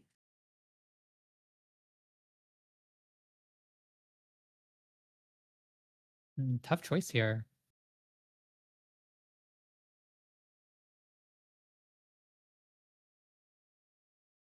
So the choice here is whether to Hermes bounce the card in server 1. And yeah, I think we just decide to deny the scoring potential. I think that's the safe play. Yeah, and now we can Nuka and we can survive double measured. Or just draw even.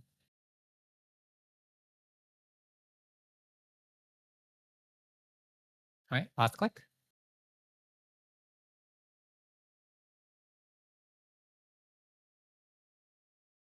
Another really cool play is to go in HQ and sweep the whole hand.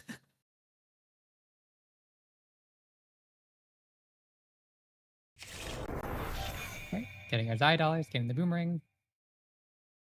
Man, we've seen Zaya make some serious money with these 20 digs. Oh, Going for the Hollow Man. interesting. So trying to deny the scoring angle. I mean, the white space only 1 credit. We do send with 8, so we survive single measured. I'm not sure about that though, because with the Sphere on the table, the Corp is able to just summon back Hollow Man if they need to with a Spin Doctor. Yes, we're not. That was shutting down the scoring line, but that seems unlikely. And we cannot survive double measured here. Mm-hmm. Oh, we have a mathing. That's interesting. The other fun angle is if the Ice Cream College has the last 2 slash and burn in hand, that's the other way to fast advance any We agenda. can Sviata, yeah, shuffle back the Hollow Man and Sviata the Maskarovka into Hollow Man again. Looks like that's what we're going for. There he is. He's back. Oh, measured first. Oh, double measured. Looks like we drew that. Oof, close one. Really tough choice there at the end. But it was let them dream in server 1 and you end up running. You end up in the same board state, right? Where you have 3 cards and 8 credits, so you die anyways. Yeah, basically sweeping HQ may have actually been the play. Yeah, I thought it was a bit too and- aggressive, but sometimes you just have to go for it. It certainly would have been fun to Yeah. watch. I think it was either that or draw and hope that the Corp didn't have a scoring angle. Well, good game. with that, I'm probably gonna put us back to probably go back on break. We'll be back with round 6 in just a second. See y'all in just a minute. Oh shoot, the entire stream went. What? Oh. Well. Oh, I accidentally minimized it, is why. Sorry, I messed up the stream a little bit. Yeah, no, we're good. Anyways, yeah, we'll be back in just a second with more Netrunner. Right. Yeah, Be right Yay. don't go away.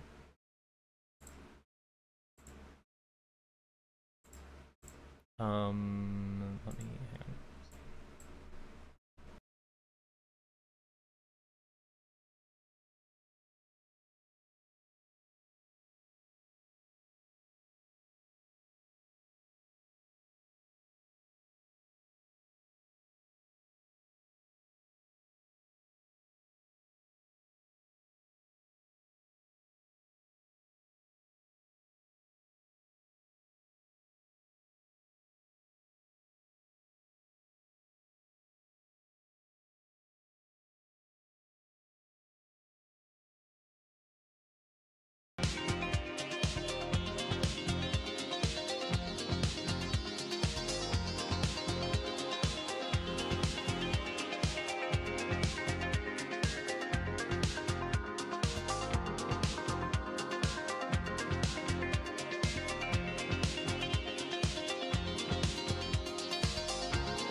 back with more Netrunner. It is round 6 of the American Continentals. I believe the two commentators are setting the game, so if y'all want to talk about what we're going to see. Yeah. Hi, everybody. I'm Laura. Hi, I'm Pylo, the frogs of frogs. And we've been having a great event so far. We have 5 rounds of our almost 90-person Continental, and lots of really cool, tight, interesting games so far. How are we looking for that table?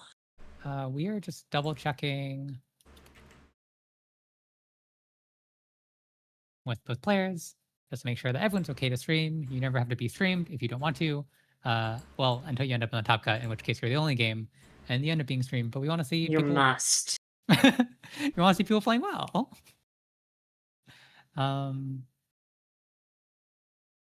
And yeah, after 5 rounds, we have 3 players still undefeated, and a lot of players fighting around the 9-point bracket, because I think you need somewhere in the range of 7 wins. So all those players are definitely still in contention, fighting their way to the top.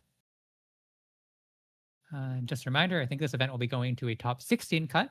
So the top 16 players will come back tomorrow and play a double elimination top cut.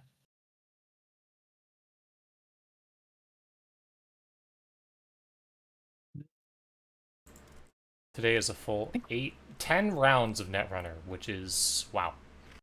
Yeah, long day for these players. I think we're waiting for the runner to arrive. Yeah, we're waiting on an answer for a stream from the runner that we're looking at.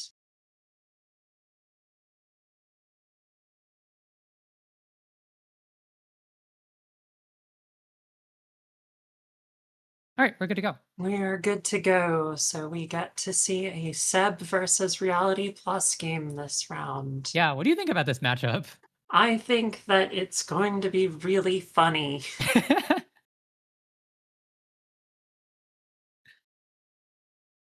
Yes, table 12. Which is why it's funny. You've played some Seb before, right? Yes, but I don't think it's been a while since R Plus and Seb have been legal at the same time, and we've seen some decline. I would say steep decline in Seb since the Ashen Epilogue ban, but he hasn't disappeared completely. And we can just expect a lot of the two IDs opposing each other, triggering each other's abilities a lot. Yeah. R Plus is going to give Seb tags, which lets Seb install, and then Seb will sometimes take tags himself, which lets R Plus get the 2 cards or the 2 credits. Seb does want to be taking a tag every turn, which also hits the R Plus cadence, and we'll just see a really interesting game, hopefully. I think the way that Seb tries or can potentially play around R Plus is R Plus is only the first time each turn. So if the Seb can take tags, lose tags, take tags multiple times in a turn, that can diffuse some of the triggers. Yeah, which can be very doable if there are, for example, multiple Hannahs in the build, but a lot of builds don't do that. Yeah, I have seen more Hannahs become popular in recent times, just to sort of gain clicks in the early game, so you're not going to have the late game inevitability after Ashen Epilogue. And yeah, seeing those like pop-off turns where there's a Praxis, installing a Hannah, getting back a Hannah, cracking a Hannah, putting the second Praxis, getting back a Hannah. Yeah, it's one of my favorite things. I've always been a big fan of multiple Hannahs. Yeah, it's nutty. Oh, and we just have triple install. So usually leaving Ice HQ open against Seb can be pretty punished by the card Transfer of Wealth. But Transfer of Wealth is a pretty unfortunate interaction with R+, where you sap their 3 credits and then you take the tag. So NBN R+ can still get their 2 credits.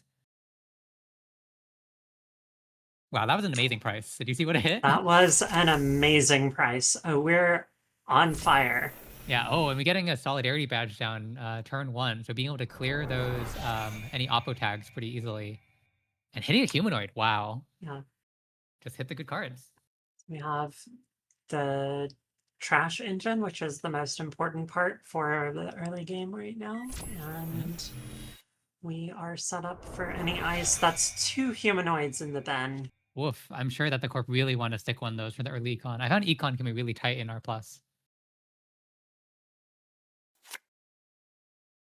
And just clicking for draw.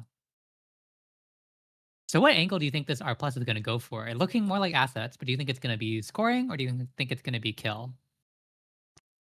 The two humanoids tells me that it is trying to score. That's a lot of influence. And here we have another influence spend on tranquility. So I'm guessing it's more for tempo. Tranquility almost wonders if we want to focus on that one remote as a scoring remote, or if it's just econ and we're going to still go wider. All right, installing a fencer. Wow, we have all the trash tech right now. Fencer and sub is such an interesting thing to see. Usually Yeah. they shy away from non-connection resources because they become very fragile. Okay, and there's a transfer well. So we're going to see this interaction where Seb gets to install a resource. Ooh, trashing a Holloman, really good here. But yeah, R+ gets to gain back 2 credits. So the corp really only lost 1 credit there. So since we're seeing a companion here, I'm wondering if this is a bling seb that's not trying to float tags. Oh, that could be really cool. Though it looks like on this turn we are going to float the tag, choosing to pivot to try to trash out server 1, which should be doable with the Audrey counter. I'm a little bit worried about cards in hand if there's like a surprise end of the line.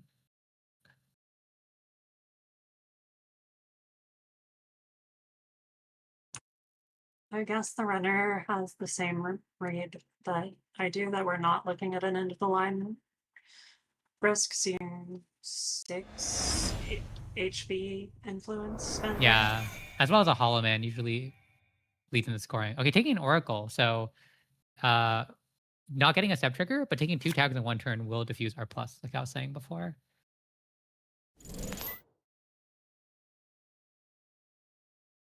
The other thing that Seb got is early Valentina, and early Valentina can make so much money. It's basically a companion because it's going to give you a credit every time you clear a tag. Corp seems to be choosing to trash the Valentina. That makes sense. Yeah, I think with Valentina badge on the table, your tags are never really hurting the runner. Fencer sticks though, which is potentially interesting here. Yeah. Oh, it is amanuensis, so maybe we're considering floating the tag again. Yeah, getting the amanuensis counter. Well, we don't have any super important resources. I think if the corp trashes Fencer, you're not super Just daring them plus. to use the resources. All right, another hedge fund. So pretty decent money, but no real threats from the corp yet. And Oh, and removing the there tag. goes the Oracle, and that turns off the amanuensis. Oh, that's really trigger. funny. Yeah, because when the corp removes the tag, it doesn't trigger amanuensis, which needs a runner to be removing the tag. Cool.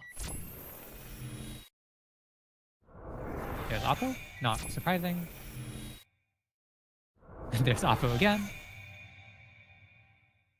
They could all 3 cards be Oppo.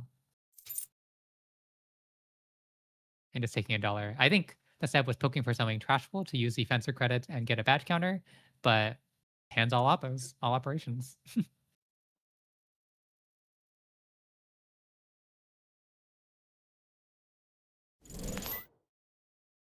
Anagram, draw 3. Probably looking for something to jam in the remote, because with nothing on the Forcing table. the R plus to use those when not floating a tag is what you want to be doing here, is Seb. Yeah, that's true. In our Nebula game earlier, we saw that getting both ticks on planogram is so much value. Double install here. What do you think the upgrades could be in this deck?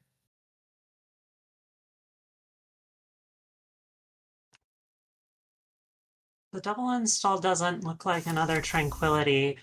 I would expect some amount of Amaze Amusements in a scoring remote, which is what this looks to be. Yeah, that makes a lot of sense to sort of give 2 tags when they're scoring, and just be really Have a Doom obnoxious. Scroll, which Audrey deals with quite neatly. Yeah, just 1 card and 1 counter for the first 2 subs.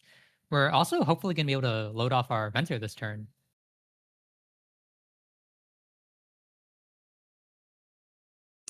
With R plus having been out of the meta for a while, it is a bit of a wild card. We don't quite know what sorts of strategies to expect. Yeah, all sorts of unexpected things could be in here. Could even be defensive upgrade. Okay, asking for the access. because after the runner commits access, you have a window to res things like a maze, and there it is. It's another oracle. That's a lot of tags. Uh-huh. But I think we are able to clear all of them with the Hannah. Yeah, trashing with the fencered bucks makes sense. Mhm. We can Getting at all the least... fencer credits, which is really nice. I tend to burn Hannah's liberally, Mhm. seeing as we're leaving them. Okay. I guess we're trying to greed out a second amanuensis counter, but floating more than one tag can be a little dangerous into cards like Shipment from Vladisibirsk. You risk losing the Hannah here now too. I would have personally popped it and taken the amanuensis draw and then still floated some tags for Yeah, clicklessly further. drawing 2 is really nice, but Yeah. maybe just calling that the corp doesn't have quite enough money to keep on trashing Seb's resources. And cards. The Mhm. crew's going. Yeah, usually crew's an important trash, but considering how little ice is on the table, like the Doom Scroll doesn't care that much. Yeah. Whoa, Oppa. We have Audrey to deal with the ice as well right now. No Mhm. problem. I guess trying to flood the sub with tags to prevent triggers and maybe score some freedom of informations. But using the friend of a friend to clear the tag, getting some money. I'm getting more amanuensis draw. It's pretty funny. Yeah, we'll see how long Steven can get away with floating these tags. There hasn't been any punishment so far other than the basic action of trashing the resources.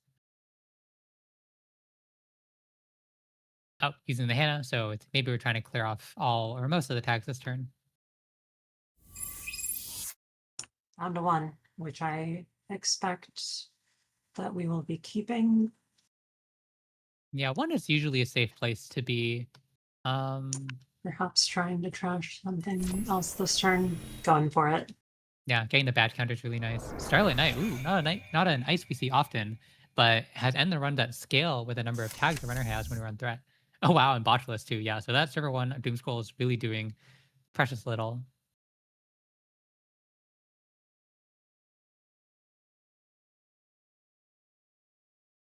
Now the runner's econ isn't amazing. I think losing that early Valentina definitely hurt. We could have had what, like 5 more credits at this point from clearing tags. Quite a lot. Yeah, that was a valuable trash for the corp. So we're gonna see if the corp can get back into some money. The runner came back into some money. Icing archives first makes sense. You're not really worried about the credit loss from more transfers here, but you do want to stop privileged access. Yeah. Privilege access can really strong Seb card. Takes a tag, so you get the Seb install, and then get some recursion and bringing back programs. Oh, but there's a transfer.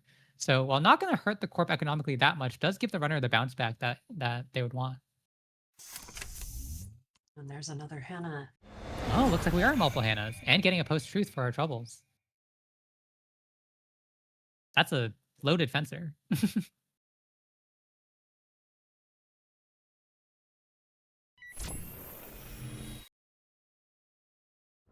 There's another Oppo.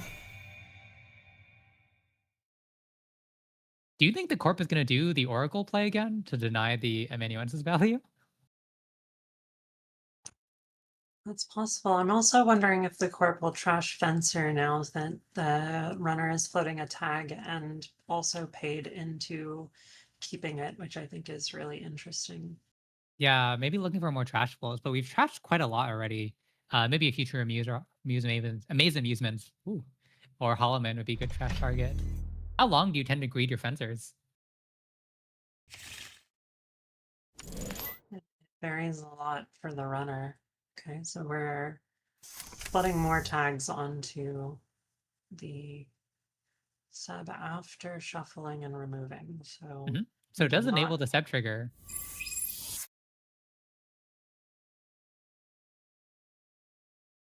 Because just as a reminder, when Seb goes from no tags to 1 tag or more, 2 in this case, that's when Seb gets to install.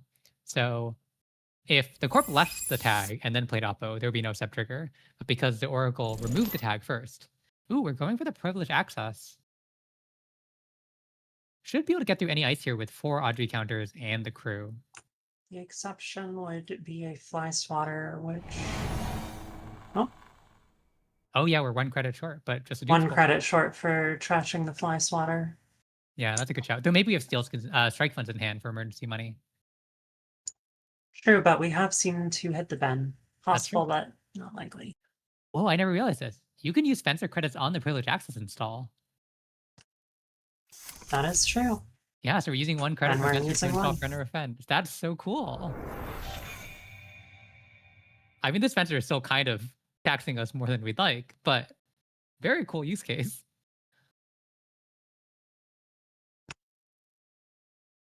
All right, now that we got the Valentina back using privilege access, I think we clear the tag with friend or friend to just protect Valentina.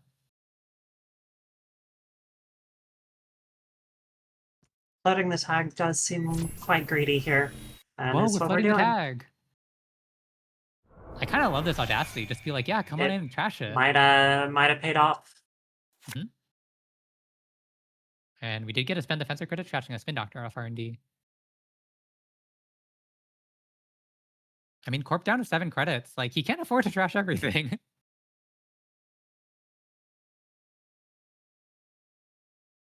I think we are looking at a highly favorable position for the runner here at this point. And looks like we have to spend the 2 credits and the card to trash Valentina again.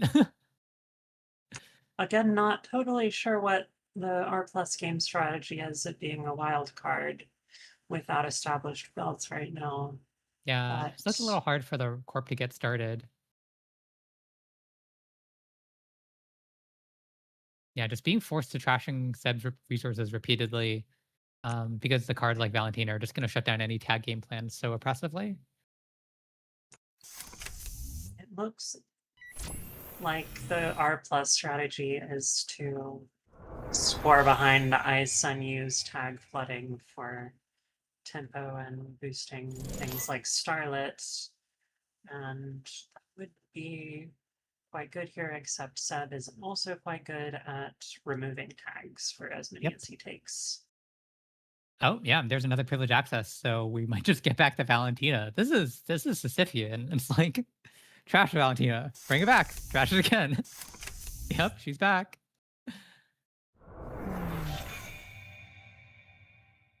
Surely this time we cleared the tag.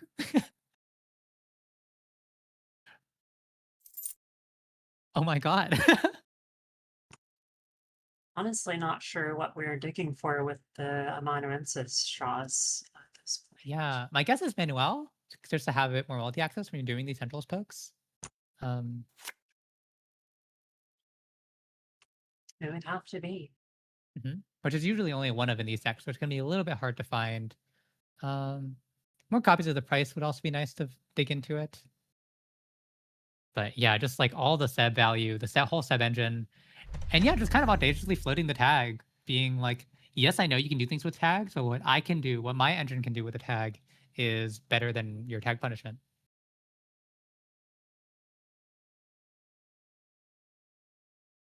I think it'd be really funny if we saw this Valentina trash for a 3rd time. So Steven's asking in the chat. But just icing up centrals.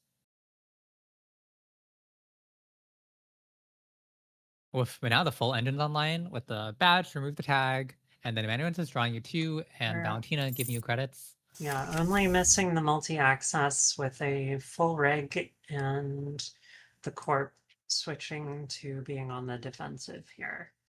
Yeah, 4 sizes of centrals, which is probably not what you want to do in a rushier deck. Oh wow, a Katorga breakout too. Wonder if we're gonna get a transfer. Katorga is an interesting thing we've been seeing in Sub recently that some of the newer lists have been using to adapt to the Ashen ban. Yeah, it's like a little baby single Ashen. Oh, hitting a next big thing. What did we add back? We did get back the transfer. So do you send the transfer this turn because you've taken a tag already?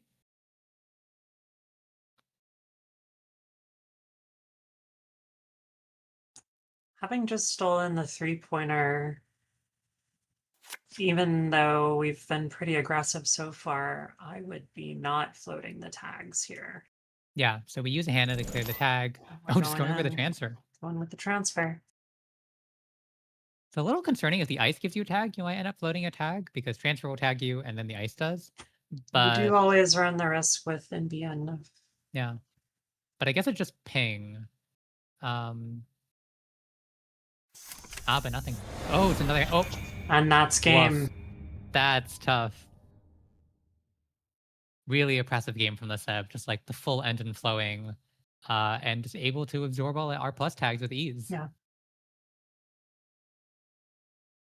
Two negative things in a while. It's hard to play out of that. Well, good game from both. Cool to see Seb in action again.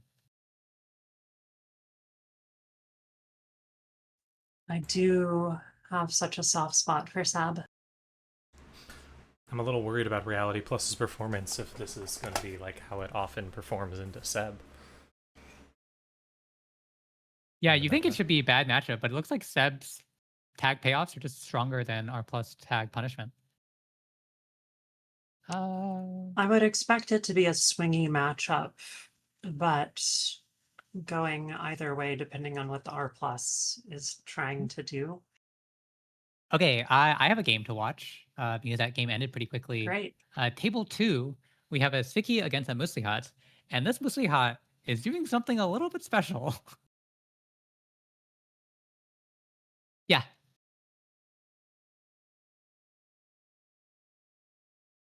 It's always cool to see Siki group in action too.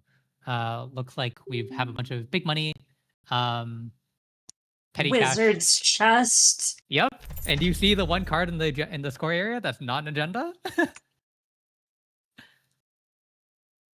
Let's go. This Muslihat is trying to stab you.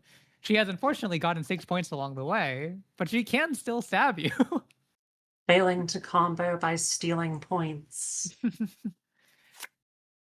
Now, breaking is getting a little bit tight, and we do have the 1-4 revolver now. I'm a little bit worried about this propeller, considering that we see Pharaohs is on the remote. We have a triple advanced, actually quadruple advanced Pharaohs on the remote. Yeah. Ooh, window of opportunity. That's spicy. Yeah, we saw this card out of Baz earlier, and it is a run event that triggers Muslihat. Do you think we're gonna de-res the Pharaohs just to force it? Yep. Yeah. Now I was gonna say that this doesn't look like it can really challenge that remote, but de-resing the Pharaohs even temporarily, well. But I think they're happy to res the other Pharaohs since that's what they're planning to do anyway. Now they get the original Pharaohs for free. At the very least, it did force some money out of them, and the corp is only at 3 points. So no clear way to get to a win instantly. No Myoshu lines like we saw in our earlier game. Zwicky can bounce back from low money incredibly quickly. Yep, like that with a petty cash and archives. So Clicklessly gaining 2 credits on a card.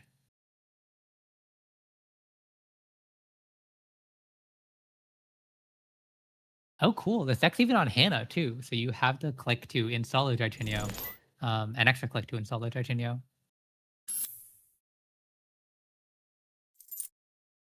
You want something cooking in the remote? Yeah. Do you think this is also a Mirshu deck? With Vicky, it would not surprise me. The money goes quite quickly. Might even be an adaptation of a lot of the Nuvum stuff.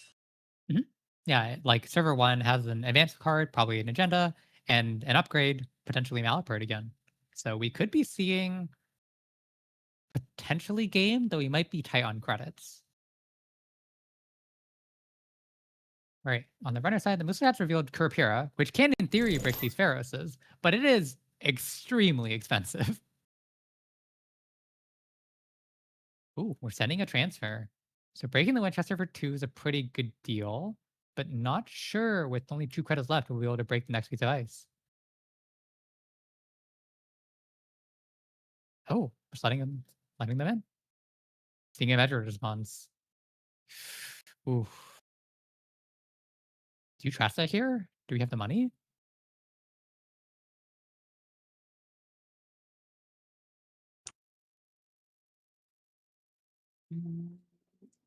I think not transferring it is, or not trashing it rather, is a very risky decision here. Yeah. I think Chips the Nerd is considering not trashing it to have enough money to go for the second knife. But if it's not the game winning knife, like it's just gonna be too economically costly for you.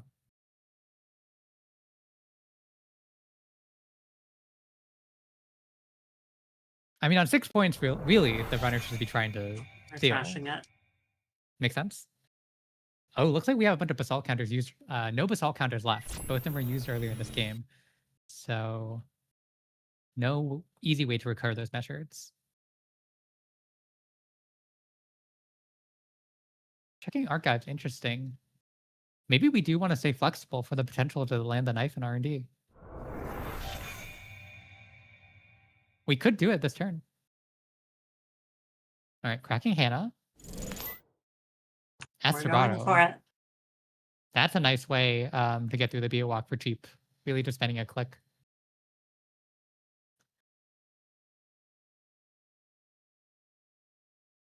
All right, second knife, second knife.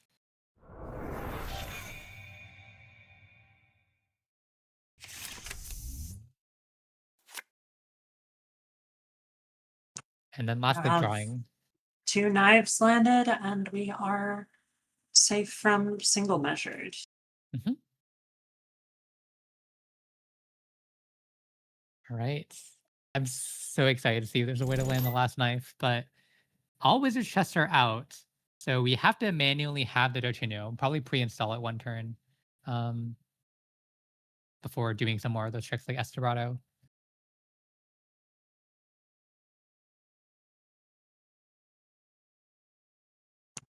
Whatever is cooking in that remote, the corp can be pretty confident that it's not getting stolen. No, I don't think there's any way.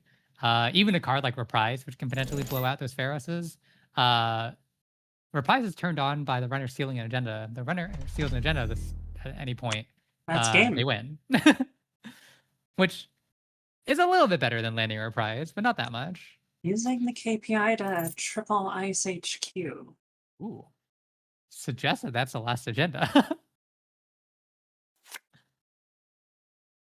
Or There's we a just want to lot we put could read in- into that. Yeah. What do you think there are other options?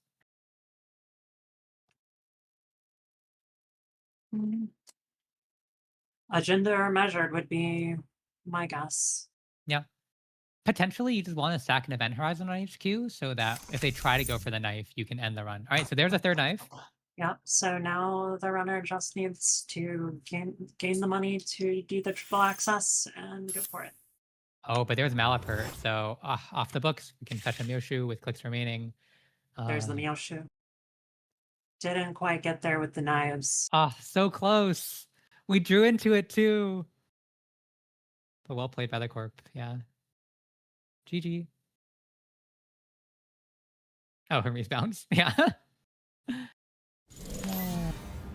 Well played. What a terrifying remote. Double, triple advanced pharaohs.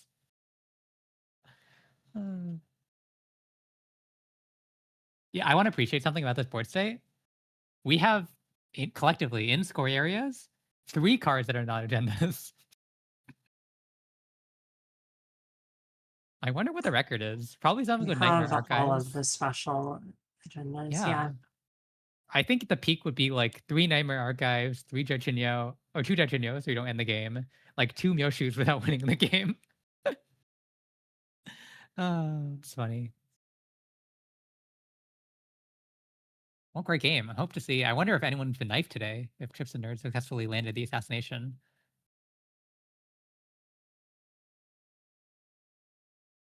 He was undefeated going into this, so maybe some people got knifed. Knifed or the classic stealing 7 points while trying to do 3 knives. Yeah. But it does It's look the only like time. the Muesli has 2 wins Mhm. for the tournament. Yeah, I think knifing or deep diving is like one of the few times you're sad to steal because you're like, oh, I was gonna do this cool thing, but you're like, I guess I'll settle for the win. All right, let's see. There's one more table we can squeeze in before the round's ending. Looks like a lot of tables are closing up.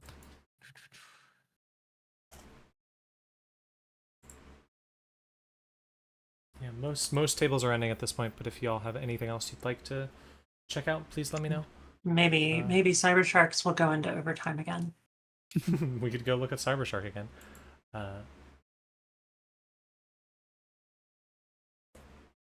If y'all want to check, or Yeah, I'll double check. Looks like the game isn't too developed, so yeah, let me double check with the players. What could they have been doing? Not winning immediately?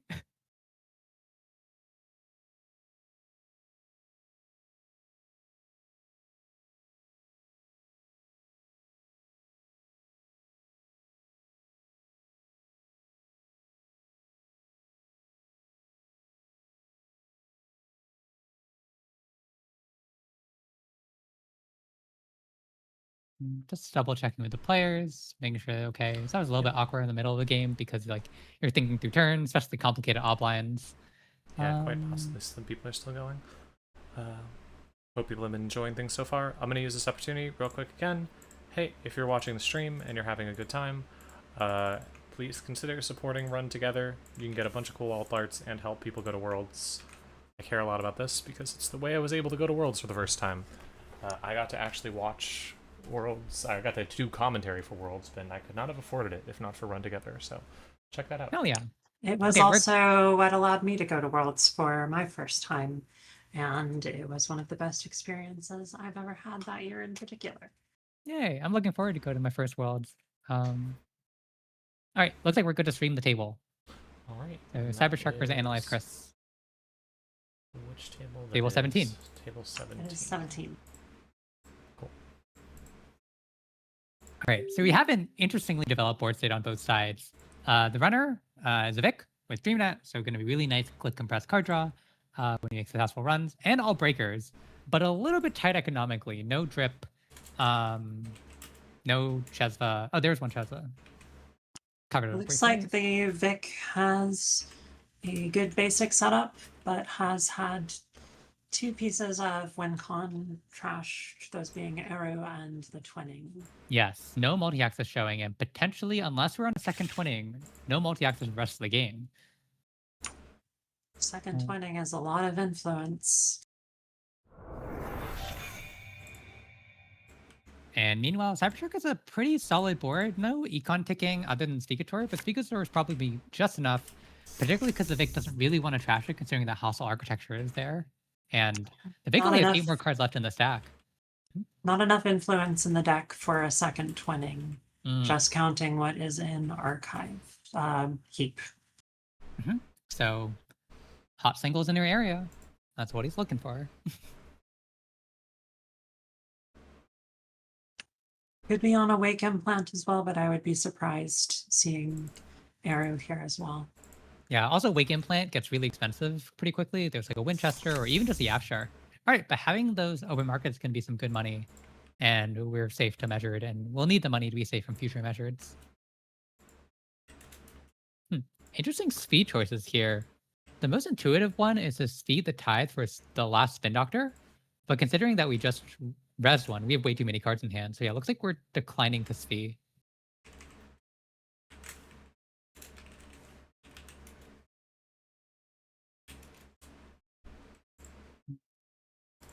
Lots of choice over Cybershark here. I think we still have Hollow Man plays available. We can powers back the Fut. The Hermes does make fast advance lines annoying. Sometimes we're happy just like scoring out a green mail, getting something back. But Hermes will bounce the ice, which can force some discards.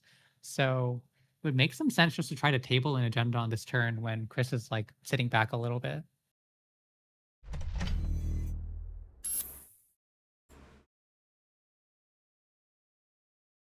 Interesting. Looks like we are going for install advanced slash and I burn. don't think the runner has anything that can act right now. Oh, it's above the law. Interesting. We love to see it, except as Vic players. Oh, hitting the open Going- market. Hitting the full open market is a good move, I think, at this stage Mhm. of the game. Oh, cool. So I was wondering how we saved the slash and burn, and we were choosing to just powers reinstall it. So now Chris could run and break Maskarovka, but it is a little bit expensive. And I think that when the corp does that, it does suggest that they have measured, but it could all be an elaborate bluff.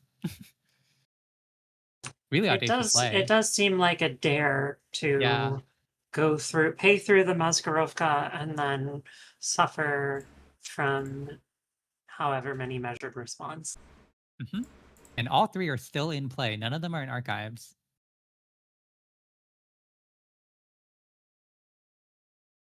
Really daring play. So now the choice for Chris is to bounce something else and take the bait, run it next turn, or the safe line is to bounce it. It's the kind of play you expect from someone who has practiced a lot with this sort of odd play on these lines, and we know Cybershark has.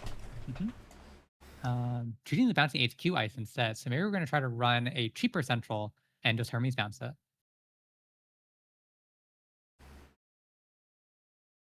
We are out of transfers though, so there's not going to be any econ denial left. So with the Spigator, Cybershark should be able to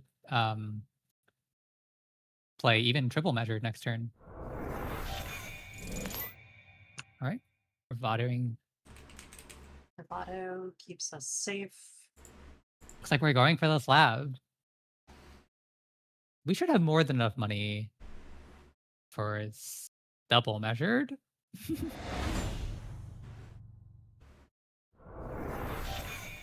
Let's see if we have money for triple measured. Yeah, that would be the question. Mm-hmm. Going in Running to see HQ if we now. can catch a measured in there. That would be really nice. Yeah. There's some slightly awkward ordering because Hermes forces you to bounce an ice back in hand, diluting your odds. Yeah, like that envelopment Yeah. could have been the cards we just bounced. Game to triple measured is possible here. Mm-hmm. It would also be funny if the slash and burn was bait, but not bait into measured, bait away from agendas in hand, where Cybershark just has like the 3-2s that he wants to score, but he wants to distract Chris by running the slash and burn Yeah. and spending the clicks and the money to stay safe. Another 3-2 and another slash and burn in hand would do it. Or if Hollow Man's still in play, he can Yeah. Spigator 3-cost ice to get the Hollow Man score. We 3-2. can summon the Hollow Man by trashing either of those ice. Simply beckon him. All right, so I think we'll see what the line is depending on Cybershark's Spigator target here. Oh, getting Hollow Man.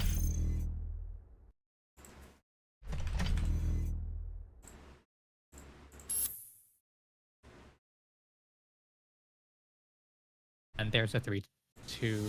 Yeah, scoring the IZF. Wow, so it was bait, but bait away from the agenda. Very cool. Extremely cool. Yeah. Good play. Yeah. And I think Chris had sensed that too, which is why he bounced the HQ ice and chose to do the HQ run, just trying to get it out of hand. But without multi-access, it's really unfortunate odds. Yeah, no multi-access and just couldn't close the game there. Mm-hmm. Well played. Cool. I think that about takes us to the end of the round. Yep. There's going to be a short break before the next round. We're going to give players like a 20-minute break because there's 10 rounds of Netrunner today.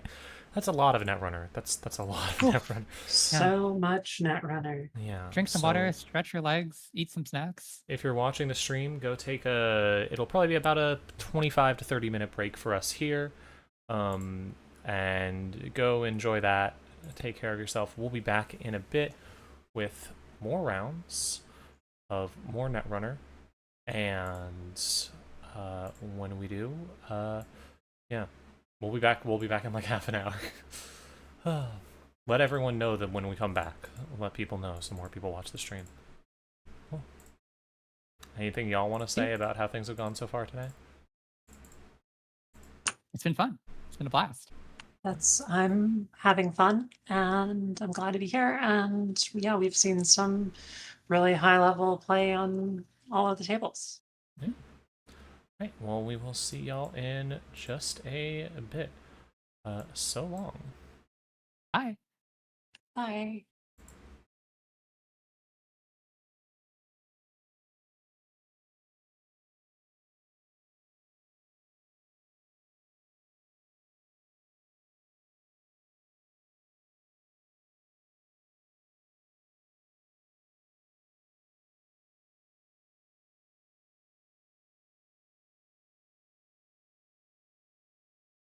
I'll be back in a little less than 30 minutes.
to safety.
There. Hello and welcome back to more of the America Online Continentals.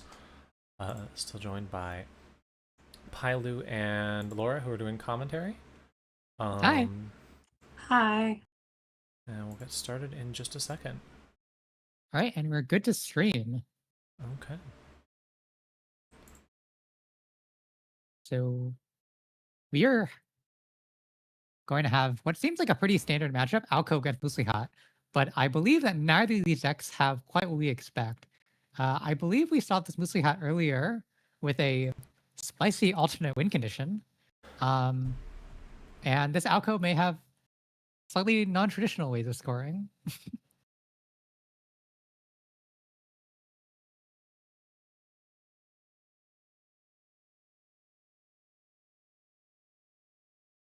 And we're just waiting for the round timer to start.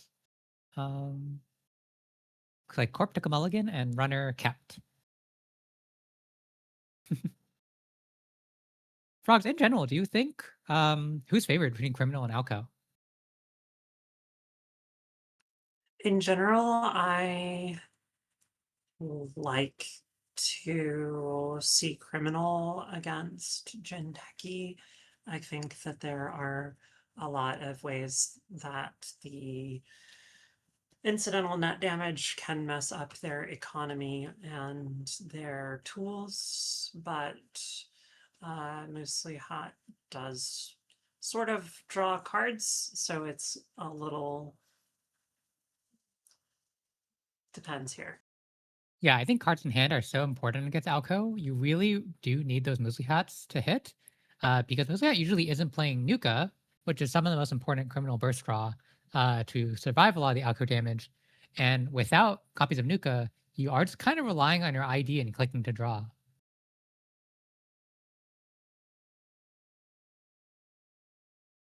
Yeah, I'm noticing also that this runner is on 49 cards, so grinding I out was should be less of a noticing that as concern. well. Yeah. Any reason you think Moosey Hat might go oversized? The only thing I can think of is I've gone over in Q loop builds in the ID, but I don't think that's where we're at here. Oh, Culip is really cool because you have the Moosey Hat reveal and the Culip reveal, so you can really kind of control the top deck. It's so much fun.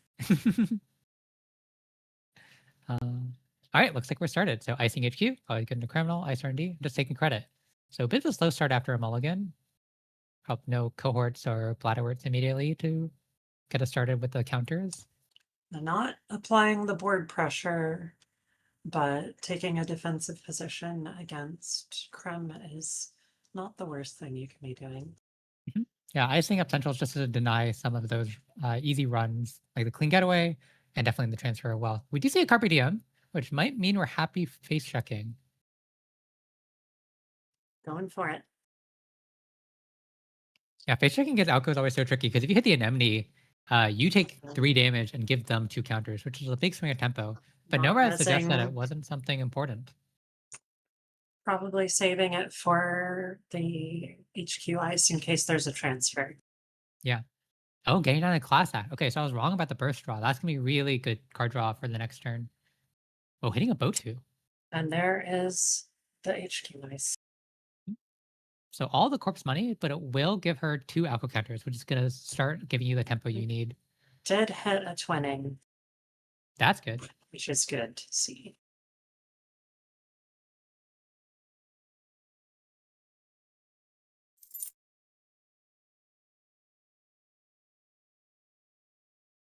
Oh, sorry.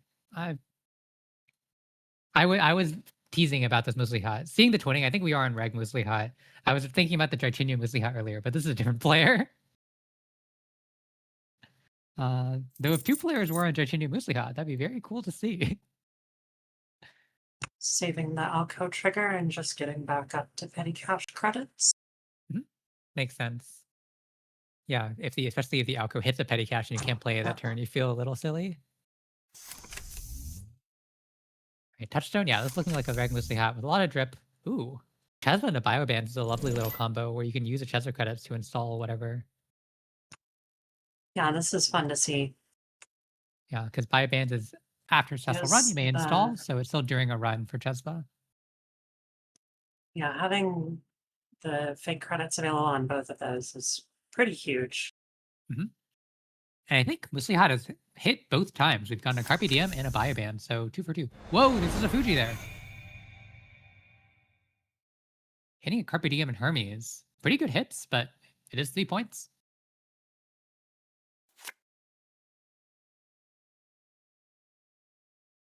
If this second that measured response... Oh, we're not a threat for measured response. Never mind. But runner econ a little bit tight right now. So for me, that was a Fuji off of the Boto trigger. That would mean that the rest of the HQ cards are pretty valuable, either smaller agendas or things that we need to deal with early game. Well, and we Okay, click for peer credits to review. get to peer review.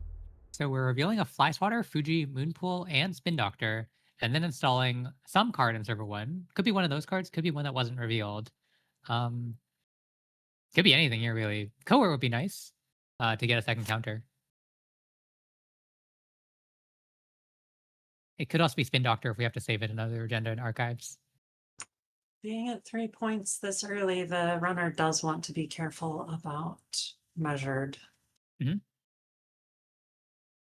All right, revealing the transfer. So that's mostly hot 3 for 3, but transferring through Botu is going to be expensive.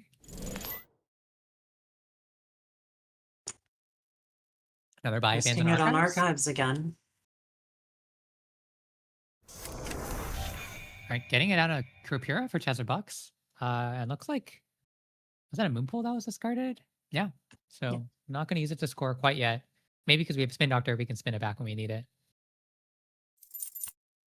Well, but runner credits really dried up. Losing the clean getaway and the Carpe 2 damage is going to be a lot of the burst damage, burst Giving credits. a Ooh, longevity longevity. score. All right, points on the board, and you do trash a card and get a shuffle back. So you do get your second outgo for some tempo next Yeah. turn. And that neatly brings us to 3 cards for shuffling. So Mhm. something unwanted, and then we have Alco trigger. All right, revealing a pinhole. Really important now to play around if you want to try to jam a cohort. Probably a good reason to ice archives. Wow, the hand must have been really flooded then because we've seen 2 Fujis and a longevity now in the top 9 cards. Yeah. Which I wouldn't be surprised if that Fuji just went back in the deck. Mm-hmm. Yeah, you don't really want to be nursing in hand unless you have a very easy Regenesis setup soon, which on this board state seems unlikely. Now, Miss has become one of my favorite identities, but seeing this pinhole does remind me that I was very down on her at first because she does tell the corp a lot in terms of what they need to play around. Yeah, sometimes the corp can really use that information against you. It's cool to see different ways of using that. All right, there's a clean getaway, so just some bounce back money. Not accessing anything in archives, but just going from 3 to 6 is pretty nice. Oh, we're going for a transfer. Using all of our posted credits to go Oh, through yeah. Laboto. That's a nice way to spend the touchstone. Oh, looks like we're only using 1. Whoa, a microweb? That's not an ice I see in Alco often. Huh. I wonder what it's gonna do here. Maybe we're on like Unleash or something to try to get the microwave for free. Could be pretty cool. But yeah, just install Saving the her credits. touchstone credits is interesting and tells me we might be on after image here. Oh, that would be cool. I've also seen some criminals playing with Baker as a way to use stealth and sort of sneak verbatim their way into a different server from archives. All right, just sending a jailbreak. Yeah, not much ice stops you, especially because R&D wasn't rezzed earlier. Seeing 2. Nothing. Attracting a Spin Doctor for Chesla Box, which is pretty nice.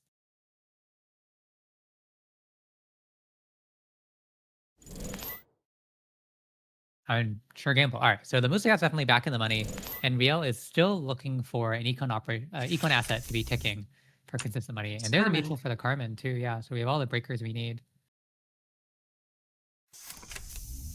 Oh wow, we are in Nuka.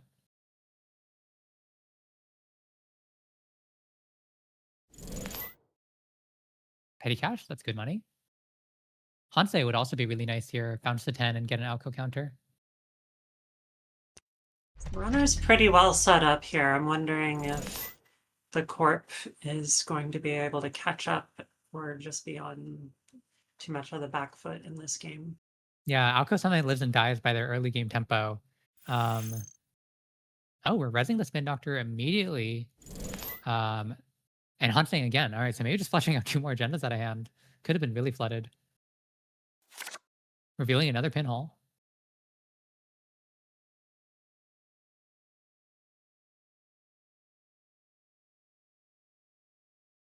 And one thing I wonder if this runner is going to do that I've seen some runners do is sort of save their second Nuka counter for when they need to burst draw after taking some incidental damage.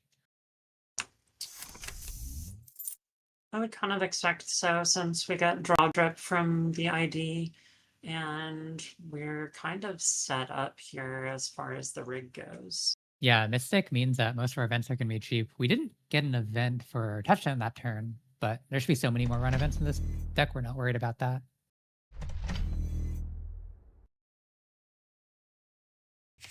All right, we're installing in a new remotes, spinning back the Spin Doctor and Unseen, potentially an agenda. And with 15 credits, we can basically res whatever ice we want. Potentially one of those, the microwave we saw. Looks like the egg is cooking now. Just don't want it to be overcooked. Starting with a pinhole. All right, this is a good way to suss out whatever could be in the servers, and you get to use your Chesa bucks. So even though it's only 5 real credits, you have 2 Chesa dollars and 4 touchstone dollars. So functionally $11 to be playing with on this run. Hitting the anemone here. All right, good alco counters, but will be very cheap to break in the future for mostly hot. Um, taking the damage now, but Archives is functionally free with Carmen Jezva from this point forward. Yeah, knowing the archives is really nice because eventually you're gonna have to run it directly to check for Regenesis threats. So knowing that in the future, it's just gonna be 1 credit and no more damage. It's a Plutus. It's a Plutus in server 2. Oh, that must be why Love we're to see it. playing peer review. That's so cool. Plutus Alco. Plutus Peer Review, Fast Advance is a combo we don't get to see often. Yeah. I mean, you're playing Petty Cash already, which can also just give you the clicklessly with Plutus. Just Yeah. to look at Plutus for everyone who hasn't seen this card in a while. So as a digital cost of res the asset, you have to forfeit an agenda or reveal and trash 3 cards from HQ, which does get you an Alco counter. And then at the start of your turn, you can play a transaction from archives. So playing a Petty Going Cash ahead and means you're getting the checking click. Archives seems Makes wise. sense. You still have those. It's pretty cheap. Oh, and 14 Spin Doctor. Yeah, so might have been a lot of agendas in there. So can Plutus fast advance for Genesis? Plutus can Fast Advance for Genesis. Yeah, because Petty Cash would remove itself from the game, or any operation removes itself from the game when you play Plutus, and then you can install the Regenesis, triple advance it, get the face down. Very cool. Yeah. But like always, you have to have the Fuji and Archives at the start. Yes. And I don't, and because a Plutus discards cards from HQ face up, you can't discard them from Fuji unless you're playing Kakarembo to flip your archives face down. It does seem like we were threatening since there was a spin trigger and the Plutus, we're threatening to score out 4 points there. Yeah, this is what I was saying. With the known anemone now, archives is basically free. Ooh, Concerto, revealing a jailbreak. So this run event gave you no credits. But it is a run event which turns on Sunken Chill, which is important.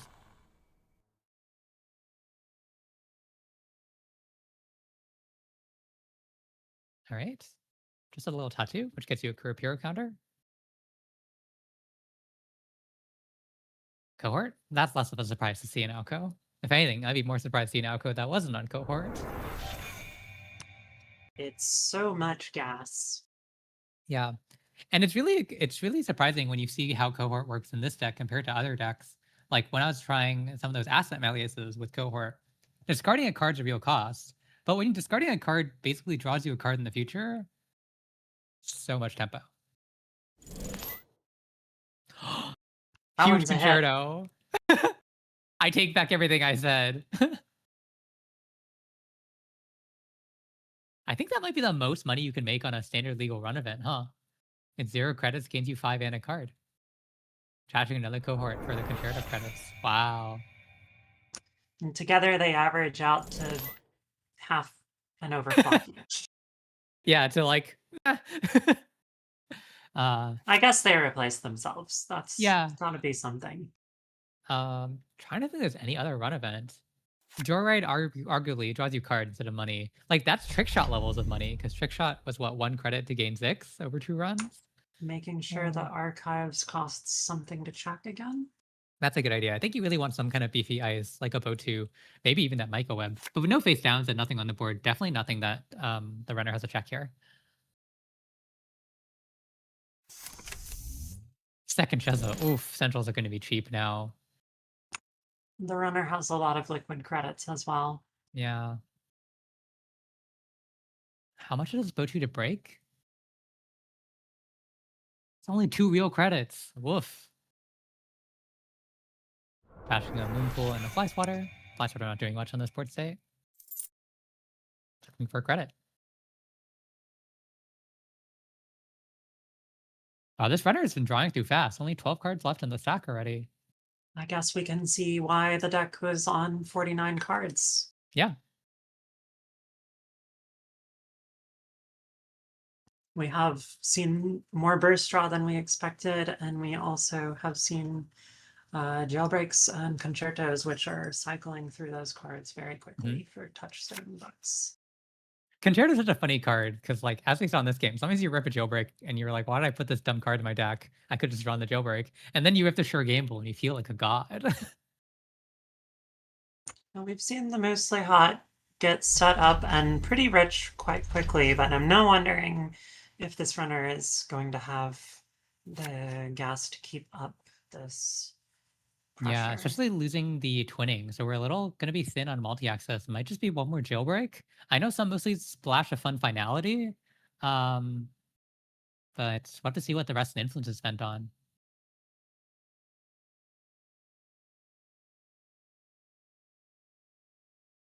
Double ice remote here. We could rip that overclock we saw from the early mostly hot.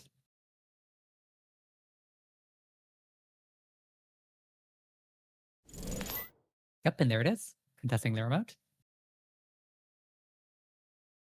This game we've also seen mostly hot hit quite a bit, and that really helps the early game setup speed. In the early game is when you want your ID to be really giving you value, more so than the late game.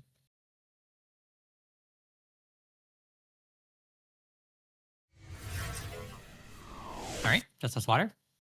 Just one credit. I really want to see a microwave rezzed. Makes sense to have swatter res as well. So it's microwave. There it is. Let's go. That gives a lot of context for the fly swatter res, Yeah. which is not a lot otherwise. But only 2 real credits because 4 on overclock. It does not feel great. But at least you do have the microwave rezzed. So now in the future, anything you jam in server 1 is going to be mighty costly for this runner. Oh wow, just a Regenesis, huh? With nothing. So we in are at archives. threat 4 now, which is relevant. But the runner's on 10 credits, full grip. I don't think there's any way they can die here. Even Hansei double metric doesn't kill. I'm a little worried if we have Reprise. I know some mostly hots are playing it for some of the big ice out of Melias. And reprising in the microwave would really hurt. Personally, I'd always play at least one in the ID.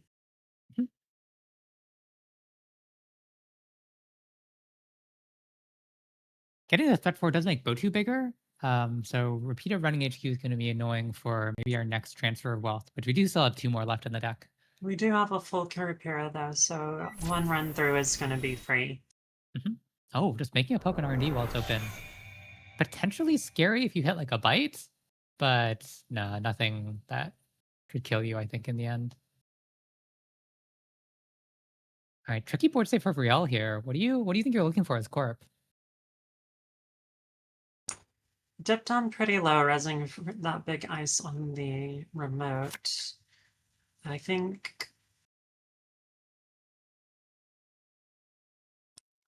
Excuse me, I'm coughed there for a sec. Oh, that's okay. I think need to get some money back up, and that'll do it. There's another peer review. Showing Showing off a 1 point in HQ for the runner. And it's probably not let them dream on the table. There's no reason for it to be there. So could be anything. The microwave does make sense with Plutus. Plutus, when it gets rolling, can make you a lot of money. So you could be able to afford some of the bigger ice. It's true. But yeah, really have not had much asset econ stick. 2 cohorts trashed, fun Plutus. Just been these There's a Hanseis and twinning. peer review. Okay, so we do have second twinning. Not great to see for Riel here. No, and a full Mystic. So if we can empty that off right now. Though we have played a lot of our run events. Carpe Diem's going to be a good way to get money.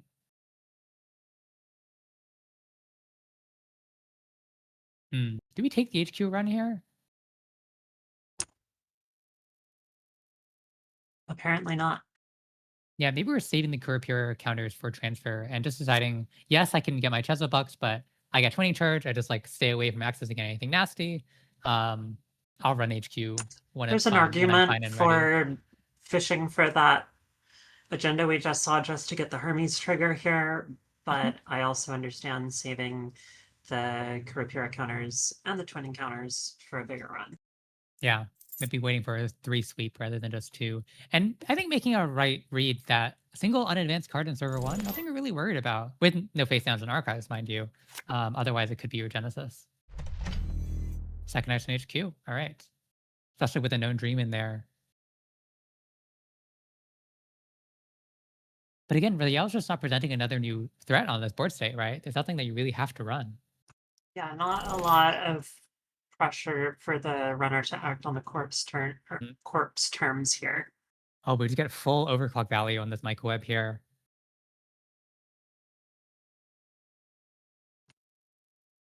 The amount of fake credits in this runner deck seems pretty brutal for this Alco. Mm-hmm. And oh, it was a Let Them Dream. Wow. Huh. I wonder if we have any ways to score that. Maybe with the moon pool. If we have the click pre-committed to having it installed on the table already. But getting all our companion dollars, getting our Hermes bounce, up on 5 points with a full twinning. It's looking pretty tricky for the Corp here. This could just end the game this turn. The twinning. Yeah, so being HQ or R&D could just close it. All right, drawing. Let's be safe. Not. All right, gamble emptying a full Mystic is really nice. Hey, at least that means we're Yeah. probably not being reprised. I think the runner is sitting back here and not letting the corp get an engine running and just playing it really safe on crit. So we are taking the R&D run. Okay, makes sense. We do have the whoa, it's a Cloud Eater. That is beefy. Okay, Dropping we do the have the corp chest of down to credits, 1 good. credit, but I think with that res, you just sort of hope that you win the game here. Yeah. All right, so what are the options? I think the runner is probably safe to take the net damage here, right? Honestly, yeah. Because taking the tags is potentially dangerous into like unleash or any nonsense. Not to mention you might lose a twinning. You with damage you go down to 1 card in hand, but Taking the Fuji tags. wins. Oh wow! Just using the spender twinning this turn and saying you're on 1 credit, you can't afford to trash my resources. All right, it's the only hybrid, so bouncing another piece of ice. And there's the game. There it is. Woof! Just full runner drip from the early game. Really dominant econ there. Yeah, really quick setup for the runner and just constant pressure.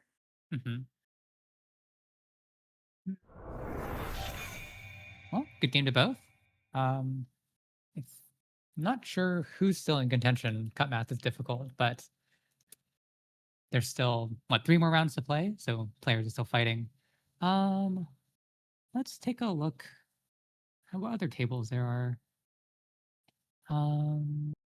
Is I table see a lot of 1 women in available? HB. Are we able to stream that one? Let me check the... I know we've had Kablush on a lot, but right now up against a undefeated Thule. Ooh. I just finished. Yeah, and a runner win. Okay. Okay. All right. Yeah. Then if y'all want to find any other game, Table please go 7 ahead. has an RH versus ESSA, which looks interesting. Cool. Is it? They're not on the. Yes, they are. Table 7. Yeah, they are. Never mind. Oh, I found a Bangoon game. Let me double check. I'm always down to watch Bangoon.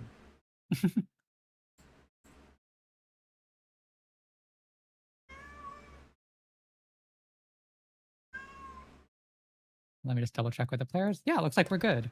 So Yeah, table right. 33, Bangoon versus Baz. All right, I'll get you into that. The classic matchup. The 2 Bs. Oh, there's a deep dive in the heap. So this looks actually to be a similar Baz to the one we saw before. And this Bangoon, we see a DRM in the bin. So I think this is similar to the decklist of the week some time ago, where you're like aggressively DRMing for sack zone, getting tons of money and hoping for a Myoshi or something. Looks like a tight game right now. Yeah, 4 to 5. And an eminent threatening to be scored in server 3 could res like a big ol' lizard in server in R&D. But R&D currently, very thin, just a fly swatter.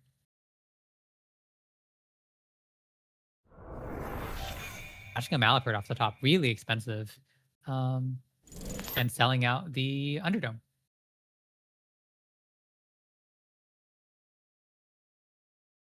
All right, so the Corp does have a window to just score this Eminent. I know these decks might also be on Myoshu, but I think our money is a bit far away from Myoshu territory. Technically possible. It doesn't look like a Myoshu deck. I don't know where the money would come from. Yeah, Saxstone ideally, but I Yeah. think we already spent 2 and had to spend all the money from there. Yeah, the Tucana and Eminent Domain triggers here are huge for. Mhm. But funnily enough, both trigger Baz. Oh yeah. I wonder what card we're Yeah. getting from Tucana here, because we are a little poor. If the runner or a corp chooses to, can't res it, but does Okay. get the install. Oh, that's a nice little interaction. A little pop quiz for you and the viewers. Do you know the interaction between if you use Tucana to fetch Biowak and you don't have 14 credits?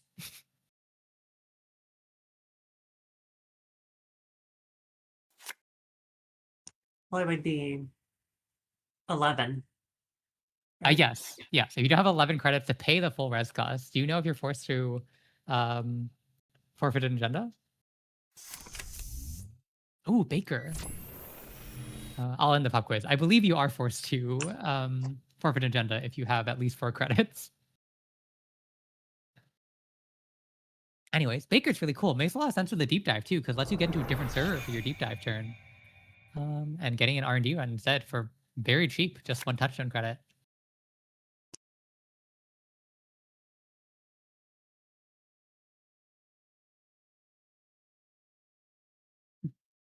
Looks like the chat did well on my pop quiz. Forced to res Biowak. That's really funny. Yeah. All right, so Interestingly, I think the Hmm? Corp could have resed the Event Horizon if it had been the first install and then the Biowak on top of it. But oh yeah. So maybe we're choosing to just do the later order to save our money. All right, Icing Archives makes sense now that the Bakers come down. Even like a Mask of Replica can be broken on this board state, so could be a third Biowak. could be a third Biowak. Lizards everywhere. Without the green mill to res it, it's gonna make us broke again, but I think you're pretty happy forfeiting the Eminent into a surprise Biowak to trash half the board. Oh yeah. Ooh, a transfer of wealth. But it's going to an Event Horizon, so we do have a way to end it. Just trying to force the Event Horizon pop.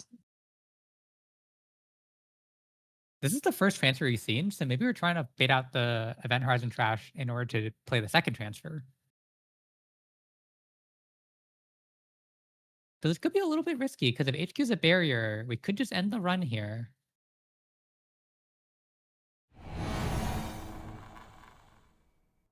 Winchester. Ooh.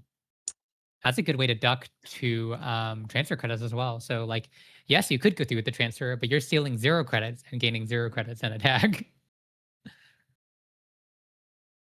Thankfully, because of the saucy money on res, the runner has just enough to break the Winchester and not eat some of the nastier subs. But it's going to be all their money. Yeah. Guess they could use 1 touchdown credit and let the end the run fire, leaving 1 credit left in their bank. Possible that there's a Baz boomerang situation. But Oh, that's true. Yeah, we haven't bazzed yet.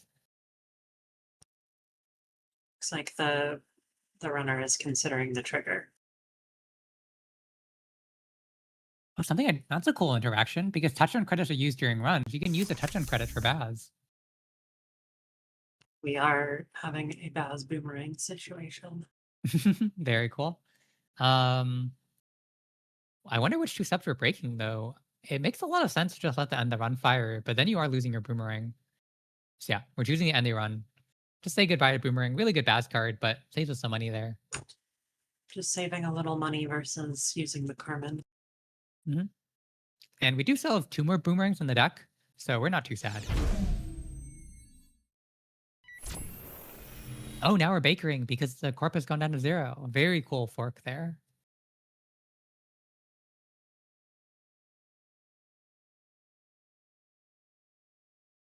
Right? Corp can't res on But 0. just for a single access. That's true. Oh, that's a green mail. Slowly Something. creeping their way. Oh, wait. Oh, and you're just running archives normally in case anything was pitched. Wait, could this be a deep dive turn? No. Oh, because you didn't make a successful run on HQ. That's right.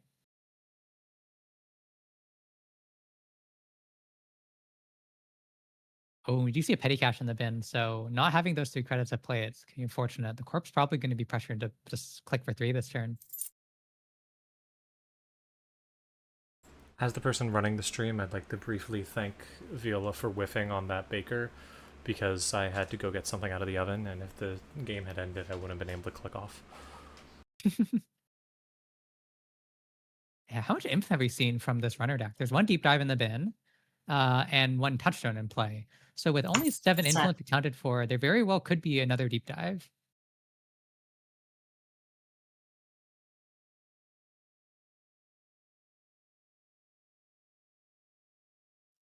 I will say that the deep dive Baker Baz is inspired. Yes, probably the coolest Crim deck I've seen in a long time. The other interaction I like is between Baker and Wake Implant, because you can use a Baker to pivot HQ to get Wake counters, and then pivot R&D to spend all those counters. This combo can also be called Wake and Bake, and I'm offering that in the public domain for whoever would like to use that. All right, another Baker run. Pivoting R&D, nothing. Checking archives again. Not sure why we're checking archives. Just keeping the corp Potentially high. for a dive. We haven't gotten an HQ this turn though, right? Nope.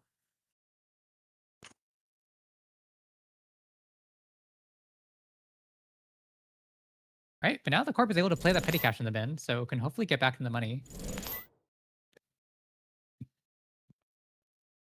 Oh yeah, and hedge fund's really nice. So any jam could potentially be it. Yeah, looking at this, don't know what the corp really does here, because looking at the agendas in the score areas, it doesn't look like they have fast advance 32 lines, and the runner looks to be able to check the remote more than likely. Well, they don't have a fractor, so they would have to boomerang through the Maskarovka. That is true. And I wonder if the Kurapura earlier was lost to Biowak or maybe some Bangoon damage. Whoa, we're playing a measured, tempo measured. That hit Crashing. a second dive We called and a it. boomerang. So that may deplete the options for going through barriers. Yeah, probably just 1 more boomerang left. And yeah, checking that the Kurapura earlier was lost to Biowak, the Biowak sub. Awesome. Love seeing the lizard get to eat well.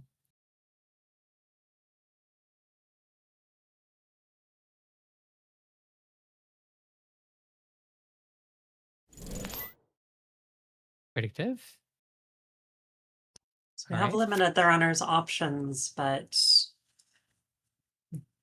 runner does still win on time if we can't figure something out. All right, but now we are presenting a way to score. I'm not sure what the agenda suite is exactly. 3-2 is what we ideally want, but the above the law is already in the runner score area, so maybe an off the books. And this is a time where you would want to install your agendas face down with Bangoon. Yeah, when the runner knows that you are pushing the agenda, they can sort of just send it because they're on game point.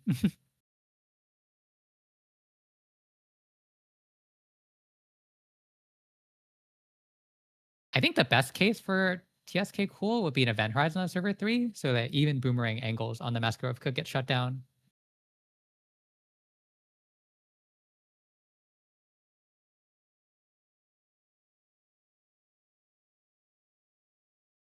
Definitely a tricky spot for the runner here, but maybe there's an angle just to keep on bakering through archives, considering the ice was never rezzed.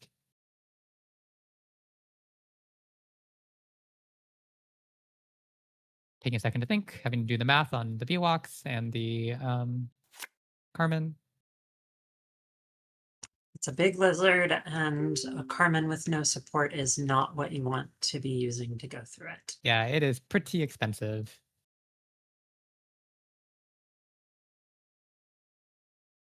And the Baz is bottoming out of the stack, so we genuinely are just running out of options here.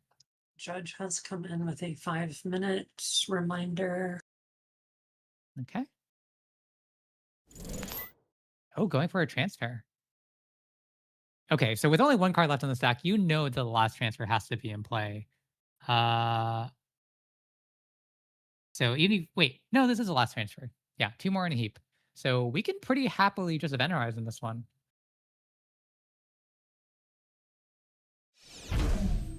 Oh, hold on, was that maybe a misclick? It only broke. Not sure what happened there. We only broke the first sub on the event horizon. Not the end run fire. I guess we did get a swift click, but I'm not sure what we actually gained with it. I guess the touchstone credit. Yeah, I think that was trying to gain the Oh, touchstone credit for Baker. yeah, that's really cool. Yeah, because to play the event, so we can Baker now. Sick. Yeah, I mean, this might be the runner's only out, considering how expensive the ice has gotten. Cheating through archives is the only way. And even if this is a barrier, our last boomerang should be able to do it.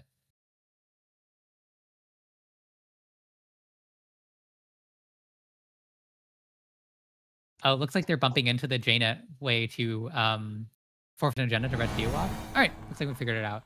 Yeah. For players unfamiliar with the JNet interface, I believe what you have to do is you have to click the ice, which then gives you the option to forfeit the agenda.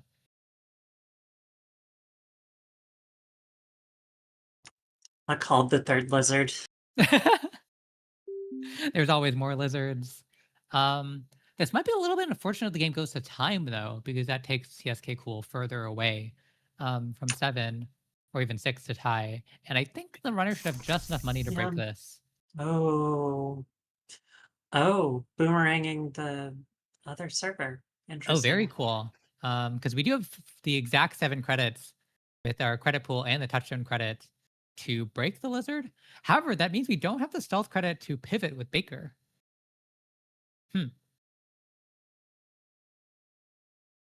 I wonder if that boomerang might have been a little bit too costly.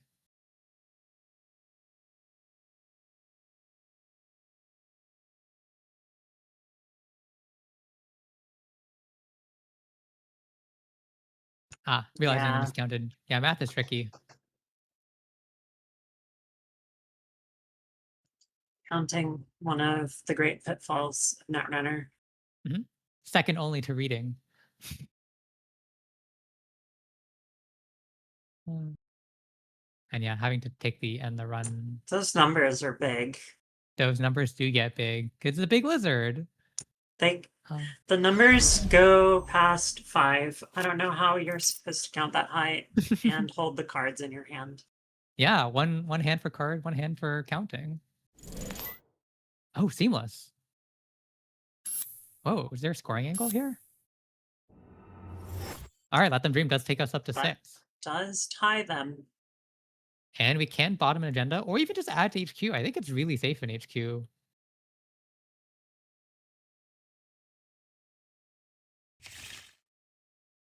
Bottoming a sack zone, just getting it safe and out of play from any Baker shenanigans. I think the runner just confined to clicking for credits here. Yeah, I think the clerk just decided to settle for the draw. Well, time hasn't been called yet. So if they click for credits fast enough, the court might draw into a scoring opportunity. There is an option, or there is a chance of it. Also, I wanted to shout out, I think earlier, after you realized that you miscounted with the Boomerang Baz install, you could probably call a judge to ask about undoing because, it's after the res, so that's after all information has been revealed. And I think should be a potentially allowable undo. Yeah. At the very least, installing the boomerang differently. Yeah. Yeah, and selling it maybe on the I'll try B walk to- instead. Yeah, that would at least let you get the Baker run. Uh, oh yeah, because you could partially break with Carmen and then break the rest with Yeah. Boomerang. Very cool. All right, clicking for credits. Who will get a window to score or steal sooner? Threatening here. All right. Second upgrade too. Could be defensive or could be like a Malapert or something just to bluff. Now, interesting choice here for the runner, actually. The runner is presenting a way to break through server 3. Oh, there's time in the round. Oh, no. I'm in the round. So the corp is not going to have a way to score. Yeah. Not going to have an extra turn. Oh, so that eminent res may have The been flipping the runner back. has one. Yeah, the res is super questionable. I think it might have been worth it just to risk the. I guess the runner definitely could have gotten into the server then. Yeah, it's really scary too, letting the Baker run. In hindsight, it might have been right, but if you know there's a bunch of agendas in R&D, like even a single poke could win the runner who's on 6 points, right? Any agenda wins.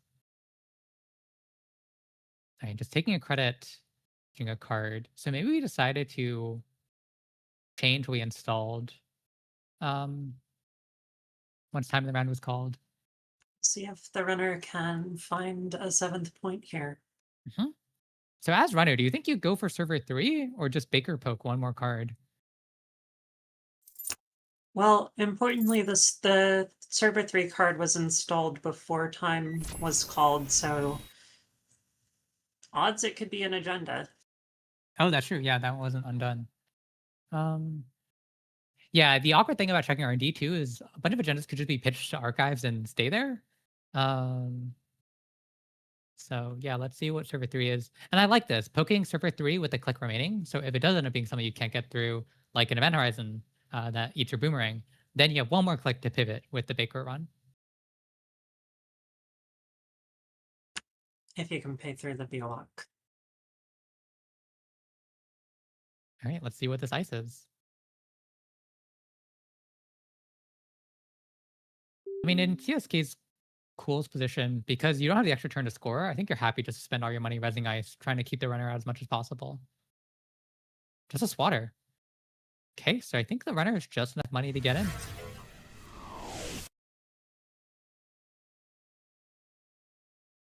It's 1 credit for the fly swatter, and then 7 credits for the PO lock. That's right. Okay, and then the boomerang, so it gets you all the way through.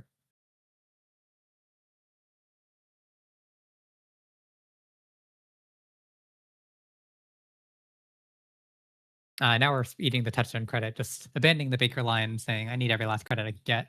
You can't pay through the other block, so Yeah, no I think reason this to is keep our up. last run. Oh, what's the agenda? That's unfortunate. Woof. So close, 6 to 7. Yeah, time being called right after the agenda install there was unfortunate for the corp. Yeah. Playing around time is definitely something tricky to get used to because it's only arises in a competitive setting. But well Yep. played to both players. I mean, it can't get any closer than this, really. Oof. 6 agenda score area for the runner. And I think that was our last game of the round, too. So we might Yep. have standings updated in the first 7 rounds. It looks like some players are already starting to ID. And looking like a lot of ob at the top. IDing with 3 rounds remaining. That is a little bold, but maybe if you're undefeated, I don't know.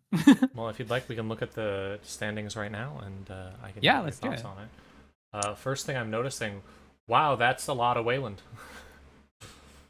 I mean, we started the day with a lot of Wayland, so the boat's just rising to the top. That's a lot of ob, specifically in the top 8. A little bit worrying. Wow, is the top 8 all Wayland, huh? Huh. All Wayland.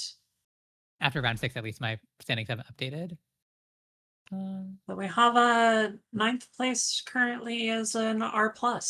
Oh, that's cool. Okay, 7 rounds to just update. So top of the Swiss is Kabloosh with Ob, undefeated. Congratulations, Kabloosh. Yeah, coming off her Is she second place on finish at her Cascadia. signature massive ob? I believe so. Uh, So we'll probably see a lot of I that have to tomorrow. assume so. Horrifying. We must assume. I love Big Ob so much. It's my favorite. Uh, Ice Cream College. Silent Word still near the top with Zaya and Zwicky, which is awesome. really fun to see. Fair bit of And then Criminal in the Fanta on- top, actually. Yeah. Pretty. It feels like a pretty. It actually is a pretty even split. There's 2 mags, number of criminals, both Mushy and Vic, number of Luz and a Seb. On the runner Cool. side, it's pretty fair balanced. The And on the runner corpse balance side- looks great. The corpse are all coming up Wayland. Uh-huh. Yeah. And only 2 non-obs. Notably, I would one say ar- that is pretty good considering the percentage of non-ob Waylands present. Well, what's interesting but is just there's out only of the one top 8. Nuvum. Oh yeah. One Nuvum near the top when Nuvum is by far the most. There's 11 Nuvum, and the next highest Ob is the next highest Wayland is Zwicky. So the fact that there's only one Nuvum when near the top is, I think Nuvum's possibly underperforming a bit for how prevalent it is. The court meta does look interesting just outside of the top 8. We have an Alco, which is expected, but we have a Leo, which has not been present in the meta much, as well as a Thule and a Reality Plus in 13th. Very cool. And Athletes on PD as well, which I think is going to be an iteration on Combo PD. I know he was playing that deck before. I'm very curious if Combo PD can survive the bans, and I really hope not. I hope not. That thing is an abomination. It is one of But the how rare. else? I have rarely seen a deck so universally hated as Combo PD. But how else am I supposed to draw 20 cards and take 20 clicks in one turn? I'm kidding. I think even the people Bad. who played Combo Bad. PD, myself included, didn't really like the deck. I'm reaching for the spray bottle. No! No, I played it to win games. All right, well, since I'm being sprayed away, this is my last round for the evening since it's getting a little late for me on the East Coast. It's been great streaming with you.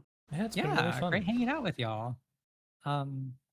Before I go, I did want to shout out some of the Scrubs folk got together to make the second episode of our Scrubs podcast, Scrubscast, all about what happened at Cascadia, sort of the prep leading into it, the actual event, and our reflections after. So it should be coming out tomorrow. So look up Scrubscast near you. Since we were talking about Kabloosh is featured on it as well, and she talks a bit about her big ob deck building process. So that's one thing you can look out for. All right. Okay. Thanks for Nice. hanging out with y'all. See ya. See ya. Right, see you around. And I'll be back tomorrow, I think, for some part of the top cut. So Yes, quite possibly. I'll message see you back. again soon. All right. In the It's meantime, you and me, Bug Girl. It's us. It's Bug Girl and Frog time. Is there a game you'd like to see? Because round 8 is just going right ahead. I have not had a chance to look at what's happening yet. Yeah, let's take a look. It's mostly obs at the top cut. There's Let's maybe look at a game that's not ob. there we is have it is a- table 1 on the table 2 on the Don't Stream list. Let me check. Yep, table 9 is a Restoring Humanity versus Augustus on Muslihat. Do we have them on the? Yeah, I'd say either 9 or 2, which has a Zwicky. Up to you. Any preference? Let's do 9. That All right, looks- can you go check in if 9 is okay to stream? Yes. All right. And in the meantime, I'll say again, please go check out Always Be Running.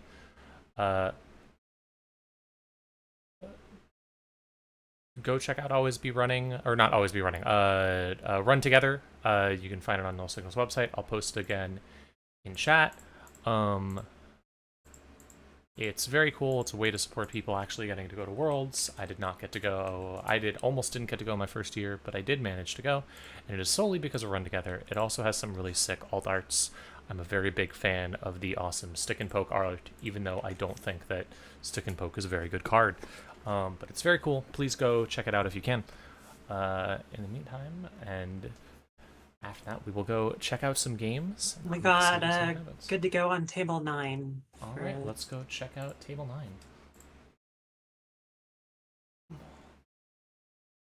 Yeah, but Stick and Poke are lesbian icons. Yes, they absolutely We are do have to lesbian icons. They are useless trash lesbian icons. Yes, but Worst card in Netrunner. I don't know if it's the worst card in Netrunner. Oh wait. We have wait, no. No, I think yeah, worst card in Netrunner. I'm not counting FFG stuff. All right, let's see what's going on here. My guess is this is just going to be a Glacier deck because most RH are doing that at this point, but I am curious what exactly it's doing. The Death of Melee's kind of left Yeah, I mean, people I a would little bit curious about what's going on. I would expect a Glacier with Regenesis and measured response. But maybe it's something different. Early Mystic and an early Creative Commission from Mushi is pretty great. Definitely good for if you need economy. I do think that against a Glacier deck, if that's what this is, then you're going to have to be a little... You're going to have to find your tools very quickly, which hopefully the deck can do. Putting something in front of Archives immediately implies Regenesis to me. Well, it also, you want to protect your RH drip potentially, True. so that's looking like great setup on That's really, the runner really good. side. Oof. We have our long-term econ, we have our multi-access and enabling cards, and we're just setting up for a slow game Yeah, here. that's a getting twinning down that early, especially against a card like that. Very, very worrying.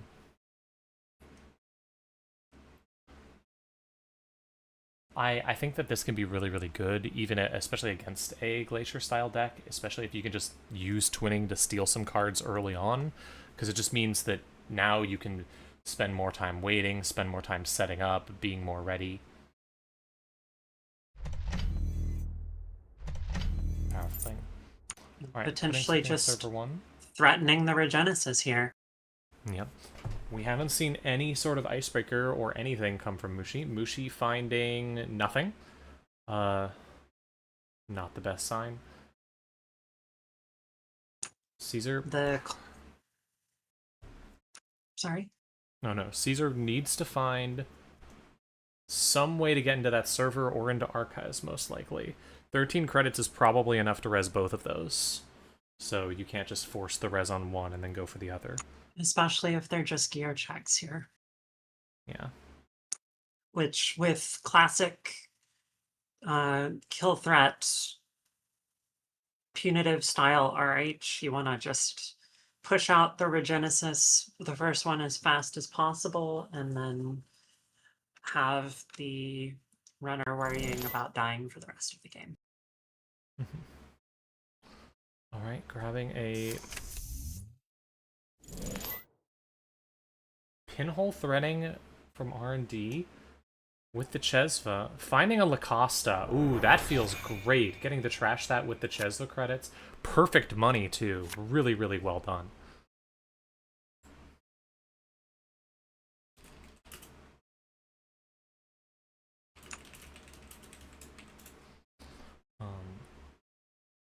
Feels really good. It does leave you on 0 credits though, which is not great. You do have the little... The lizard will bounce us back quickly. Thank you. I couldn't remember what that was. It's like, what animal is that? I'm very tired. I've been doing this. It's not a lizard, let me tell you that. I'm giving you incorrect facts. I've been doing this for 8 hours. I'm exhausted. I could tell you that that companion is anything. You could, and I would probably believe it. Alright. Petty cash to get some quick money. Installing 2 cards in that server, once again threatening a Regenesis. Caesar finding another pinhole threading. That definitely feels really good. Does need the credits to be able to trash, Yeah. theoretically, a Lacosta. Presumably one of those 2 cards is Lacosta. The real danger here is which one do you trash, because if you went for it and tried to trash the Lacosta, there's even chances you accidentally click on the agenda instead, and then your entire pinhole was wasted. So, dangerous play. Really, before using the pinhole, we want to be converting some of those lizard dollars into real dollars. Not sure that we've found a way to do that, though. At 4 credits right now. Nope, just gonna go for it. Playing the pinhole. Oh, wait. No. I've chosen not to play the pinhole.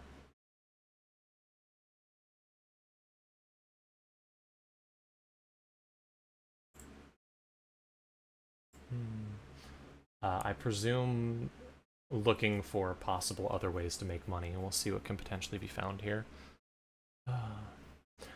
I'm very curious to see what the final meta Going roundup up of this to looks. being able to trash La Costa with the pinhole. Uh, And accessing the La Costa. Finding the La Costa, well done. Took the gamble and won it. Good job. Winning off the La Costa. You are still at 0 credits, though. However, you're building up those credits on Debbie, so that's fun at least. That's almost like real money. It's almost real money. It's sort of just like real money. It's Debbie's money. It's her money. She'll let you borrow it. Let's see. Hexnet has a good spot. Is it kind of at a good spot here? You have so much money and the ability to do so many things. Really almost... scary looking start from Augustus, but it looks like we've just been struggling on econ a bit here. Finally found Carpe Diem. Gives you a little bit more money. You can start checking R&D here. Hitting R&D, finding 3 cards, and oh wow, nothing. Trashing a spin doctor amongst them, but not finding a single card you can do something with. That's gotta hurt. Okay, we're so back though. We've got to create it. We're gonna... Something is happening before turn end. Not entirely sure what this can be. Oh no, it was... Sorry, it was just a pause for needing to handle something. I assumed that was like some horrifying thing. We were about to see a Plutus get rezzed or something.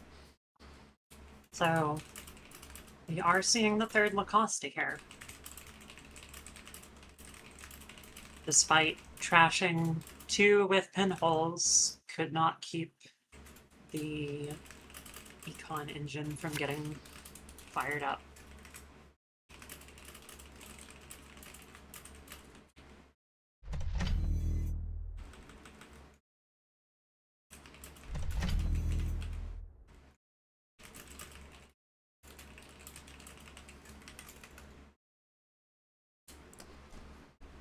Icing up. Makes sense to ice up. Makes sense to ice up when you're up against this stuff. But here comes the runner's actual icebreakers. Immediately running into an empiricist. Do we have the credits to break through an empiricist? We do. We only need 4 with the gun. Yeah, okay. Plus it's a Debbie run. Don't even have to use the real credits. Oh, it's here. a Debbie run. I didn't even realize it was a Debbie run. Gonna see 3 cards. Finding a Fuji. There we go. Losing 2 overclocks. Not the worst thing to lose, but definitely doesn't feel good. Could have just died there to double Fuji. That would have been very funny. That would have been an extremely entertaining game to watch, even if it would have been very sad.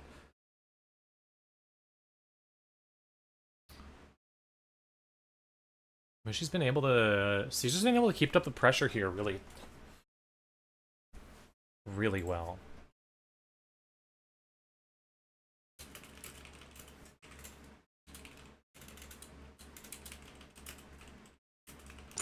Caesar is going to be wanting to have more liquid credits though, because just assuming that this deck is on measured response. 2 spins in the bin though, that's good.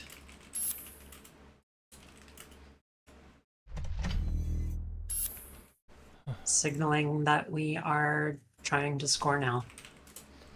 All right.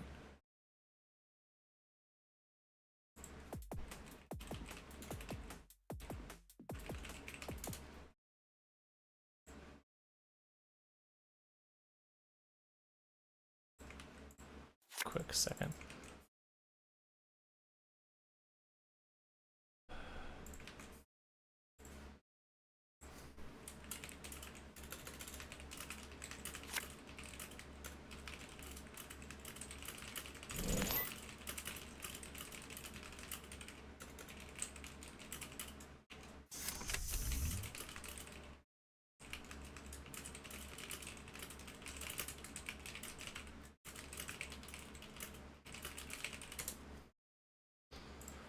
Alright, back to the game.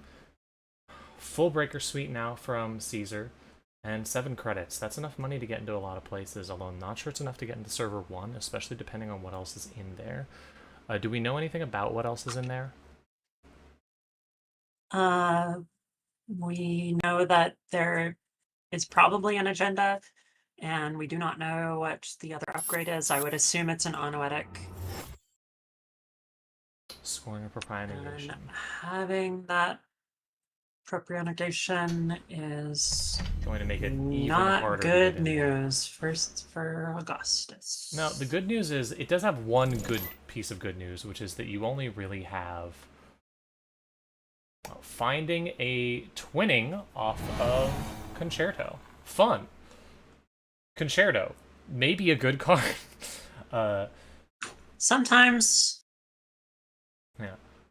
It is, I do think that Augustus does have one big advantage here against a propionegation, which is that you can just kind of keep hitting centrals here. You have the twinning, you have the full breaker suite, so long as nothing goes horribly wrong, you have the potential to just win off of centrals and just applying pressure there.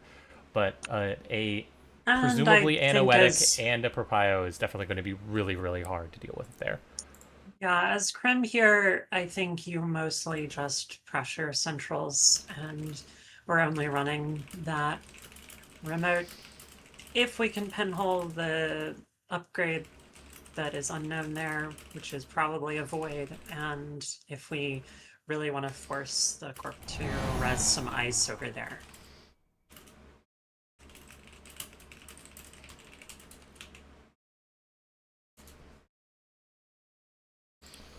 Yep. We're gonna see the boop. All right.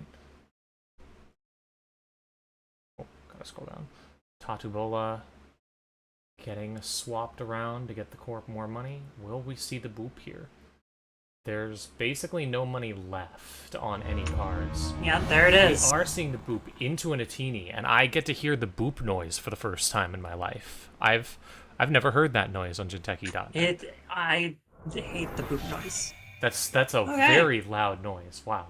So that ended up being a really good play from Augustus, forcing that agenda counter to be used and flipping archives.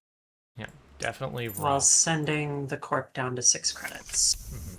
You did lose basically all of your money, but well, now you lost it with Carmen, but that's not too bad, honestly. Like, you still have Mystic money eventually. You still have Debbie money at once you start playing more Runaway cards. Con can bounce back.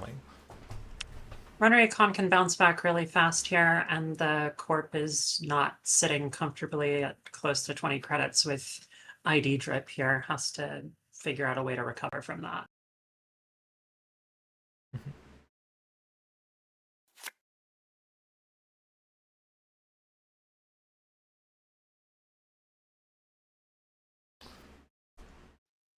And Carmen Jezva is a good long-term solution for dealing with these empiricists. Nice breakpoints there. Yeah, it feels good. It's a total of 3 credits to break, and that's if you break everything. Obviously, you kind of want to break everything for these, but there are potentially scenarios where you don't break them all. Taking 1 net damage in a tag is not the worst thing, like, at the end of the game. It's something you can deal with. Putting another card into server 1 still doesn't really feel like... Although, notably, right now the corp doesn't really have a great way to keep you out of server 1. You don't have a good way to get in, potentially, but if the runner had a good way to make a ton of money, you could go for it. Anoetic can't be fired, there's only 1 card in hand. And I think Hexnet is betting on, correctly, it looks like, on Augustus taking a turn at least to bounce back on Econ here. Smart play, although there was the possibility of just sending it here, given that Anoetic can't fire and Propia Negation's Yep. gone. It looks to not be a Charlotte or another 4/2, so it could be a 5/3 in there, could be slow cooking or a Genesis. With 5 cards in hand, though, you can fire Anoetic twice now, so that's definitely dangerous. Could be a bluff with a third upgrade. Clicking for credits. That's a lot of credits. I'm gonna clean getaway on where? Our HQ, I Archives, presume? I imagine. Oh, deciding not to. Can't math.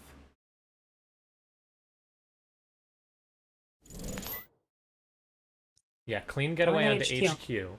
Because you have 6 credits right now. Is that enough to break in? Is that? Yes, we Okay, have yeah, 2 6 Jazz credits Bay is- and then 3 to break with Carmen, and then we get 6 back on success. So, pretty good value around here. Getting in, getting to see 3 cards. Absolutely nothing, but you do get a ton of money out of it. Feels good, but it's rough. Whew. Does put another counter on Twinning, does put another counter on Debbie, though. It's continuing your machine, which is what you really need here.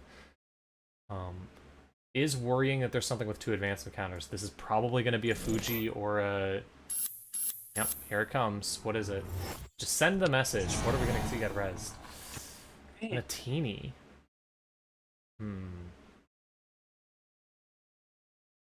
How much is a teeny to break with Saint Cancel? That's 1, 2, that's 5 credits. That's still so much. Yeah. It's an annoying ice. Yeah. You are at the moment safe, though. You do have this turn to prepare and plan. Or potentially attack. Curious what Augustus will do. We Top are card at was another clean getaway. Threat now for measured is one thing that Augustus has to consider now. You think this deck is running measured? Well, we haven't seen any influence spends, and I would assume so from this style of deck.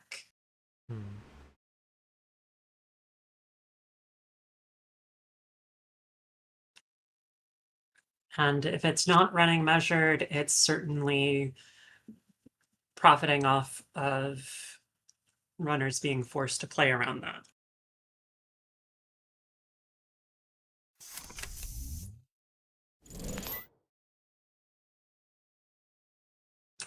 Going for the HQ sweep again. Not a bad play. It is, you know exactly how much it costs, and you can do it. We also do have Hermes down now, which means you can potentially bounce that Anoetic. Don't know if that potentially saves you, but oh, there it is. Finding the Propia Negation. That's huge. That puts you on game point.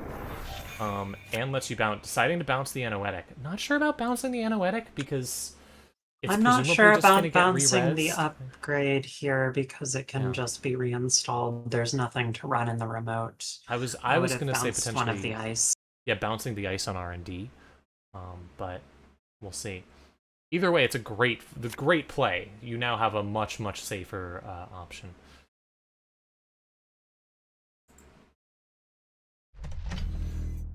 All right, putting another piece of ice down, and putting something in that server.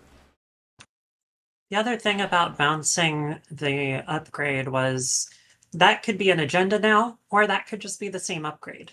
Right. Yeah. You're handing the corp bluffing power there, and I don't know about that. Finding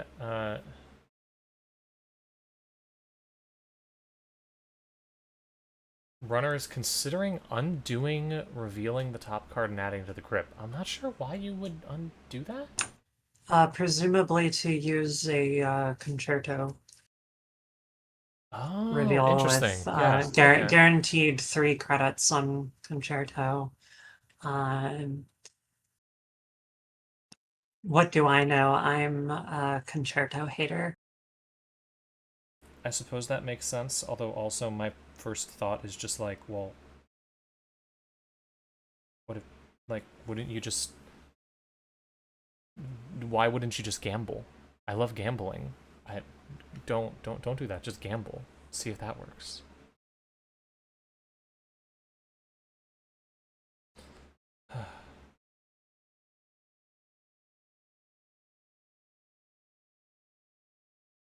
Alright. Choosing what to do. This is a very important turn because this could be the final turn of the game. And there's the concerto, and if it's you get- revealing nothing. Transfer nothing! Oh, that hurts. Using the concerto to run on this server, going for it. See what happens. That does give you a transfer, which isn't nothing. Okay. Ooh. Finding a event horizon. That... So that means we're not on triple measured if we're... I don't know if we peeked that from HQ before or not. So that's two credits. Still need 5. It's 5 to break through a TV, right? And a brawn. Brawn you can't really deal with. Brawn's the big rough one, especially because Just you can't letting click it through fire and giving up on that remote. I do like that actually, especially because you just got the transfer. You can bring the corp down to 0 credits here, and sweep the hand. But well, not sweep, but see a lot of cards in the hand. I think you definitely let it fire, yeah. And I think you transfer now just to wipe the corp's credits completely. Yep, there Yes, it yes. is. Fun play here. It's a spicy, fun play. Then we can dig on R&D potentially, or do that next turn. You're only going to, you're going to be at... The real question is, do you spend the twinning counter here, or do you save it for R&D? I wouldn't spend it because we've seen a lot of the HQ cards already. Yeah. At this point, the corp almost certainly cannot score whatever is in that server. I don't know if there's a way. This Maybe turn. if it's a 3-2 and you have a seamless in hand, you could do it. Now the question is, do we take the R&D dig for 2 right now, or do we save it for next turn? Bravado is great here. Bravado is exactly the card you want. Wow. That's so good. Bravado gets you in. Oh, That's wow, and it. that's game. That's game. Incredibly well played by Augustus there. Really, really well done. Figuring out all possible lines, and loved that final play with the transfer to get in that. That was really, really cool. Augustus, kind of a good player. Yes. Known to be pretty okay in that runner. Very well done. Oh. Augustus claiming that twinning is OP. Well, can't argue with that. We're not, I mean, we're not wrong there. It is I feel like Netrunner often has an entire era defined by like 1 or 2 cards, and I think twinning is It's definitely the card premier of our win era. condition. Just the fact that it's flexible in both HQ and R&D, which I think, like, if you're a new player, you don't, like, newer players don't appreciate how differently valued HQ and R&D multi-access are in the game, and that it treats them equally and gives you flexibility in that. Just puts it so far ahead of everything else. Yeah. All right. Well, if you want to go check another game, do you think you could check that table 2 and see if they're still running? The other one we were considering looking at.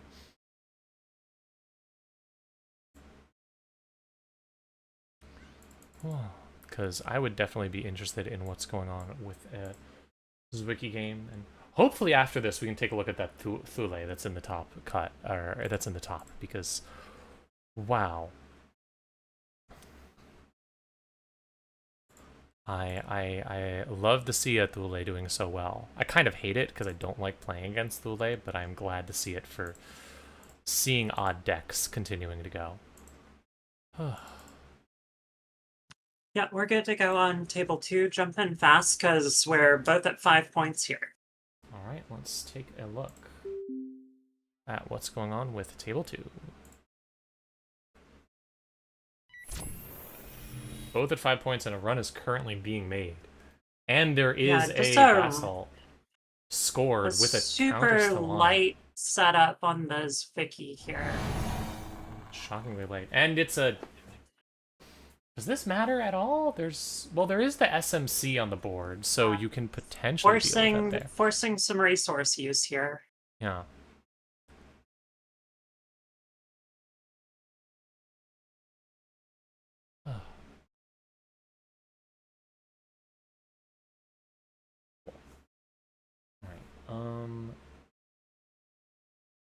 Biowak's definitely gonna cost you something, but I'm not sure what exactly you want to do.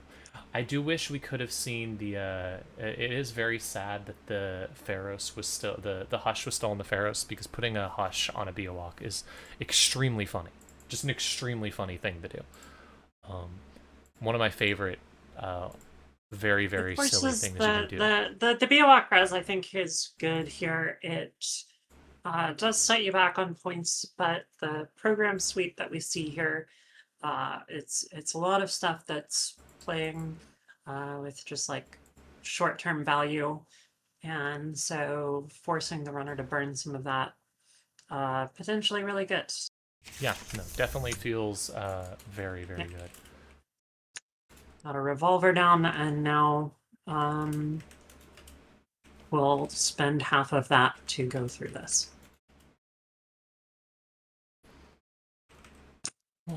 Looks like a game where resources on both sides have been burned pretty fast and loose the whole game, just to rush to the stage we're at. Makes sense, though. I mean, both players very close to winning. This could be it. Like, we're on click 2. Has there been any other... Let's see. Santa doing... Starting this turn with a run on archives, and now a run on R&D. So this could be the deep dive. This could be the deep dive right here. Yeah. We see no deep dives in archives, so there's like, this is... I would not be surprised if this was the deep dive run. You only need one we're thinking agenda. about chipping back the Pisha Shao. Mm-hmm.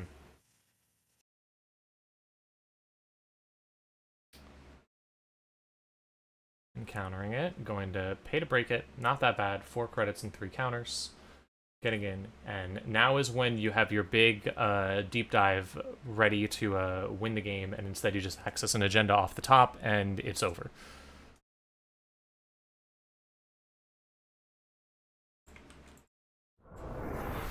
Dang, I was hoping to be prophetic again. I've had that happen so many times, so I was really hoping I could get lucky. Whoa. Let's see where this goes. Running on HQ next, so this is definitely the deep dive turn. Silent Word, I'm not exactly sure what your options here are to defend against. Like, We're all thinking here. Everyone is thinking. Unlike me, they're not playing at all like me, who just plays Netrunner without thinking. I'm quite good at it. Well, you're cute, so allowed. Oh, why thank you.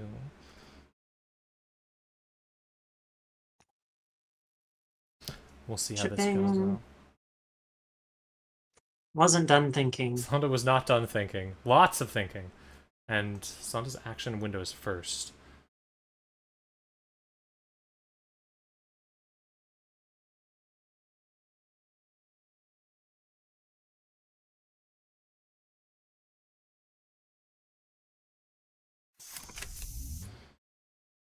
Let's see, so putting the Pikachu down. And then we're gonna get a res, and it's a Winchester. Okay, so that'll take 3 counters, but doesn't end anything. Like, I'm curious about resing or using the chip on the Pisha Shao in this versus the known Biowak, because if it had been an unresed Event Horizon, that would have been very bad. Fair But point. Well, there's the Basalt know- Spire. That's the game. here's the game, so who am I to say if it's good or bad? That makes sense. Congrats to Santa on a quick win. Well, Magdalene's still very good. Unfortunate to see the Zwicky lose. Definitely hoping to see as many non-obs in the top as possible. Alright. And then... anything else you'd like to look at, potentially? I think we're coming up on We'll time have to here. see on what is still Let me going. see. It looks like... alright, it looks like we have like 10 minutes left, so if you can find an interesting game, we can still go for it. Otherwise, I'll wrap it up. Maybe... Looks like a lot of them are closing down right now. Let me Yeah. see. Let me check one thing real quick.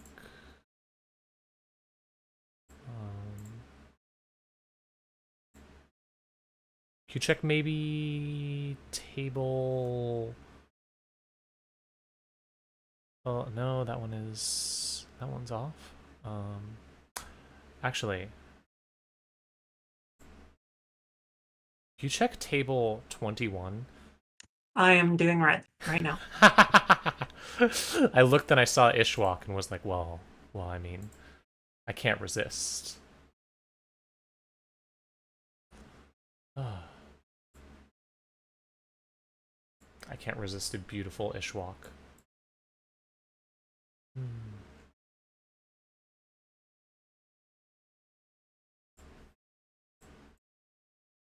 Alright, we'll see if that game's still going. After that, we'll probably go to break. Waiting on a response from the runner. Alright, well, once we get that, in the meantime, let's see if anything interesting out of here. Yeah, we're good to watch the last of this Ishwak game. Okay, that's table 21. Let's go take a look at it. Yes. Wow, most of the games are done. This round ended fast. Yeah. All right. We're sitting at 6 points on the runner side here. Not a good sign for Ishwalk, but I still believe. Ooh, that's a big Vic setup. Maybe I should not. Yeah, it's looking pretty hairy here. Running into a Saisenton. Not something you want to see at the end of the game. Definitely something you want to see at, like, the beginning of the game. It's literally nothing for 2 coffees and a Carmen. Unfortunate. Ain't nothing gonna stop a girl with 2 coffees. How many coffees have you had today? 2. Let's go! But they've been very strong. Nothing can stop you. As long as you feel like a girl. Yeah. Alright. Not finding anything, but also getting in no problem. I'm not sure what you do here as the Ishwalk. You don't have a ton of good defenses, and on 2 credits, that's a rough spot to be. Ooh, and a sure gamble to bring up to 16. That's... oof. So Vic, technically low on hit points here, but also super not worried about much at all. Yeah, we've got 16 cards in the bin. A couple of Anoetics. I think you... Hanse's, other stuff. The This only thing I late can in think the of... round, like, you just sort of camp the remote. Yeah. The only thing I can think of here is having some fun with some, like, anemones or some sort of fun trap if you have one. This is why you should always put a bite in your deck, just in case you can catch the runner in a way that they never expected. It's important to be able to do. Excellent deck building advice. Yeah, always put exactly 1 bite in your deck so that the runner runs into it and is like, oh, I can't run anymore. I will say the runner does not have any multi-access right now. So that's something. I don't think it matters at this point. Almost certainly not, but could be. Right? Are we going to see an enemy? I would love to see... I want to see an enemy so bad. Dang it. Finding another unseen. Still not winning the game. The Ishwalk hangs on. I believe.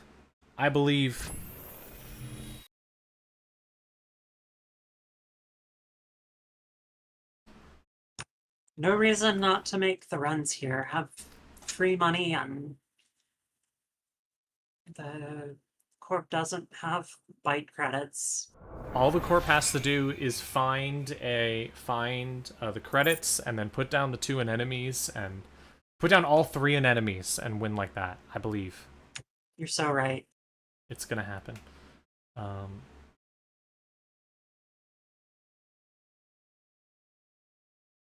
right. Ishwak hangs on. Desperately needs some money though. See where this potentially goes.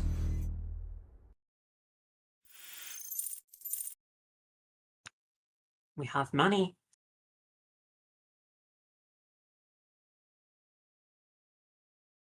That'll get you there in terms of money, which definitely helps. I don't know if that saves you, but it does help.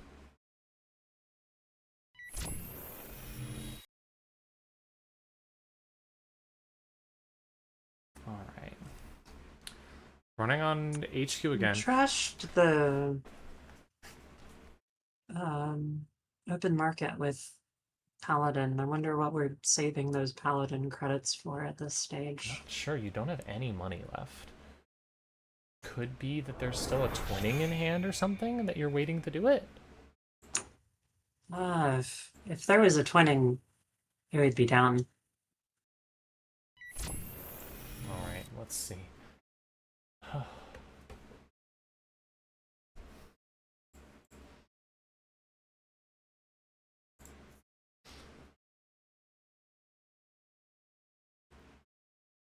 Cool. Alright. Still hitting still hitting HQ. Just unstoppable, but has not found anything. Ah, There it is. I believed! Unfortunately, I did not believe hard enough, it seems. Alright, well, that's the game there. We've still got 2 rounds to go for the rest of the day. We'll go to a short break and then get on to round 9, followed by round 10, and that will be the end of the day. Originally, the tournament was going to actually have 11 rounds. It was going to be even worse, but due to the nightmarish number of rounds to have in a day. issues, in one day, issues at the beginning, we've cut down to 10. So we'll be back in a bit in about, let me double check, the current timer is about 8 minutes or so with the next round, depending on how soon things break up. So see you then. Don't go away.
Hello, and we are back with more Netrunner. Round is paired, so we'll be pulling it up in just a second. Hello. Let's see what's being played right now. Have we had the Thule on screen on stream yet? Let me double check that we can do that one, and if so, I'd love to, if we can. It's 'Cause I would don't really like see to them it. on the no stream Yeah, list. it should be good. If you want to check on that, I'd love to see what's going on with that, because any Thule doing well is a wonderful sign. Terrible sign for me, personally. Maybe everyone has just forgotten how to play against Nightmare Archives in the recent days. Maybe that's what's happened. No one remembers how to do it. Definitely a nightmare card to play against. In terms of standings, looks like we are at. Looks like the top. We're tables... good to go on table 10. Yeah. So for standings, real quick, Kabloosh took a loss last round, so no one undefeated. But it does look like the top tables have started IDing. Presumably, Santa, Kabloosh, Sauce, and Ice Cream College have all determined that they're getting in the top cut either way. I don't know the math. There's an app for that. Go use the app. Let's go check out table 10. Yeah.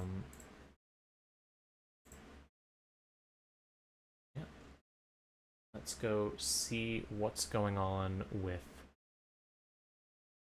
the most difficult of Jinteki identities, or HB identities. I've looked at too much Netrunner today. If we're lucky, it's Unleash. My brain connected. My brain connected difficult identity that is rough to play against, and was like, oh, it must be Jinteki. Standings wise, the Thule is currently at 20th, which is tied through 14th place in the standings. So not safe for the cut, but in contention for it. Mm-hmm.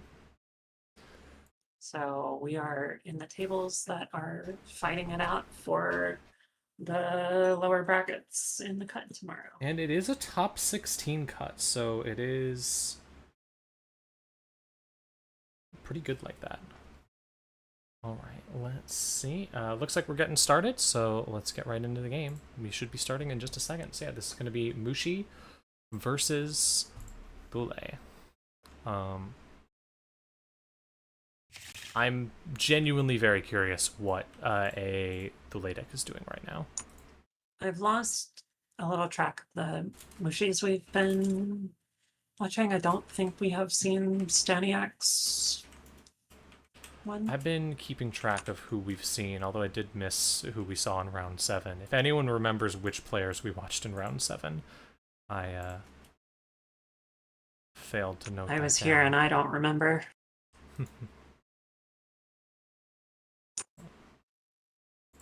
Yeah, I failed to note that down, but yeah, It this will be looks interesting. Probably just a regular. Let's assume that it's a regular deck, so that when it isn't a regular deck, we can both start celebrating because of how cool. We can be hyped when I don't know, when the Q loop hits. Yes.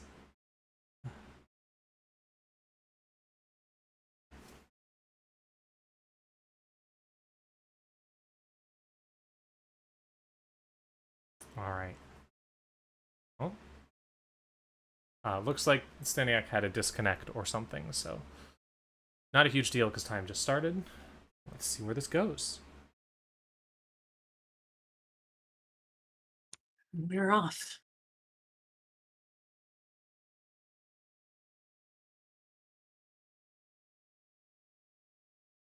Good luck, good luck. All right. Icing up HQ, what you have to do against every single... Yep. This is the start I would expect to see from Thule into Criminal. Yeah. We'll see if we can combat this easily. Early Hermes is interesting. Definitely means you can sit around and wait a little bit and even let Dule do its thing.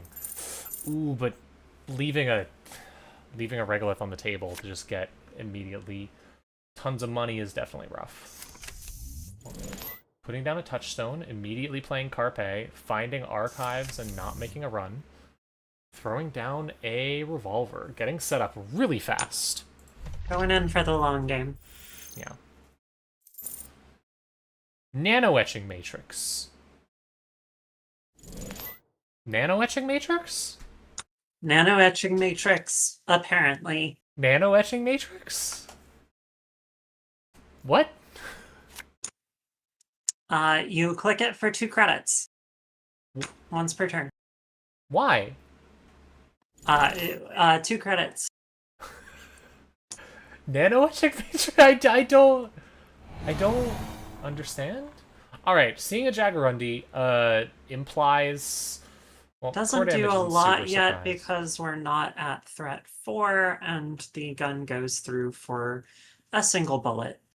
Yeah, not super rough, but you have the money to res it. Oh, broke the wrong subroutine.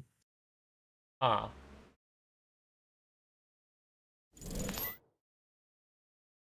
Going to redo exactly that. Makes sense.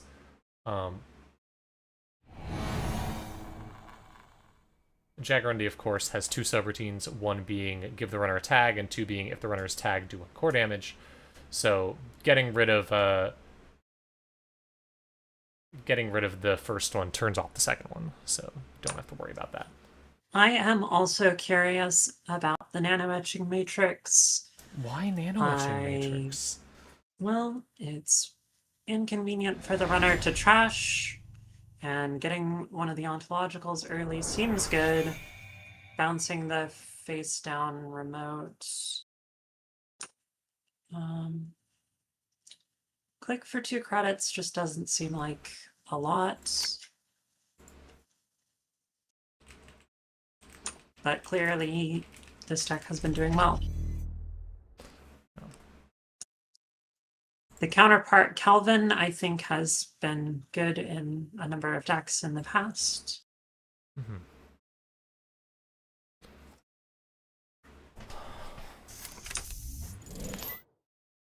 Transfer of wealth, making a run on HQ. Definitely what you want to do here, although it's not really going to keep the corp low on credits at all with how much money they have. But we're getting credits on like it. Why is the corp just clicking nano etching matrix? Like, I'm a little confused about why click nano etching matrix when there's still a click on the regolith, but yeah, maybe there's some plan here we haven't realized. Maybe there's some combo that we don't know that's going to surprise everyone. Finding a Mr. Hendrick, leaving something on the board, leaving aggressive trend setting on the board. Yeah, that makes the matrix even more annoying to trash. Yep. I don't think it's going to get trashed. I love aggressive trend setting. It's so cool. I never get to see it played. This could potentially be a fully operational deck. Yeah, someone mentioned that, I guess. That behold. Behold. What? So I wonder what the tag punishment is here and why is it unleash? Behold. We've seen Yaguarundi and we've seen Behold, so there must be some kind of tag punishment here. What?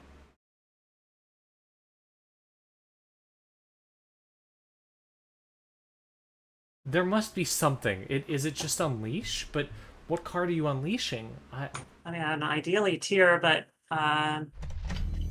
the ontological does seem to imply tier. the ontological implies Thule. True. Ontological is just what you... I really hope that in it's all things. unleashed here, because that was one of the first things I played in this meta, and I just think it's neat.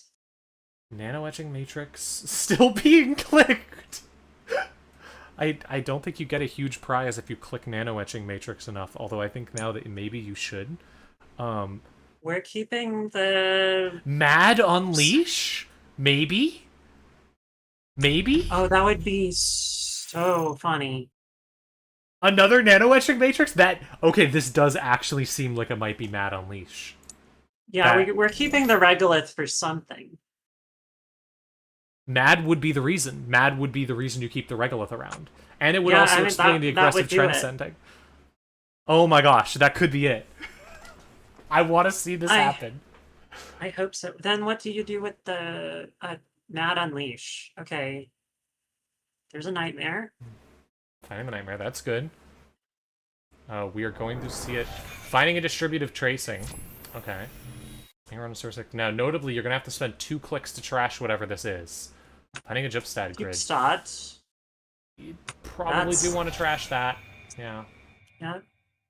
I wonder if part of the deck's idea is just I'm going to score out an aggressive trend setting, and if you ever give me an extra thing, I'm going to Mad Unleash you with the extra click. But that's...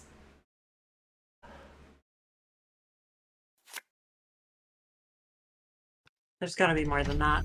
There's got. I mean, there's so many ways to get extra clicks here, but there's something.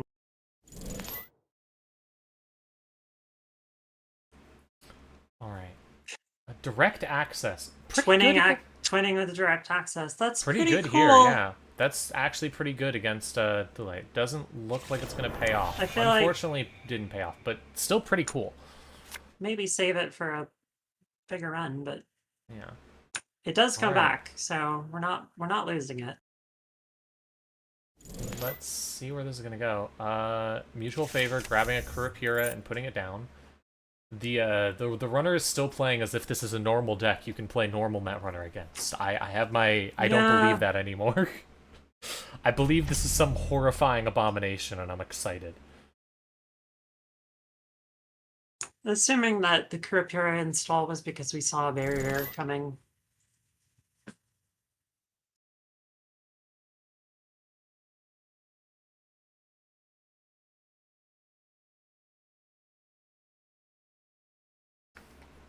Alright.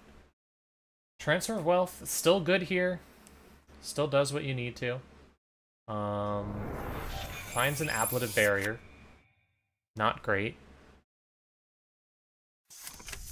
That aggressive trend setting doing an odd amount of work because the runner just can't trash everything. Nano Mad Unleash. Yeah, clicking both the nano etching matrices again. I guess it's a way to just get more credits. That is what the card says. Yeah, Gain 2 credits. It's twice as good as the basic action. I'm fascinated by this. Truly, we are net running. This is beautiful.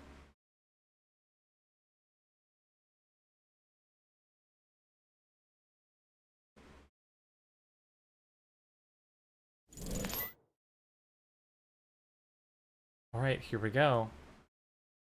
Overclock on R&D. Now, the one issue is this revolves a resolver. Okay, MIC. That's very breakable with Send Cancel.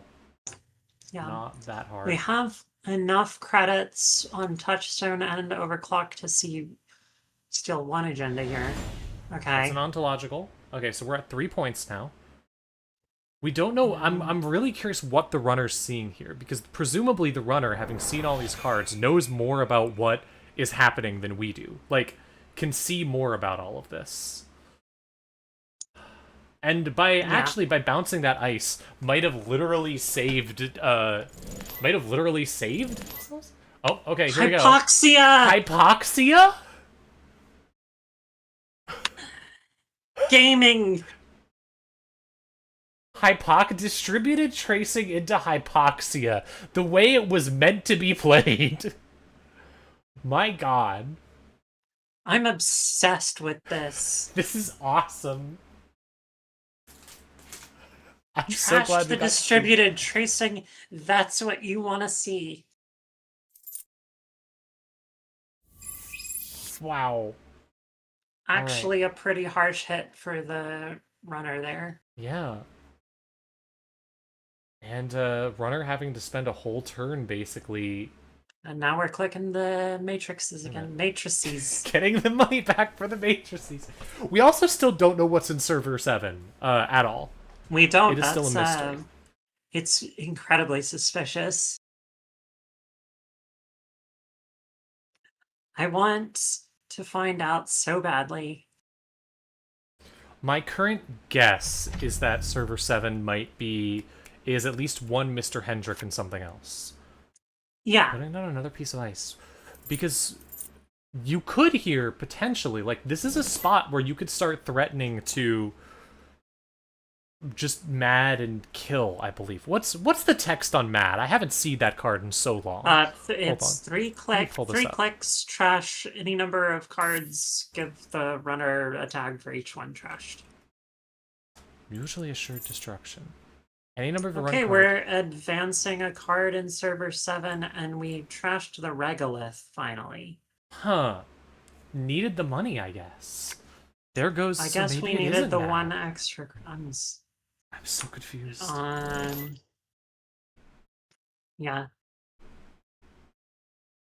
Now, me, I would not be running server 7 right now. That's so suspicious. I think we are trying to find something in R&D so we can bounce the advanced card that's in server 7, which seems like the safe play here.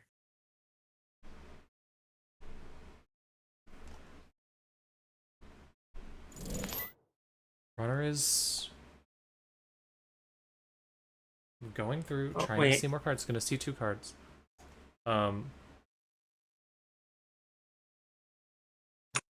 Take 3.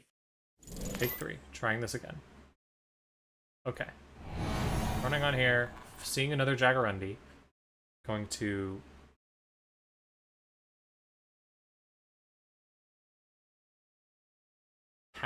we aren't at threat 4, so still doesn't have to fully break. Then running into the MIC.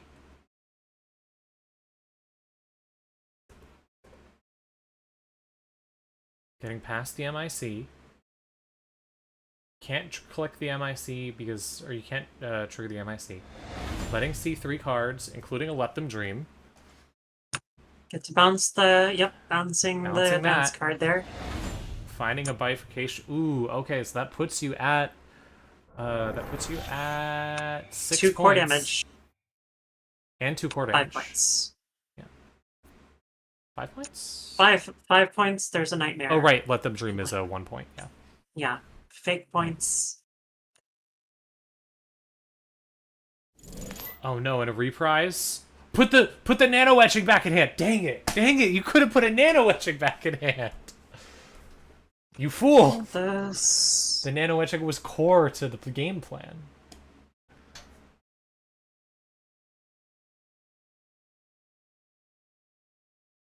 I wonder what happens now. I don't know. I still don't know what this deck is trying to do. That turn might have just been with the two Hermes and the reprise. That might have just been too devastating. But yeah, that may have stepped on the game plan here. Did not take the reprise run, which makes sense. Okay. So now we have a triple stacked remote. As in 3 in the root.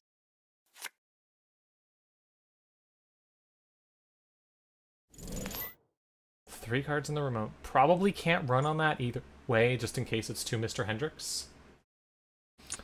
I think you absolutely under no circumstances run that. Yeah. There's another hypoxia.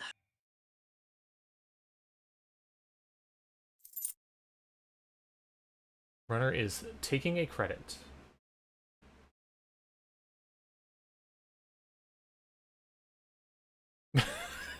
Makes sense to slow down here from a twice. Runner. We've used Nano Etching Matrix twice. Transfer of Wealth. There goes all your nano etching matrix money. Devastating.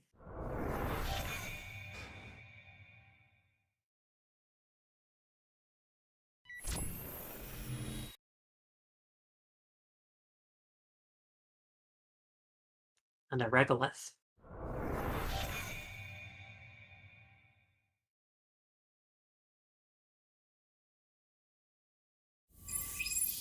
All right.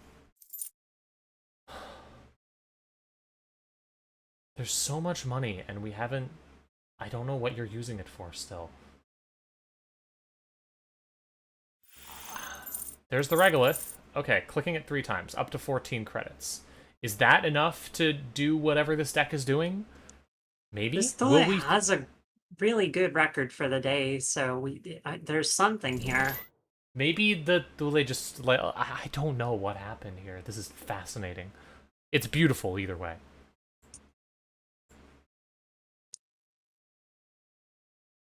Alright, overclock. At the end of the day, R&D. if nothing else, we saw nano etching matrix clicked more times than I've ever seen it clicked in my life. It was extremely beautiful. I'm so glad I got to see that with you.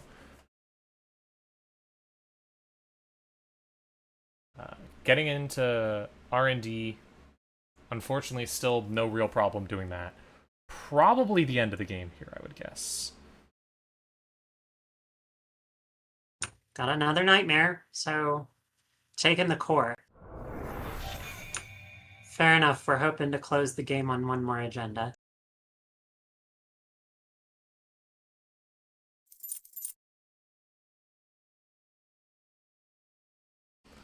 Alright.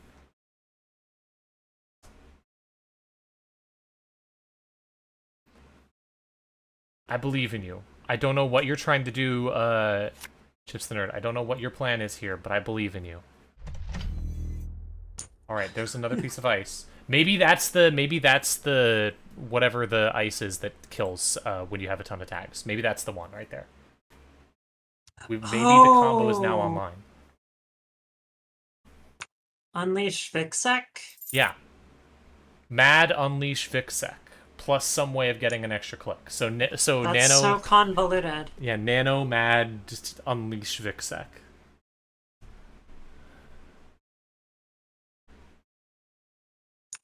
I love Netrunner. I love Netrunner.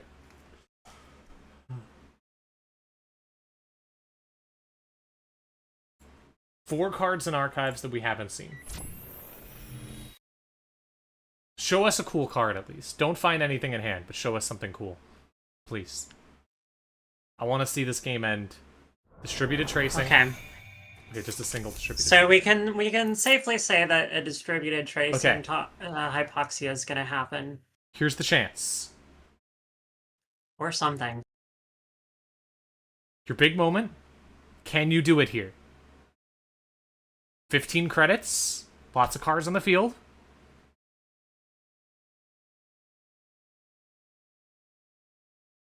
Honestly, kind of wondering if we're just slow killing with hypoxia. Caveat Okay. emptor. Minus Give the one runner click. -1 click.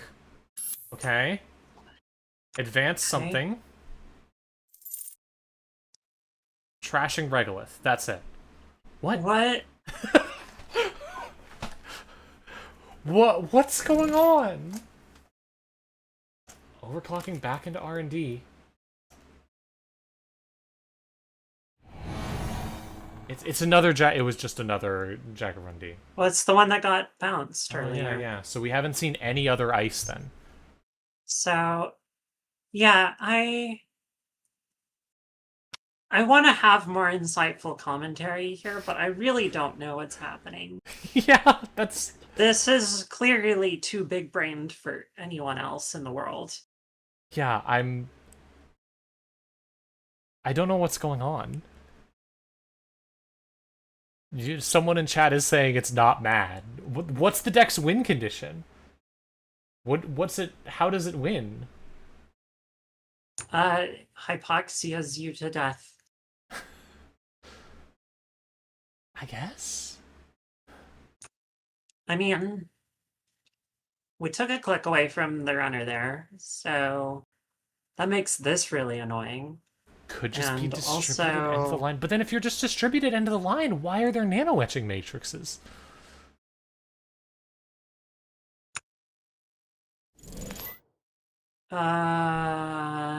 Money. Okay, just people are saying it's probably distributed end of the line. But why nano etching matrices? I mean, like, he's clicked the nano etching matrices so many times. Are you gonna sit here and tell me that was not happening? Using the card. It has been used. The card has been used. I can't argue with that. Yeah. You're so right. I have to admit, the card was used.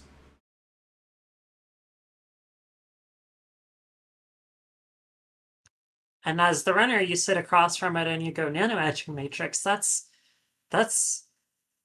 I don't want to trash that. That's silly.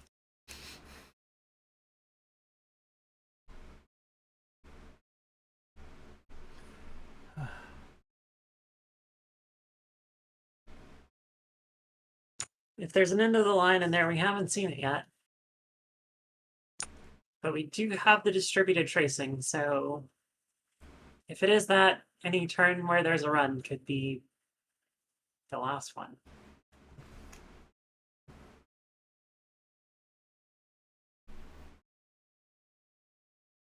It's a fascinating deck, and I'm glad to see it do so well today. Yeah, what on earth is the board I've just turned into? We've been trying to figure that out all this game. is Netrunner. Finding an unseen card, unseen card, unseen card. Okay. 6 Is that points game? on another core damage. Nope, that's not game. Oh my gosh. Okay, I'm going with my old theory here. Which is that people don't remember how to play against Thule. That's what's going on. Distributed we're tracing, tagging end of the with- line? End of the line! There That's it! we go. Drew it. Incredible. Incredibly well done. Awesome. Clicking nano etching matrix is how you win games. This is what we've learned today. That's all you gotta do. Losing on 6 points like Fut himself intended. Lose on 6 points. Click net. Hang on. I'm gonna do something real quick. I need to do something. Okay. How many times? Let's see.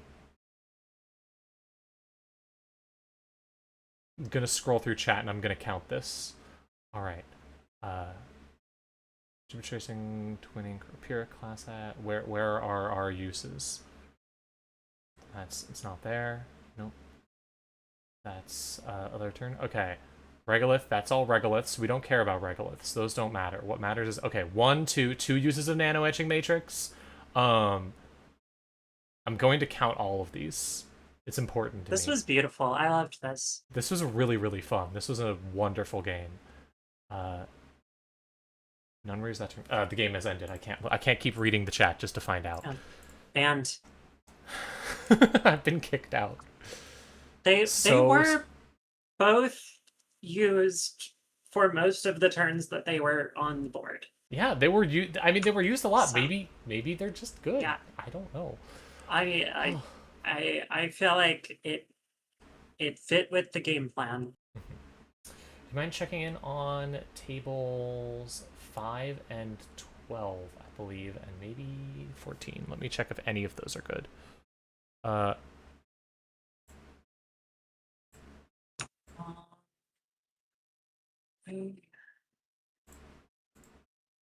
can check on table 5.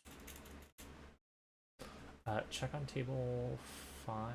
Yeah, let me double check that table is fine for us. 5 just ended. All right, 5 is over. Next one down. As soon as is I gonna click. be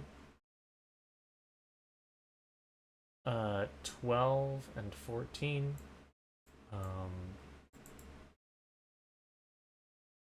Let's see. Yeah, 15. Let's look is- at 12.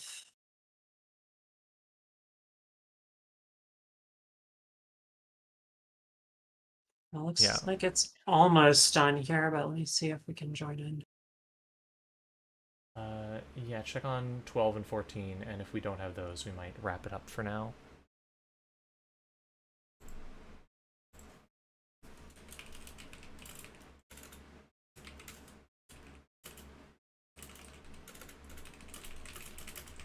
Yeah, we're good here on Penguin versus Kato.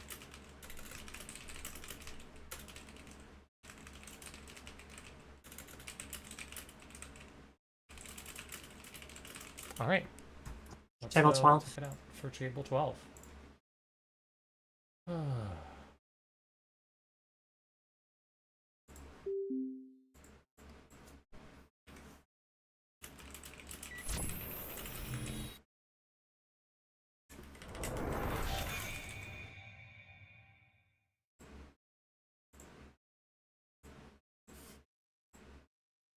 Pretty runner favorite here, but still could go either way if Lat can't touch that last agenda point, because we know that Alco can score 3 points very Alright. quickly.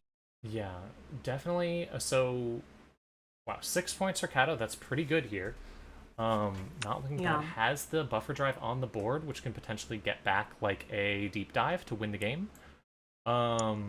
Safe from measured response. Also has a Airblades counter for incidental net damage. That's really good. Yep, that feels really great here. Just has to touch one more point somewhere. Yeah.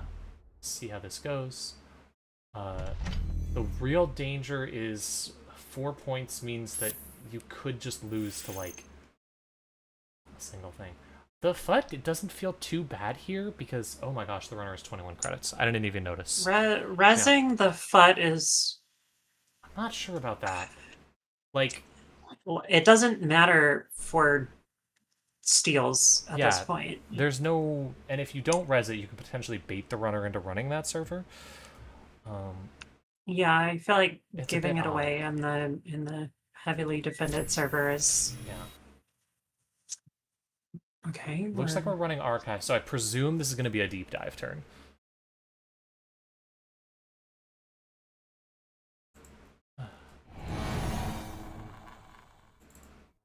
Ants. Ants. Difficult. Not the worst thing, though.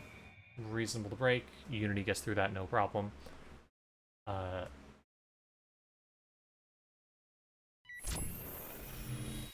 So we are presumably running... Yeah, running for deep dive. I'm not sure what the plan is for drawing it, though. Potentially has a run event here, which can use with Anacam to draw it? Yep, okay. Trashing a card with... That's interesting. That's a really cool play. Trashing a card with Audrey just to trash something, just to draw into this. That's an awesome play there. Yeah. Just trashing the a card with Audrey solely so that you can get rid of something, get the Anacam draw, and get the deep dive. Great play from Kato. Really cool that we got to see that. Sad we didn't get to see more of the game, but that was very, very cool. Well, we got to see a very good game. Yeah. We got to see a very cool ending, and we got to see two really cool endings to games. Yeah, Audrey Lat has some cool stunts that it can do. Yeah, that was very fun. All right, we'll probably wrap it up there. We've got about 10 minutes left in the round, I believe, although this round might go a little bit faster because things are wrapping up sooner because a lot of people have either dropped or are IDing at this point. Yeah, this will be the last round. So yeah, and the next round will be the last round. We'll be back in just a second and probably try and figure out how cut math works. No one understands it except for the people who made those apps. No one else understands it to this day. And once we have tried to figure that out, we'll be back to talk a little bit more. Don't go away. Anything you want to say about the tournament? About how good Nano Etching Matrix is? We've been overlooking Nano Etching Matrix this whole time. Vesticon. It's just the best card. All right. We'll see you in just a bit.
message.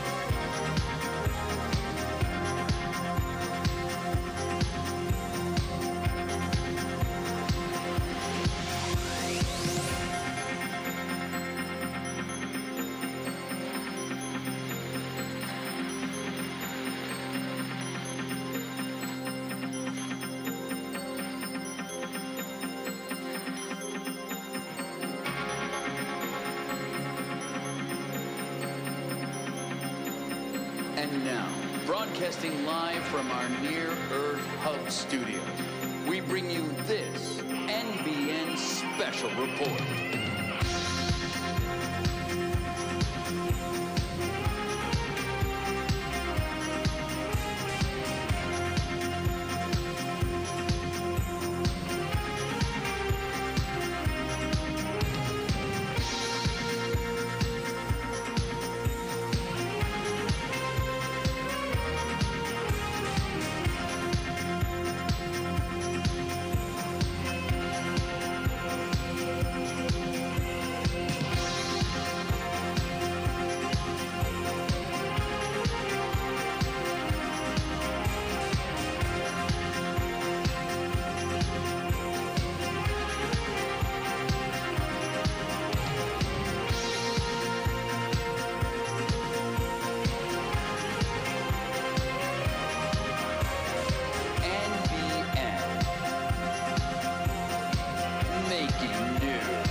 Hello, and we are back with round 10 of America Online Continentals, including a giant text box that I somehow accidentally placed on the screen. I don't know how that happened. Good Oh. job. What is that? Hang on, get out of there. There. Okay, cool. Anyways, yeah, hello, welcome back to round 10 of Netrunner. There've been 10 Netrunner rounds. That's like 8 hours of Netrunner at least. That's a lot of Netrunner. It's been so many hours of Netrunner. Yeah. You're starting to see which tables are IDing. It looks Yeah. like tables 1 through 4 have ID'd, unsurprisingly. Anything under that, fair game. It's So gonna be interesting. I have Cut Watch up, which is the app that shows you who is in the cut. It looks like everyone above slot 10 is in the cut, which means that there's a chance that that could make the cut. There's possible chances that we could see Nano Etching Matrix in the top cut. It would be beautiful. I hope we do.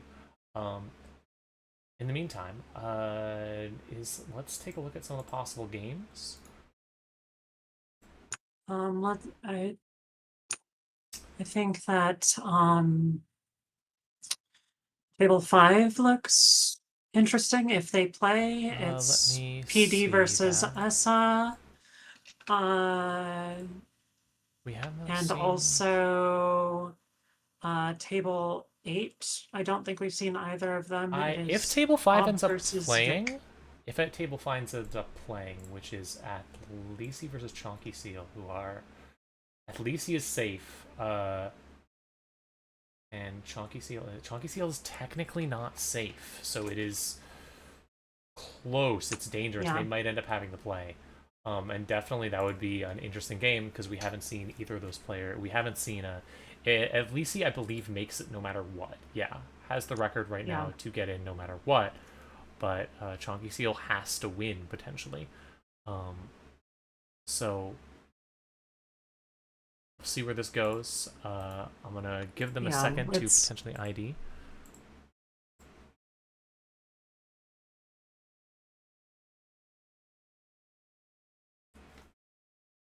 Looks like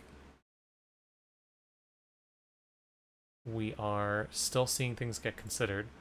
Yeah.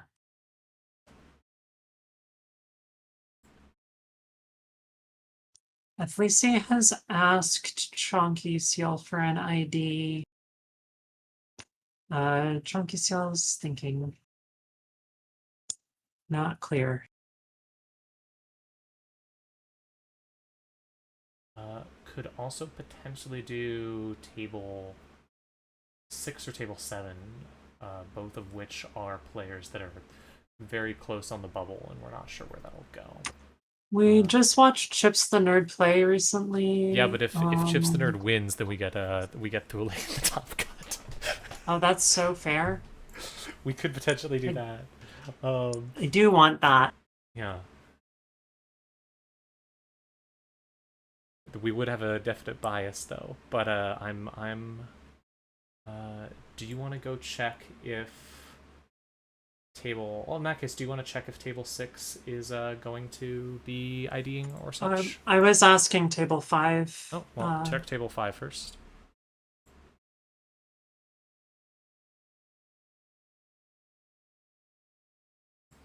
I accidentally 6-7'd chat. I accidentally said 6-7. Have I said it enough for you now? 6-7. Are you tired of it? I hope so. Anyways. Table 5, Chunky accepted the ID, so we will. All right. Would you be down to check table 6? Yeah, if I can find them. Because once again, I'd love to see that happen. It does look like both of Lacey and Chunky Seal are hoping that they will just make it through the ID. And here's hoping. Would love to see a PD and an ASA in the top cut, even if it is the awful combo PD. Maybe I don't want to see that one in the top cut, actually. We'll see.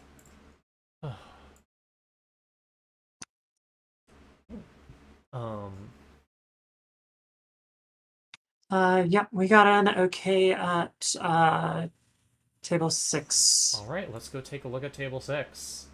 See if this is a standard.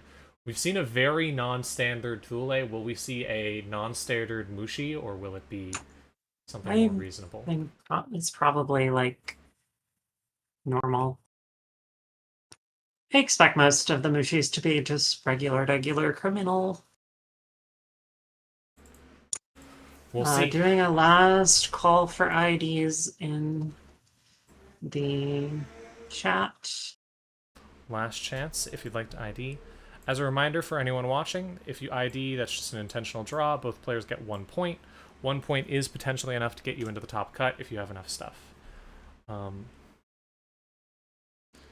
believe that Chips and Nerd is about at 50-50 odds to get in if you ID. Yeah, it is, let's see this. 66% odds if you ID, so rough spot. Definitely something where you probably want to play through it.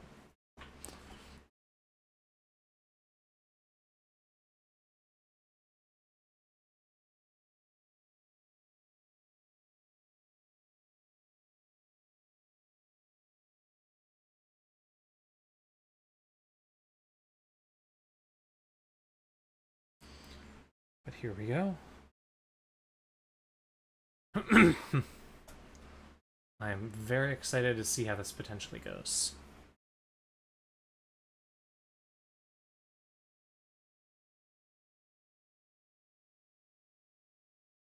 Right, we're starting.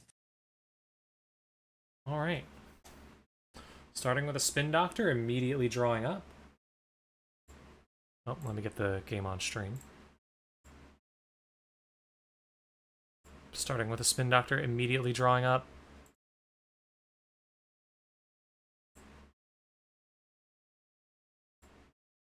Both players took a mulligan. Not the best sign, not what you usually want, but The spin doctor and then thinking what to do with these 7 cards. Uh-oh. I suggest giving some of them to the runner. Usually helps. Not what you want to see after a mulligan.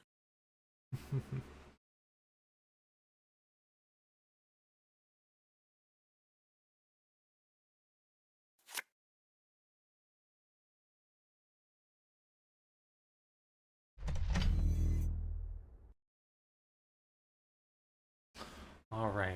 Installing 1 ice in front of HQ and drawing a single card. Rough start. Discarding 2 things. Could be a really flooded hand. Immediately starting with a Carpe. Just a good card. Carpe is always good. It's a good card. Sometimes it's a better card than Queen Go Away. All right. We might be in for a fast game here. That's rough. That's a really fast score. Got 2 points on the Carpe after presumably flooding an HQ in Corpside. We're not sure it's a flood, but it definitely feels like it. Running on HQ. We're not sure, but, you know, we're pretty sure. It looks like it. Definitely seems to imply flood.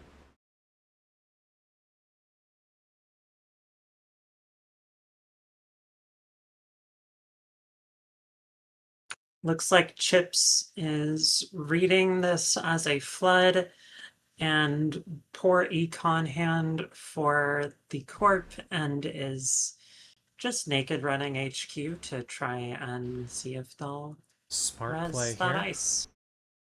Let me post the...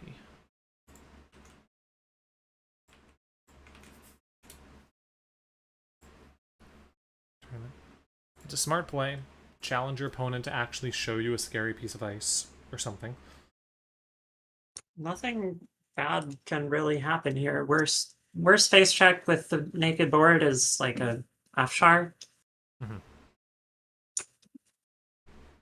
I think. Could be a tithe or something, but that's just mildly annoying.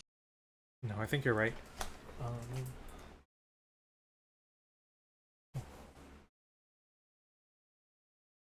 We're not snap resing, so probably not great ice here either.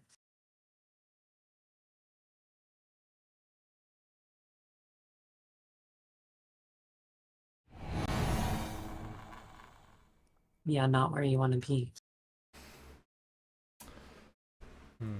Event Horizon, that's rough because you can just pay through that. In fact, you can only pay through the second half, which is really, really easy. Yeah. This could just be a straight up, we're going to see a bunch of stuff in hand, which would hurt, obviously. Not how you want to see. Reading the flood, just getting bold with it, paying through the event horizon. Not what you want to see at the end of a day of Netrunner.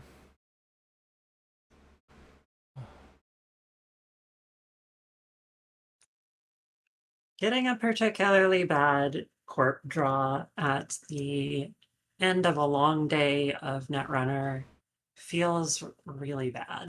It really does. We've all been there. If you've played Netrunner for long enough, you've absolutely felt that. Trashing this to find something. What are we searching for? Oh, just putting out an Afshar. Yeah, That'll do it. this I mean, is that rough. will keep that'll keep the runner out. But that is a huge signal. That is saying my hand is nothing but agendas. Or enough agendas to really be worrisome. Yeah. Yeah, especially after just taking 2. Oof. Moving down to Carmen doesn't get you through, but is something you can play. Corp has no money right now, which is so rough.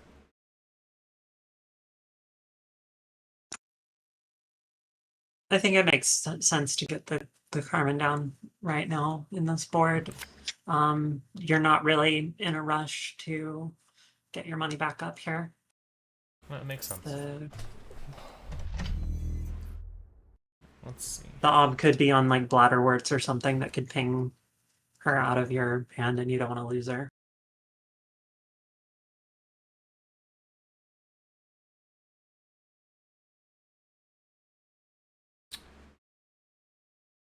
Pulling a base, drawing a card, gaining a credit, installing a card. That's so little that you're doing here. It's just like, it's scary because as soon as the runner finds anything, they can just get in and start hitting your hand, which, once again, probably full of agendas. Transfer? Need to find a decoder before transfer happens.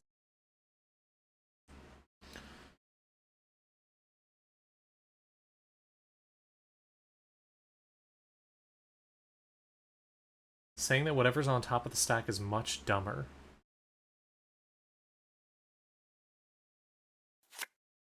Clicking to draw. Let's see it. I want to see the dumber card. Window of opportunity. Let's go. That's awesome. To install a wizard's chest. It's not a normal Mushi. Let's go. I need this to be in the cut. Wow. We could see this get exchanged for a knife right here. Well, I mean, you can also see this. Now, you can't die to double measured here because there's only one measured right now. There's only 2 credits. The corp can't get up to 10 credits.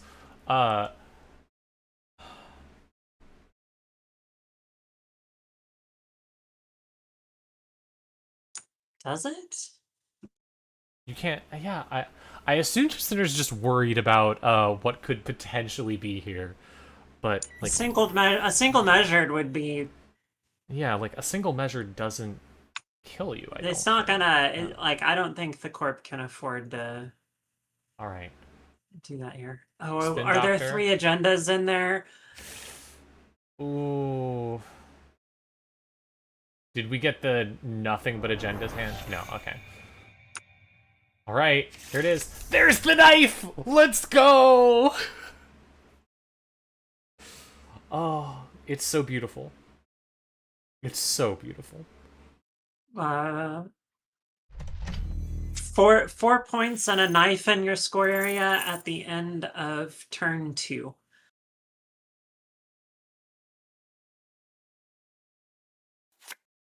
Seems okay. And no danger of getting measured at the end. Playing an overclock to trash the regolith, a bit dangerous, because like you are now in measured territory and you only have A that bit much. dangerous, but you really don't want the ob trigger off of Yeah. the regolith. Definitely, but you do need to start considering like, oh, okay, here I have like the Corp could hedge fund measured, and that kills me or such. It's not going to happen here, I don't think, but it is the thing that you have to start considering. We do have to start considering it, however, pretty safe here. Yeah. I do think you have to consider just like stopping and spending your time getting some money. Getting some money, yeah. Yeah. Another knife! Okay. Let's go, that's 2!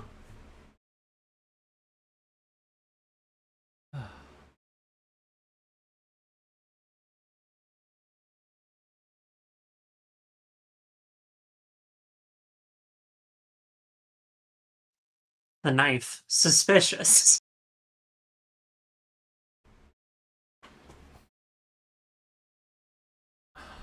This is my emotional support knife. I'm so excited. If our final game of the day is watching knives, if it's win by assassination to get into the cut, that will be the best thing that I've seen. That will have made this entire day even more worth it than it already was. I'm so excited. Doing math on the other side. Not sure what exactly you're mathing here out of op. There's definitely a lot of dangerous stuff. Still, Chips does not currently have a way to deal with the Afshar still. Still looking for something. Yes, there is a knife already in the score area. So if there's knives, we can assume Estabrados. True. So just bypassing it is an option. That'll do it. You are going to hit a point pretty soon, though, where you have to be carefully considering, like, I need to make sure I have enough money while doing my bypassing to avoid those measures that are going to be coming. Yeah.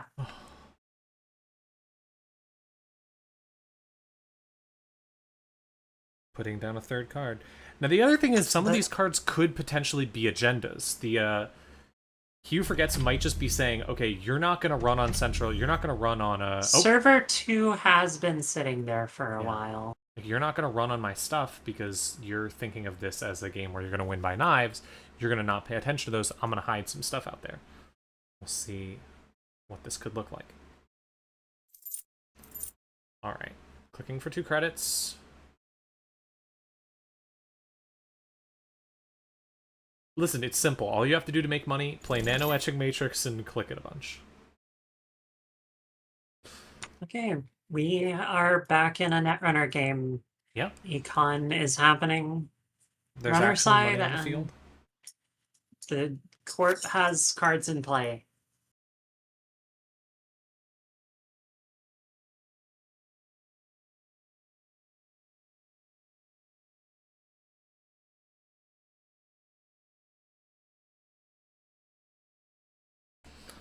See where this goes. Drawing up, presumably looking for some more breakers or just things you can use to get in. Let's see now what this ob can do with a turn of setup and a bunch of cards on the board.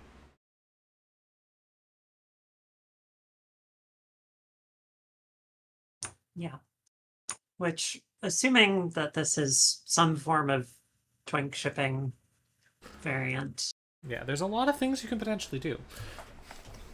You can also really set the runner back by just by hitting with a number of. And we have a Spyathagor. That'll get you some money. Will we see another res to get the ob trigger with this? You could also hit the Afshar, but I'm not sure you want to hit the Afshar here. We're hitting the Afshar. Hitting the Afshar. Going to go get a 2-cost card. That's really interesting. That tells me, like, server 2 looks very suspicious here. Yeah. And also, we were worrying about a flood earlier, but now we,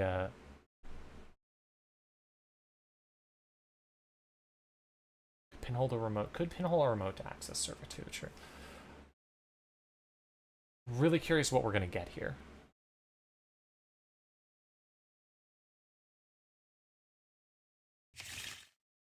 White space.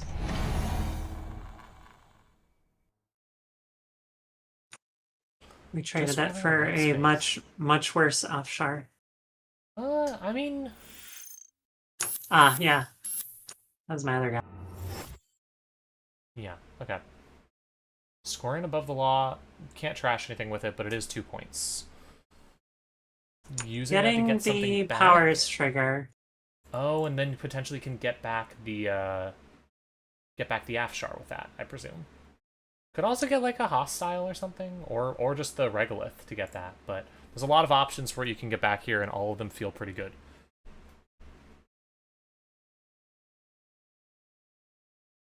That's right, ships. You dodged the above the law.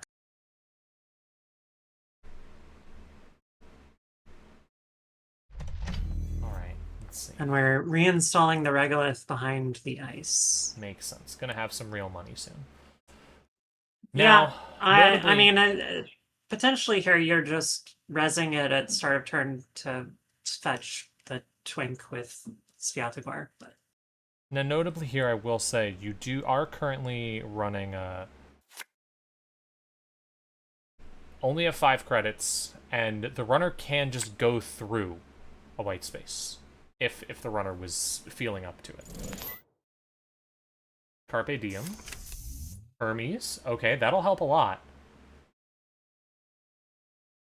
Puts the corp on the back foot and gives you some time to, any agenda that gets scored, you're going to be able to contest a little bit.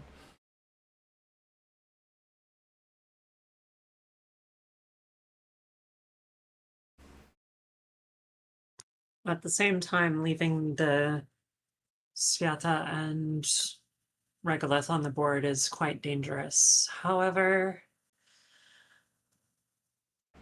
I'm guessing that Knives build can't contest assets very well.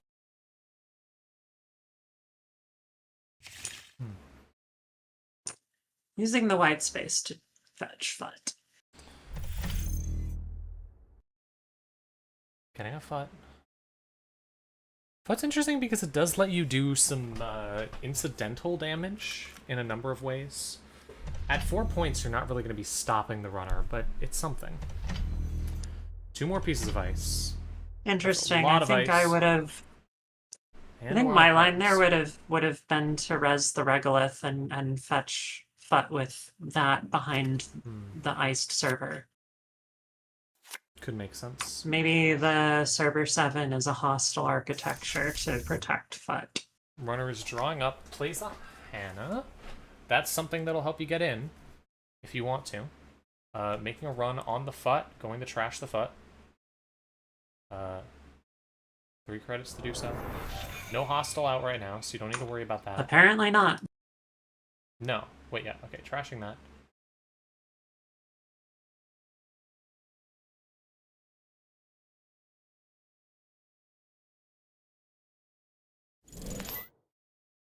Clean getawaying, and then clean getawaying the powers that be. Will we see the powers that be that get trashed? It is going to get trashed.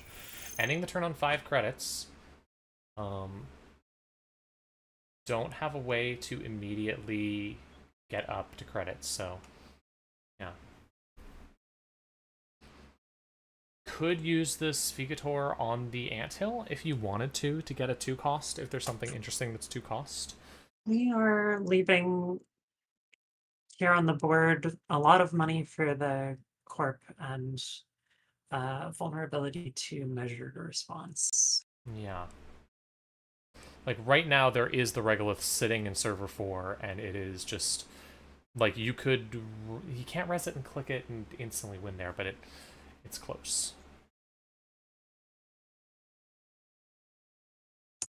Makes sense. And there's a second regolith.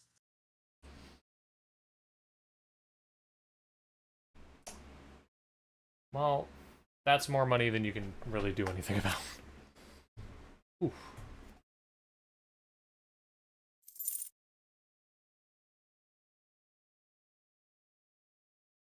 Guess so.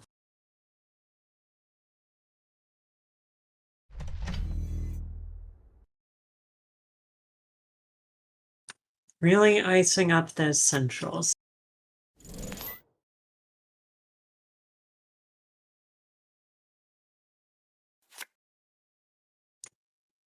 Not taking the R&D run off of that. And there's a second killer. Not sure why you have 2 sentry breakers out now. I don't know exactly where this is going to go, but we'll see. I didn't believe in nano etching matrix, and look at where that got me. Putting out a wall to wall. This is all You doubted standard. the power of 2 credits. I did, and I paid for it.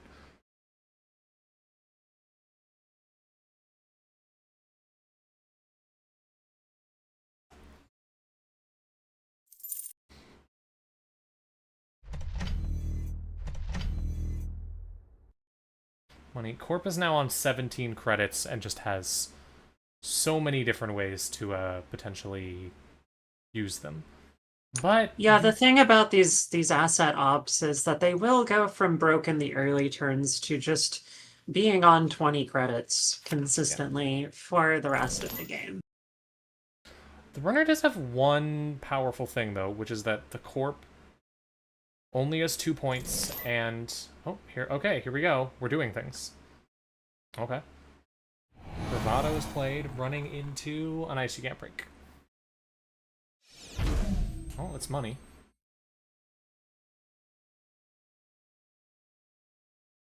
Still need a way to actually get in. Using Anna to go trash a regolith. And there's your wizard's chest. Okay, you have all of the tools now. 2 turns where you can somehow get into all the servers, and you do win. But you do need to get into all 3 central servers on 2 turns in a row.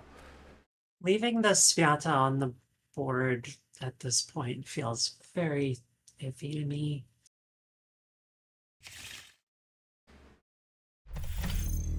It's a scary card. It's scary. It does this.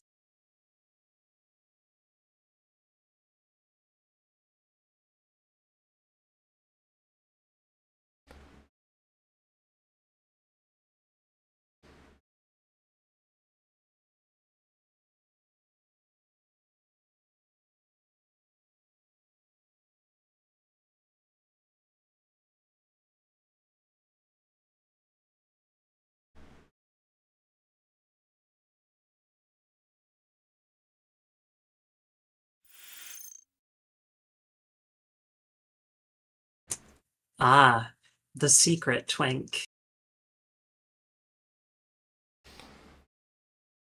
Magistrate. So what's really interesting here actually is Magistrate will stop you from scoring agendas.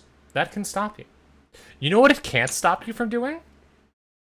Knives. Knives. It can't stop the knives. Yeah, but it looks like we're fast advancing here to just take 3 credits from the runner and hope it slows him down. Yeah, presumably. Selling card, slash and burn. Yep. And then going to slash and burn twice, actually. Wow. Score out. Ooh, score out a Kimberlite? field. Could you trash a knife with that? Trashing the Hermes. Okay, that makes a lot more sense. That makes a lot more sense. I was about to say, I wanted to see the knife get trashed, but not everyone is thinking of this in the same way I am. In the beautiful Hermes way that is I am. the correct choice there. Oh yeah, no, it definitely is. But consider, you could blow up a knife.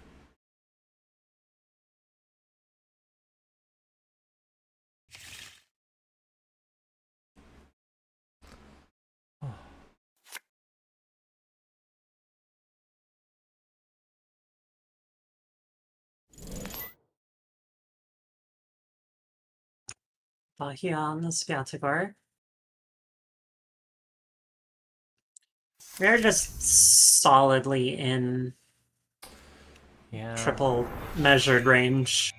Yeah, unfortunate. It's a little scary. Not really much you can do about it at this point. Kimberlight's been in a few places, actually. It's not, it's been seeing a comeback. Alright. There's your saying. So we finally have a full suite of breakers, but also have no money. Double measured kills at this point. Yeah. I would not be surprised to see it right here. No? No? Oh, just a green mail. Okay. So now threatening out a win. And the runner has no money, and because of the magistrate. Bled the money out. That's quite the comeback. Yeah. Really well played.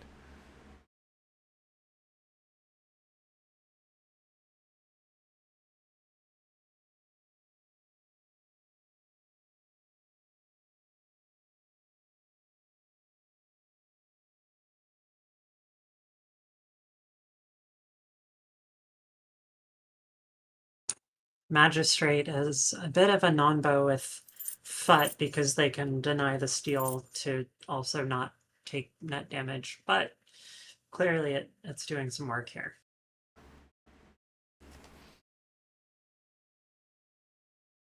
That's what everyone's been playing. People have been playing Magistrate FUT. That's the popular deck right now.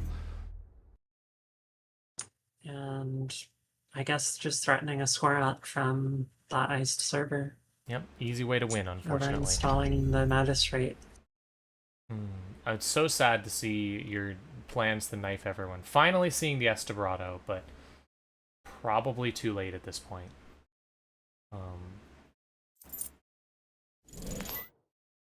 Gonna go for it anyway. Transfer.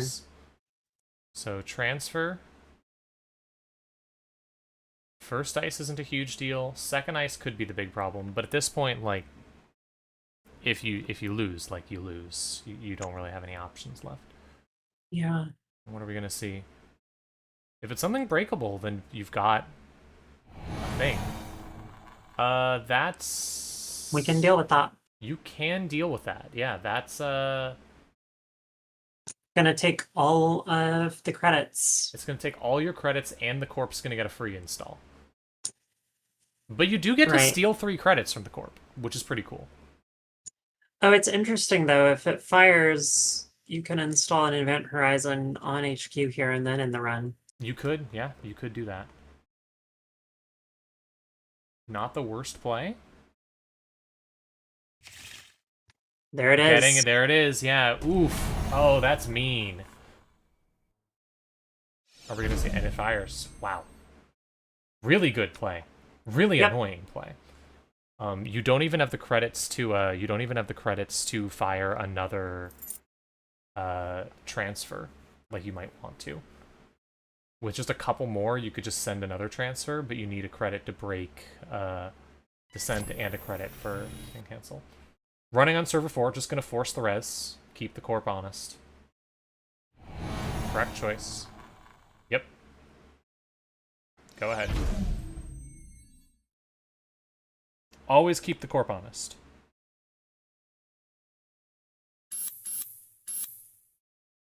Make them have it. Yep. And unfortunately, the corp did in fact have it. Well played, well played. It was beautiful to see knives. Unfortunately, Ob is extremely powerful, and I feel like this may be a theme of the rest of the tournament, is watching Ob kind of run over very cool things. I said it when I first got on stream. I'll say it again. They should have just let us keep extract. Yeah, we'll see. For now, that was very good. Let's see how many games are still going. That didn't feel very long. That it looks like 6. Looks like most games have a good number of games have wrapped up actually. Let me see. Real quick, check our list. Looks like a few more just wrapped, so there's maybe just one game going. If you could check table 14, I believe. There are Table 14 is not playing, Oh, okay. and the only game still going has someone on the no stream Yeah. list. All right. Well, it looks like that's it then. So we should be able to just check the. I think we can use cut math to check on the who is making it to the top cut. Let's take a look. So, looking at our standings for now. Going through this, Kabloosh and Ice Cream College on we'll talk about this real quick. Kabloosh and Ice Cream College both making it, Ob and Ob, but on Lou and Mags. There's a really actually pretty good variety of okay, Chip's making it in. It looks really like we're going to see more corp diversity in the cut than we might have been led to believe a few rounds ago. Yep, definitely makes sense. That's pretty common, honestly. But still going to be a lot of Ob, it seems. Oh, yes. Yeah. I don't believe Chips is in. Chips. I think that loss took him out. No, I believe that Unfortunate. loss Really took it- fun, yeah, down really to fun decks 20, there. So is out. Unfortunate. Yeah. With an ID would have been a real gamble on whether or not made it. Yeah. No, our top Yeah, I cut- think he said it was like just under 50% for him Yes. if he took an ID. So correct to play out. Unfortunate. Really like dark horse fun decks there. if there is a bubble, potentially, but I believe there's a number of other people in the bubble. Still really cool to see both of those decks. Yeah, that was play awesome on to see. stream, I'm so and like glad I did. still a So- really strong record from some very unconventional play. Yeah, really, really cool. All right, let's see. So, we should be seeing the final results pretty soon. We'll probably go to break for a bit while we wait for the final results to get in, because even though I can check cut math, I'm gonna wait until we get the last two on the main one. So, don't go away. We'll be back in just a second with the top cut results to talk about how today went and how things were and all sorts of other stuff like that. So we'll be back in just a minute. See you then. I don't think we ever got the Leo on stream.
Hello, and we're back with the top cut discussion to see who is going to be in the top cut tomorrow, the top 16, and also what the general ID makeup for it will be.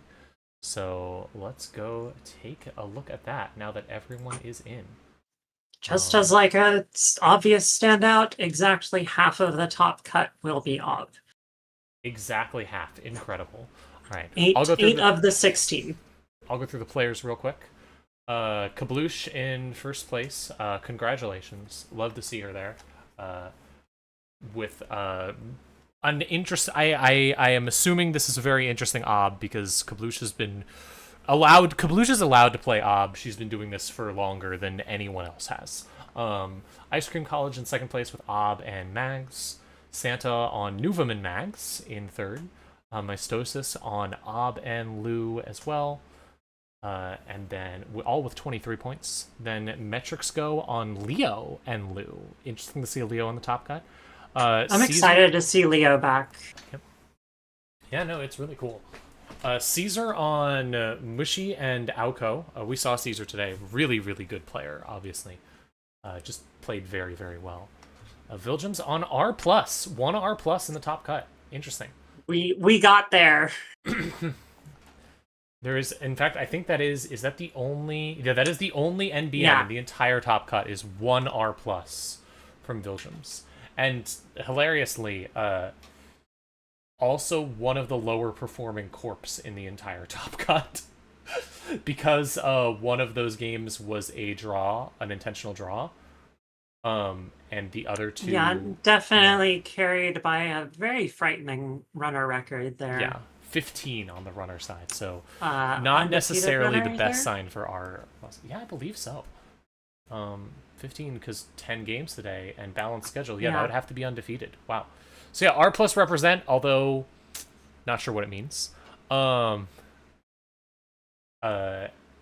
Athlisi with Precision Design and Lou. Very, very curious what to see what Athlisi, what the PD is. I'm assuming that it is a I think it's combo. which sucks, but it is what it is. Are Followed we by... allowed to? Okay. Am I allowed to say that it sucks? Look, I'm sorry. That's entirely personal. I think the player's fantastic. I'm very Boo, tired. I've been combo streaming for PD. 10 hours.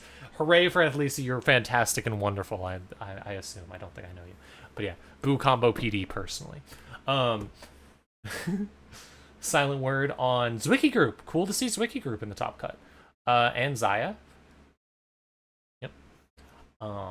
Well, I assume Kabloosh is doing something fun because Kabloosh has been doing fun things with Ob since as long as I know. Kabloosh has been playing big Ob for years now, nonstop, and has been doing well with it in Hang on. several recent tournaments. I'll just check Hang on. real quick. I'm just messaging Kabloosh to check. Let's see. But yeah, then we have Sauce on Ob and Vic. 34 Witches on Ob and Seb. That's the only Seb in the top cut, I believe. Sempernus on Ob and Lou. Hexnet on RH and Mags. Yep.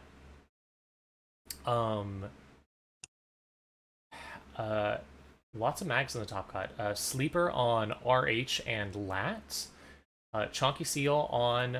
Very sad we didn't get to see this Ob and Asa. Then the Asa did quite well today. A record of 13. Actually, this is... Like, the Ob there is the lowest performing corp in the top cut, actually, with the 6. Yeah, But the Asa I tried to won get 13, get the S on stream, but they ended up IDing that round. Yeah. So I'm really curious to see what that looks like. Hopefully we can see that tomorrow. And then lastly, Staniak with Mushi and Ob right there. So thoughts Yeah. on this agenda? Oh, and just a note, also going to shout out to Mr. Vales on Ob and Seb, Kato, who good friend on Ob and Lat, Kat on Auko and Virtual Intelligence. Is that the... No, there was another Auko on the top right, yeah. And Chips the Nerd and Plural, who all came in at 18 points, tying for the 16th spot, barely bubbling out, but all of them fantastic and wonderful. Yeah, and this was a big online Continentals, Yes, and there were... the field was stacked, and we saw a lot of high level play even at the middle tables. Bubbling out is nothing to be ashamed of in a tournament like this. Very, very well done. Yeah. So thoughts on the top cut? I'm excited to see how it plays out. I think we have honestly, this is a good, like, diverse field. Yeah, there's a lot of op, but there's usually an ID that like makes up a large percentage of the court field Yeah. in a cut like this. I'm definitely worried about the obs, and even with the obs, there's still like there's a couple of Nuvum and even the Zwicky. Wayland is very powerful, but like Wayland is powerful. Yeah. The runner side is really well represented actually, with a large. There's a number of every single identity. There's multiple of that identity in the top cut, or there's like multiple variations for each faction in the top cut, and there's a fair bit of every faction. Runner side is really reasonable actually. Yeah. I think they're both reasonable, even with half the field being ob. I think we'll see where things go from here. I'm worried about the ob, but it's a good tournament. You would worry about the ob. I would. Let me see. I did not get a response, but I'm gonna assume that the Kablush's ob is not just doing the same thing everyone else does, because Kablush played in American Continentals last weekend, 2 weekends ago, a little bit ago, and was also playing an ob there. Cascadia in person. Yeah, and it was beautiful. All right. Well, with that, I think we'll wrap up. The runner field looks diverse. Obviously, some IDs favored. Excited to see Essa and Seb make it into the cut. Yeah, it's cool to see things that aren't Lou go with the Anarchs. It's cool to see a Zaya in the top cut. Cool to see a Vic and a Mushi. Like, there's a lot of cool stuff, and I'm really curious whether the R plus and the Leo and some of the less represented corps can hold their own in a meta like this. Yeah. All right. Well, thanks so much for tuning in. That's going to be all from us today. A very, very long stream. We will see you tomorrow at 10 a.m. PST for me. Yay! For the top cut of the tournament. I think I'm going to be back here for the beginning of the top cut, but we'll see. I'm going to figure it out exactly in a second. And until then, I will see y'all around. Thanks so much for tuning in. Let me pull back. I've been Juniper, she, her, and co-hosting and Pylo. Pylu. Thank you so much for joining me. It's been absolutely wonderful. Yeah, it has. Everyone buy Run Together. Do it tomorrow. Yes, please go buy Run Together. Please go do it right away. It's very cool. And then get the very, very cool stick and poke alt art, and then put them in your deck, and realize and then that lose because you put stick that and in poke there. is not very good. Yeah. It's the worst card in all of Netrunner. Okay, hold on. All of Netrunner. Maybe all of legal Netrunner right now. FFG isn't real. Okay. All right. Well, we will see y'all later. They didn't so even long. have pronouns back then. They didn't. It's wild. Imagine not having pronouns. All right, yeah, we will see you then. So long.